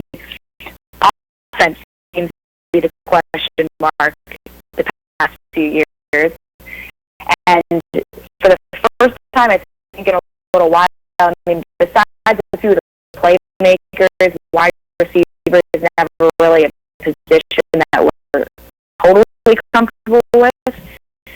I think that for the first time, we're comfortable with this offense a little bit with Driscoll entering his first season as the sure starter. Matt Jones looks like he's ready to not even miss a beat behind Mike Gillislee, who left obviously for the NFL. So I would expect that the offense will be better this year, and that the defense will be, you know, the defense that we expect out of Florida. Now, the question is 11-1 regular season. That's to be. I mean, Florida has one of the toughest records. Sorry, one of the toughest schedules in college football. So to expect them to beat that record of 11-1, that's tough. I mean, they're going on the road to face LSU and on the road to face South Carolina this year. And I don't know about beating 11-1, but I mean, we should see a better offense team. I don't know if that makes sense. Or we should see a prettier game than we did last year, but of course, winning is what's important. So I think we'll just have to wait and see how they respond to a very difficult schedule. Now, were you in Hoover last week? I was. So, give us, we got about a minute and a half. Give us your take on the freshman sensation, now sophomore Heisman Trophy winning quarterback from Texas A&M, Johnny Manziel. Well, he's a good talker. We don't really know what the truth is about the whole Manning Passing Academy saga, but he certainly had a good story. He, you know, seemed replicable, and he seemed like he knew what to say, and I don't know, he seemed to carry himself well. He seemed to be used to the whole celebrity thing. I mean, just looking at all these cameras following him around. I wasn't there in 2009 for Tim Tebow, but they drew a lot of comparisons, and I heard people say that this was twice that. I mean, it was insane what the type of attention that this kid draws. But you know, he did the talking on the field last year. When the Heisman is the first freshman to do so, high expectations for him this year, and I think he knows that, and we'll have to see how he performs on the field, not just have his off the field, you know, situation guide him, because I think that he's good enough to put on the field as well. Do you think us media, though, were a little hypocritical because in 2008, 2009, we chided Tim Tebow for being too perfect, and now we're chiding Johnny Manziel for being a 19-year-old college student doing what most 19-year-old college students do. Yeah, I mean, you're going to pick apart the kid no matter what, any little thing he does, but being in the spotlight, being the Heisman winner, being a starter and a star that he is, you do have to uphold yourself a little bit different than, the average Joe who's 19 and is going to go to a 20 or whatever and is going to go to a bar and drink without even thinking twice about it. You're Johnny Manziel. You do have to think twice about it. So I think that maybe he's now realizing that's something he said at media days was, I do want to, keep a lower profile. And I was thinking in my head, okay, well, now you do, but you didn't before. So maybe we'll see that quieter Johnny football, this coming season. Well, Julie, thanks so much for checking in with us, bringing us up to date on all that's going on with Antonio Morrison. Sorry we didn't have. I'd much rather talk Gator football than Gator off the field issues, but if you'll be so inclined to allow me, I'd like to check back in with you periodically through the year and keep updated on what's going on in Gainesville. Yeah, no problem. All right, thanks, Julie. Have a great day. Thanks. That's Julie Quitner of the Gainesville Television Network. And in my just for the record, in my opinion, Johnny Manziel, my phone was off and I slept my alarm clock. I was in college. Sounds like too many pictures of beer the night before. That's just what I'm gonna. Just what it sounds like to me. And I got the 18-year-old and the 23-year-old both nodding their head in agreement. So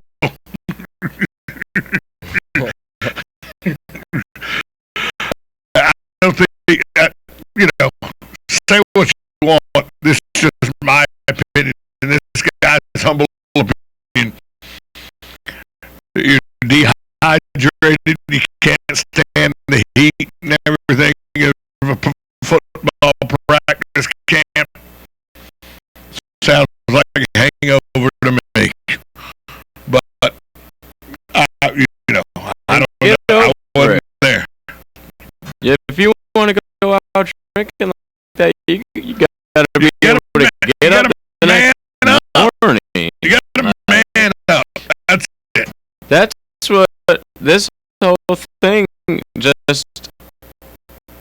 The only thing that gets me angry about it is now I know that Johnny Football can't drink. He can't handle his booze.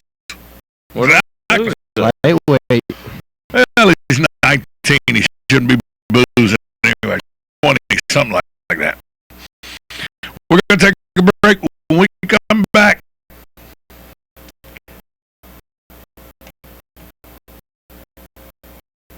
players in the union agree to HGH study.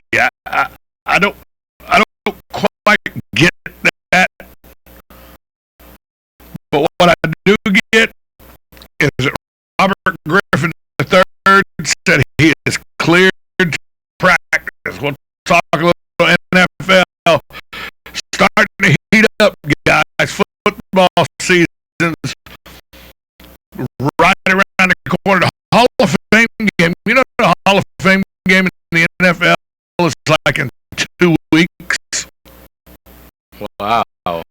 I know, exactly. Football starting to heat up. We'll talk about it next on Buddy Sports Page, 1370 AM, 96.3 FM, streaming live at WOCA.com. The source. Like a good neighbor, State Farm is there. And so is State Farm agent Angie Lewis, working hard to serve her community as a citizen and insurance agent. Angie wants to help you as you adjust your insurance needs to your life. From everything to help educate your teen driver to protecting your family against everyday risks.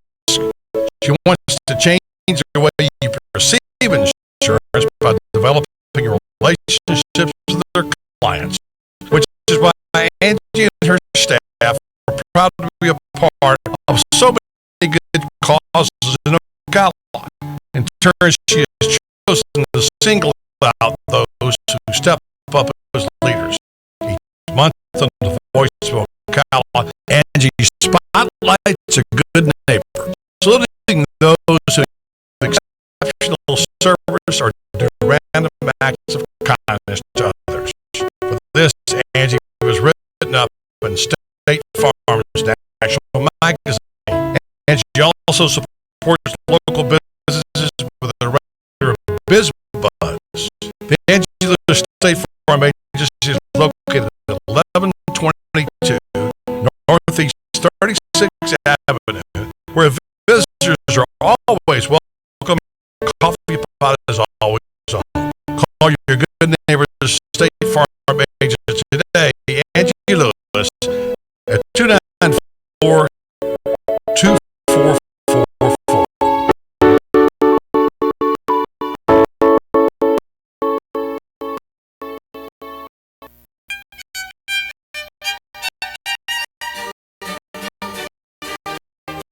Hello, I'm Dawn Lovell, lead event designer and owner at Party Time Rentals.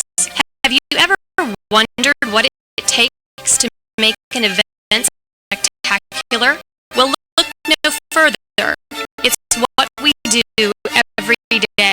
Whether you're hosting an intimate dinner for 10 or a gala for thousands, at Party Time Rentals, we find just the right style and elegance to make your event a success. Our extensive inventory of the finest in chandeliers, tents, crystal, china, and specialty items is featured in our fabulous showroom.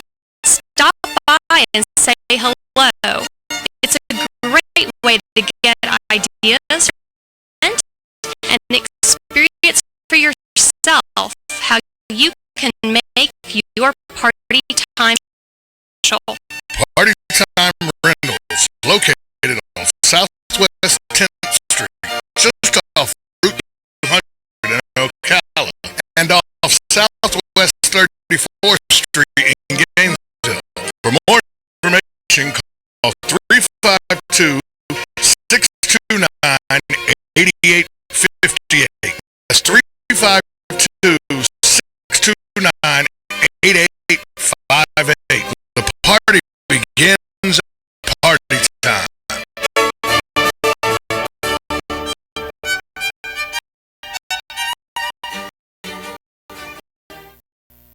What you may have missed on the John Tesh radio show. Schedule one night party each week if you can. A game of pool for you prevent your home from becoming a relationship pressure cooker. Instead of telling the car dealer how much you're willing to pay or what your ballpark is, have them throw out the first number. Ask them to give you their best price. Drinking 3 cups of coffee a day, we know can reduce your odds of developing dementia by 65%. Intelligence for your life on the John Tesh Radio Show. Don't miss this stuff.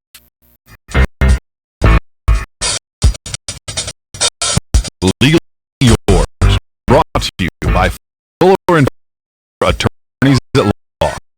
On the air every Wednesday morning at 10:30 a.m. with John Fuller, a board-certified civil trial lawyer for over 25 years.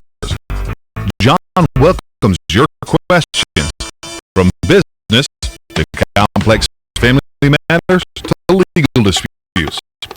So tune in every Wednesday morning at 10:30 a.m. for Legally Yours with John Fuller, right here on WOCA 1370 AM and 96.3 FM, The Source.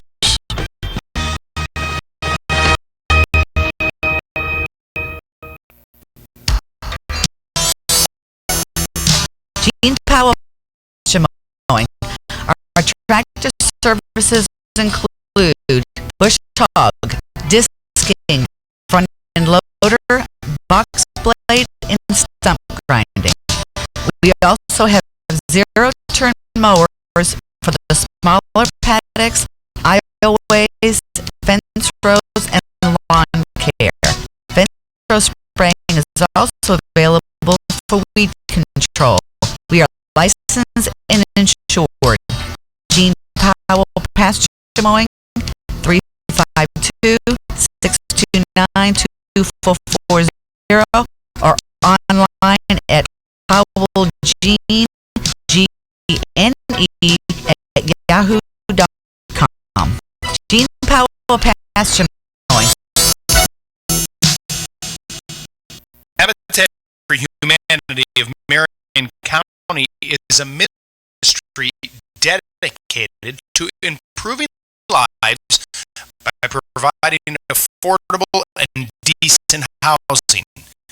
Help them help others by visiting the Habitat for Humanity Ocala home store on Northwest 27th Avenue to schedule a donation.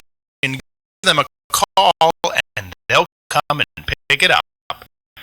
For more information, visit habitatocala.org.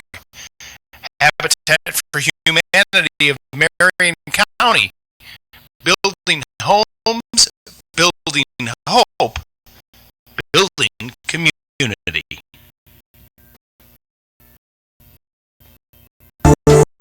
You've got a garden and we've got a show for you called You've Got a Garden with your host, Master Gardener Carol Ann Baldwin. Carol Ann answers your questions about your flowers, your veggies, your grass, your trees, even questions about your bugs. And she's only on WOCA, so don't miss Carol Ann Baldwin. You've got a garden each Tuesday from 9 a.m. to 10 a.m. right here on WOCA, The Source.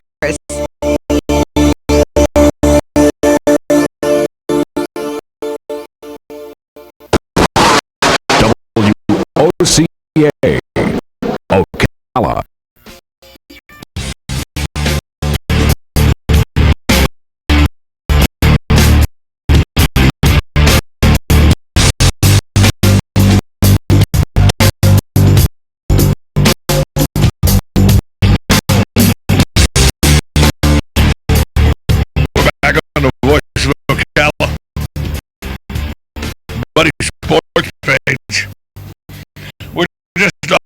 here we're talking about Phil Mickelson's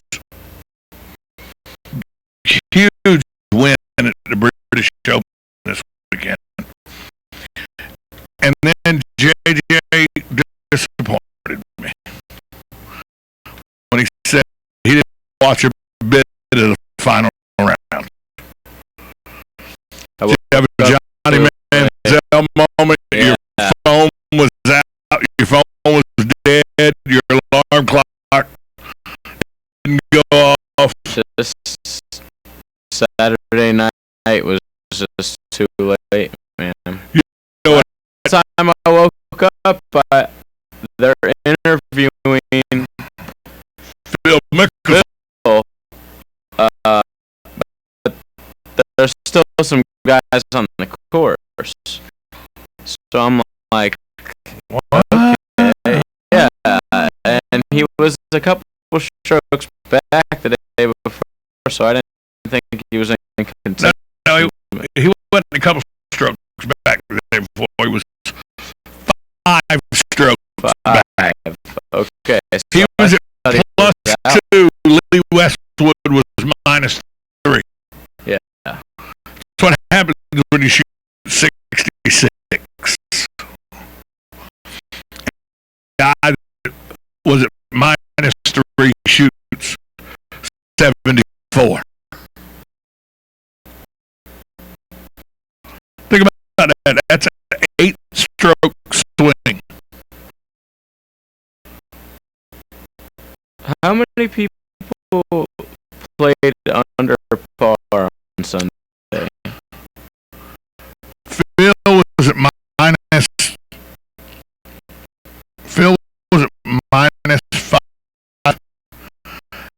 and Ian Poulter was at -4. I don't think there were too many under par. I don't believe there was very many. But Phil Mickelson wins the British Open. Matsuyama was one. Phil wins the British Open, a golf tournament. He thought he didn't have the ability to win because his game wasn't set up for link golf.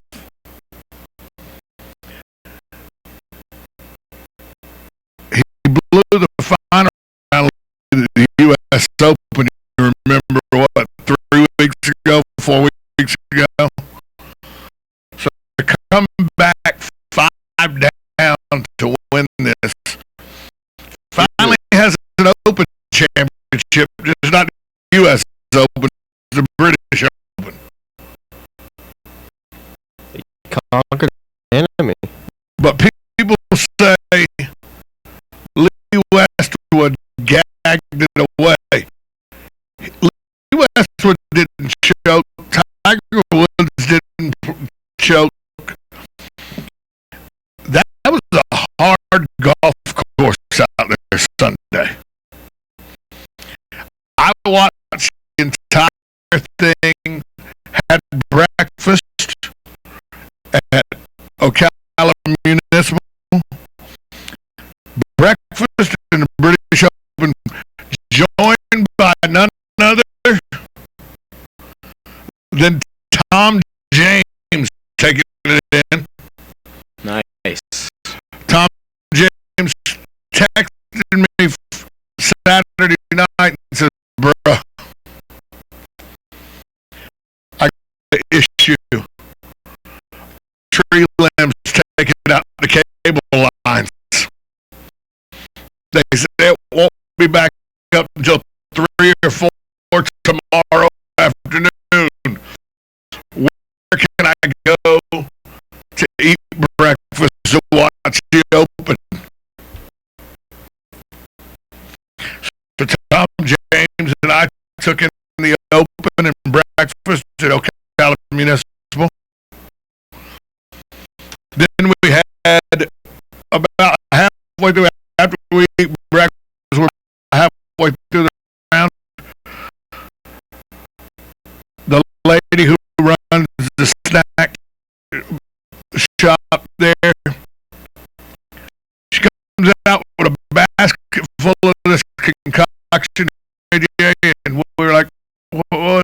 what's this? She was like, you guys try it. If you like it, I'll put it on the menu. It was onion flavored tater tots with melted cheese and bacon. What is not to like? You got three of my favorite things: tater tots, cheese, and bacon. Yeah, I'm not an onion guy myself. Well, I like onions, so. I don't like onions. But you understand what I'm saying. So do it with plain tater tots. Okay. She put it on the menu? She did. Alright. It's going to be a basket for $40, I think. It's pretty good. But we took it in the British Open, and let's be honest. Phil Mickelson, while he played a great round, got very lucky. And that's what you have to, you got to be lucky to win some of these tournaments. Yeah. He hit three wood on the par 7, the par 5, 17. His second 3 wood from 318 yards. If it doesn't hit one of the mounds just correctly to kick it forward at a huge rate of speed, it's short of the green. Instead, it rolls up about 40 feet. He lags it up to about a foot for par for birdie. Makes birdie there, and then wins. He wins the tournament the correct way. He makes birdie on the last to go 3 under. J.J. LaSalle had Lee Westwood. Lee Westwood finishes even par. He second, though, wasn't it, J.J.? Was Phil the only one that finished under par? Yeah. Yes. Yeah. Lee Westwood. Simpson finished even. Poulter finished one plus over. 1. And Tiger was plus 2. And Westwood, yeah. Right. Tiger was plus 2, correct? Yes. He was tied for 6 with Matsuyama, Zach Johnson, French. No, Molinari was 3 over. So. And it seems during the round, Tiger Woods and Stevie Williams patched things up. It's been reported that walking down the fairway on the 8th hole, Tiger and Steve Williams had a conversation, and then on the 18th hole, Tiger and Steve Williams shook hands, and Steve Williams pulled Tiger to him close and said some things to him, and then they walked off with smiles on their face. Afterwards, Tiger was asked what he said, and he said that you did a good job out there today. So maybe this thing is this Tiger Woods Steve Williams feud. Who Steve Williams was on the back for 13 of Tiger's 14 majors. And if you think caddies don't have a lot to do with how golfers play, just ask Phil Mickelson how much bones means complimented him so much in the post-round interview. Right. That's all he kept talking about, how Bones kept him focused. The only time Bones didn't keep him focused was at the U.S. Open when he should have broke every... Phil should have said, "What are you doing? Why did you give me that club? It's the only one you got left that I hadn't broken because you're not making that swing again." When Phil hit the scoreboard at the U.S. Open a few years ago. So Phil Mickelson, your 2013 British Open winner. My guy, Tiger Woods, your guy, Lee Westwood. Where did Dustin Johnson finish, JJ? That's Tom James's guy. I picked Adam Scott. You didn't pick Adam Scott. Adam Scott had an admirable showing after coming off a win at the Masters. Dustin Johnson finished 9 over. 9 over, blew up on the weekend. Tied for 32nd. But all in all, a great British Open, and it was suspenseful because coming down the last few holes, Westwood still had a shot. He just couldn't get nothing going on 15, 16, 17, 18. So it was a good time. I really enjoyed it, and I thought it was a good time over at Muni with breakfast too. I wish they'd make breakfast every Saturday, Sunday morning. That'd be great. How often does the winner of the British Open finish at, with such a low score like that?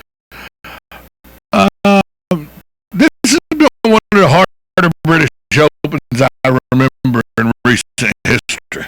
Harrington won in 2008 when he was 3 over.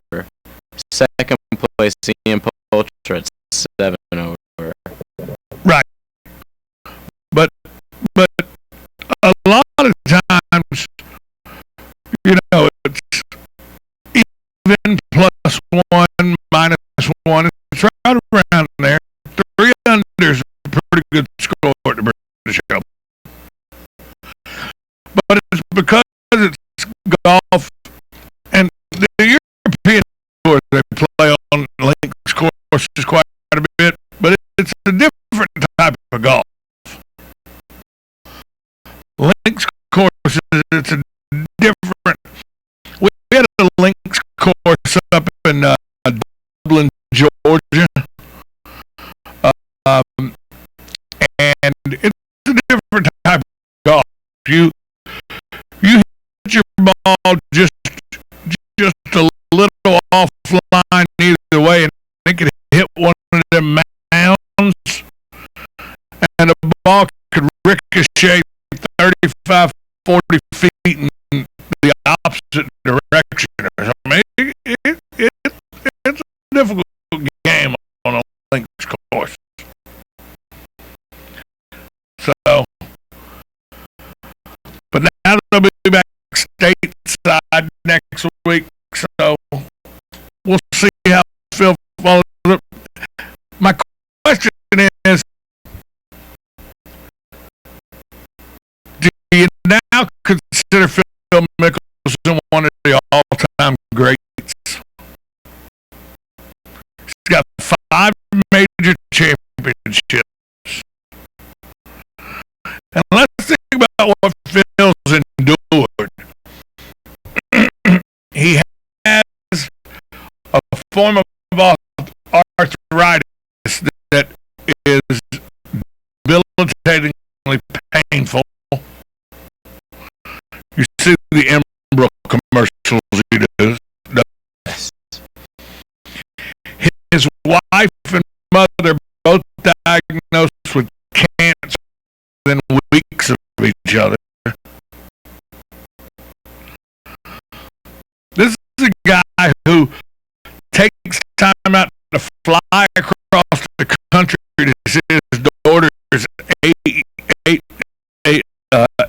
grade graduation, and then flies back, to start the U.S. Open.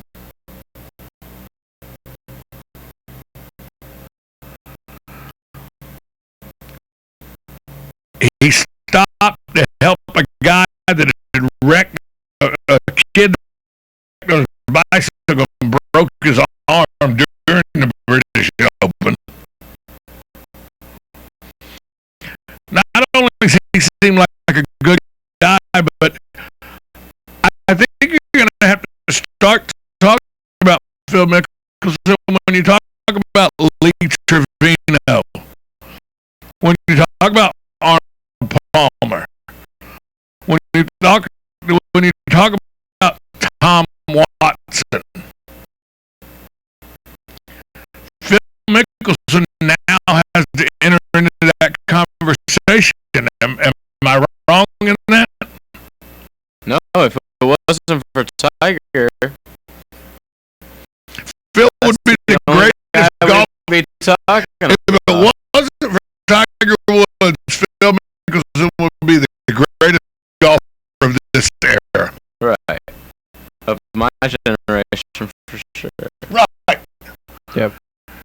Just so happens there is Tiger Woods. Right. So he gets kind of pushed to the back burner. And he's not a very entertaining dude for everybody. He's just a plain guy. Yeah, he's very, very plain. He just has a good time. Just goes about his business very succinctly, and he's not flashy, is what you say. Boring. I would go so far as to say it was Zach Johnson. Now, calm down.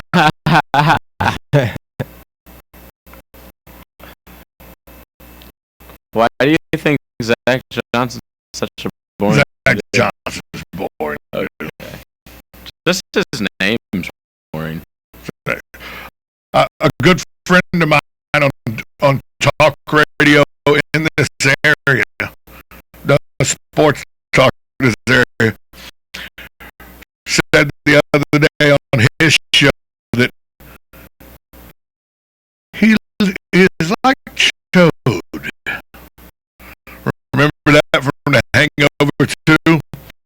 It's that soft white ricey stuff that you feed to infants and older people. It's tasteless with no life. Zach Johnson. He said that's what Zach Johnson was. Well, he played a hell of a weekend. Played great in the John Deere, too. Finished second in the John Deere. The Quad Cities area. But Phil Mickelson now, I believe, with this win, becomes one of the greats all time in the game of golf. When we come back, we'll wrap up Buddy Sports Hour. We're going to talk about RG3.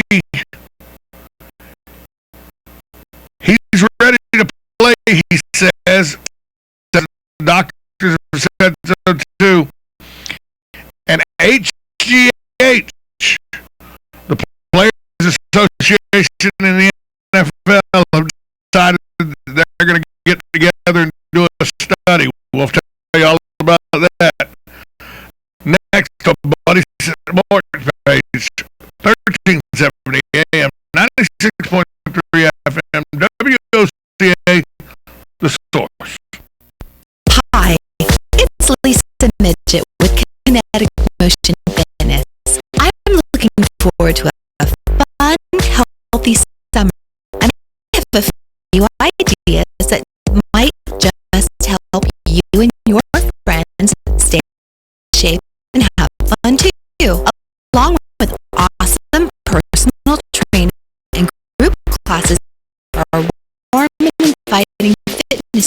Radio, we also offer fitness classes at your home or business. And if you're tired of the same old boring cake and punch party, why not let us host a hot new health trend, a fitness party at your home or office? If you're having a hard time getting to the gym this summer, because of your crazy schedule, then work out with your friends or co-workers in a private group fitness class, or host a fitness party at your home or office. We will bring you and your friends or co-workers one of our great workouts like Zumba, Pilates, body bar, yoga, Tai Chi boot camp, or Zumba Atomics for kids. We can even help you reach your long-term goals by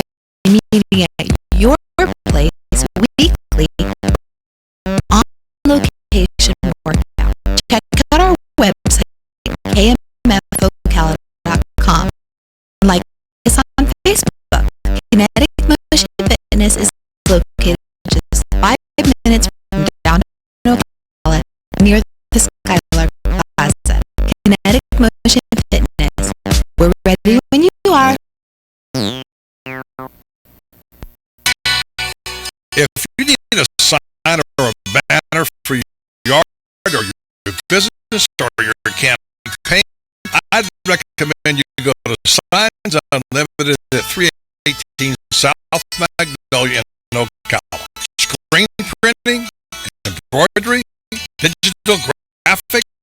Do what I did when we needed signs to say the Marion Theater Group. Go see Vic Buttermore, Signs Unlimited. If you want quality work with a fast turnaround from somebody who is committed to his community and always ready to assist. There's a reason Vic's slogan, our business to make your business better. Sign up with Signs Unlimited. Call 732-7341 today.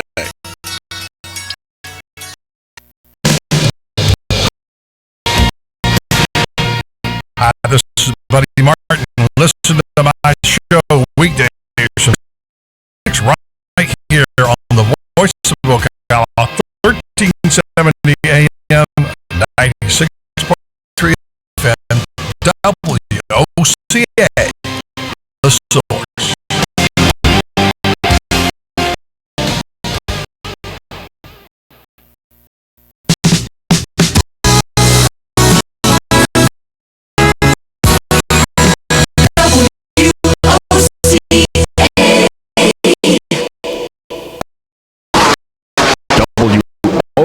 WOCA, Ocala.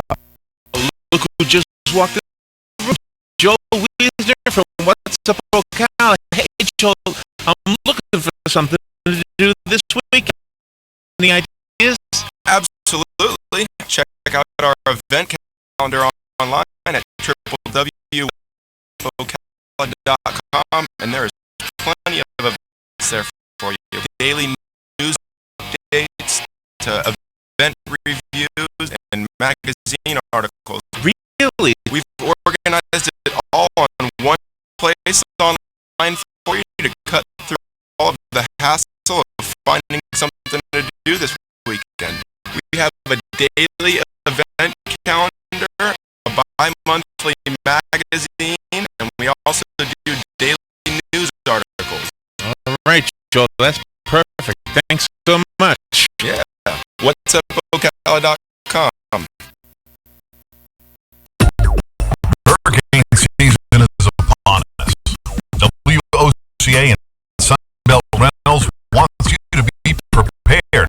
Sunbelt Rentals has the equipment to help, like air nailers, aerial lifts, chainsaws, chippers, and stump grinders, light towers, skid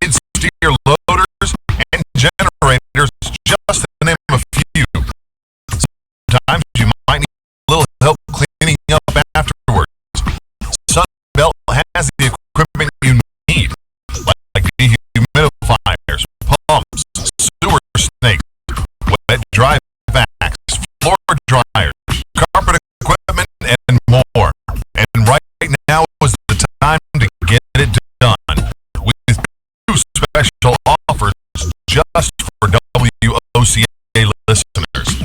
If you rent Friday after 3 p.m. and return it Monday before 9 a.m., you will only be charged for 1 day.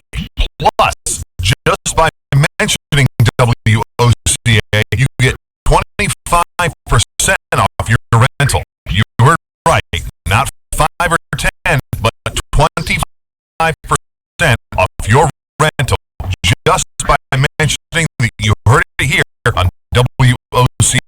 But you better hurry. This is a limited time offer. Visit Sunbelt today on Highway 27, just half a mile east of I-75. Give them a call at 369-9101 or visit them on the web, sunbelt.com. Don't get caught in the dark. Call Tri-County Generators LLC first at 1-800-622-1957. Your authorized Generac dealer. Tri-County Generators are there when you need them. New generators for home standby, commercial, RV, and portable generators. They also service your existing systems. Now is the time to act. Be prepared before you have an emergency. Call Mike Gannett today at 1-800-622-1957. That's 1-800-622-1957 for Tri-County Generator.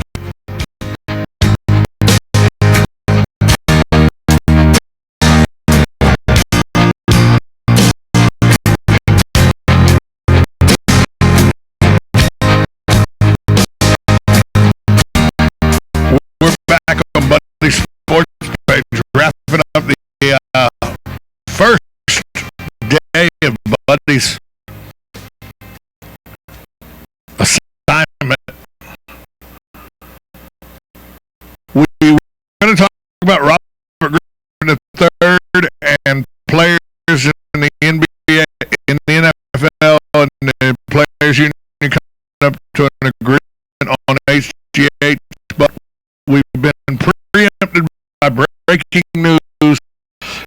JJ at the sports desk, what's the breaking news? Ryan Braun suspended by Major League Baseball for performance-enhancing drugs.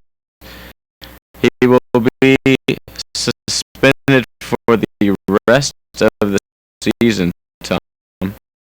So not 50 games. 50 games is usually the first suspension that you get. Remember, he got suspended for 50 games and then appealed it and got it overturned last year. Right. Because of some technicality on the urine sample. Right. This is 65 games. He will not appeal this. Right. He's already made statements, says he's made some mistakes in his life. So basically admitting to doing performance-enhancing drugs, 65 games. That'll be the most expensive suspension in baseball history when it comes to drug suspension, because the rest of his salary he won't be able to pay. There's some people saying because remember they came out last be 100 games and said that they weren't gonna but they also said they weren't gonna suspend anyone until next season. But look, somebody rumors are having such a bad season. Sounds like somebody cut a deal. Wait, Like, and wait. You gotta come out and say that you did it. Wait. Don't appeal. And who is the commissioner of Major League Baseball?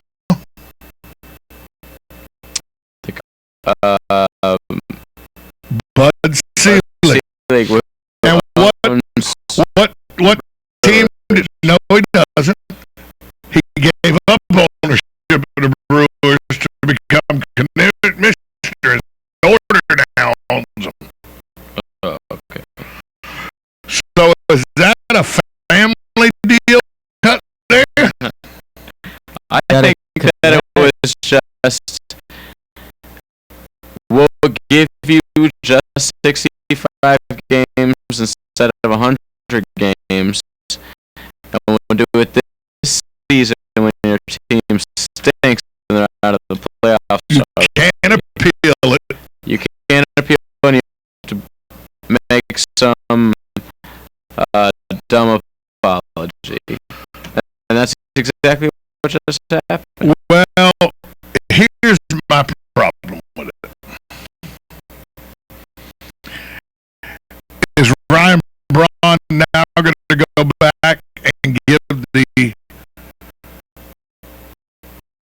life back to the person he ridiculed as being a bad technician and all last year? After his job, yeah. Remember how he said guys in that, obviously he doesn't know how to do his job and everything. He grilled this guy. He barbecued this guy in the press last year, or guy, girl, I don't know which it was. The technician that had done the urine sample last year. Does he now that guy go and sue him for slander? Can that person sue him for slander now? I mean, Ryan Braun called him a liar, said that he had, he'd done something to the test and all. And now Ryan Braun is like, well, look, I made mistakes in my past. You know what that sounds like to me? Remember a big slugger for the St. Louis Cardinals? Sir, I'm not here to talk about things that have happened in the past. I'm trying to talk about things in the future and move on with baseball.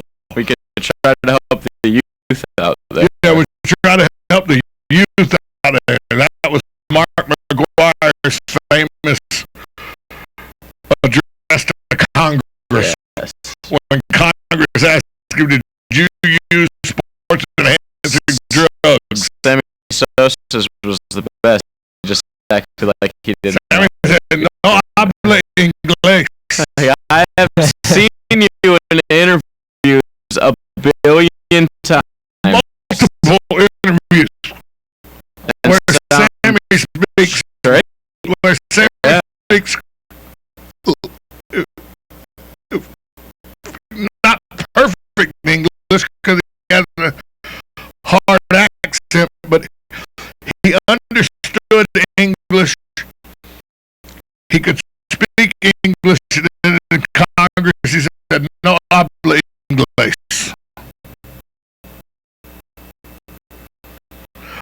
But this is Ryan Braun's apology sort of reminds me of Mark McGuire's denial or apology. Because Mark McGuire didn't say he used PEDs. He just said, I don't want to talk about things that have happened in the past. You mean like you pull your pants down with some steroids. That's exactly what he meant. That's exactly what he meant. Bash Brothers. So, this is the first one I fear will be a long list of people that are going to be suspended over this biogenesis lab down in Miami. And dare I say, A-Rod is next on that list? Gotta be. He was the other big name.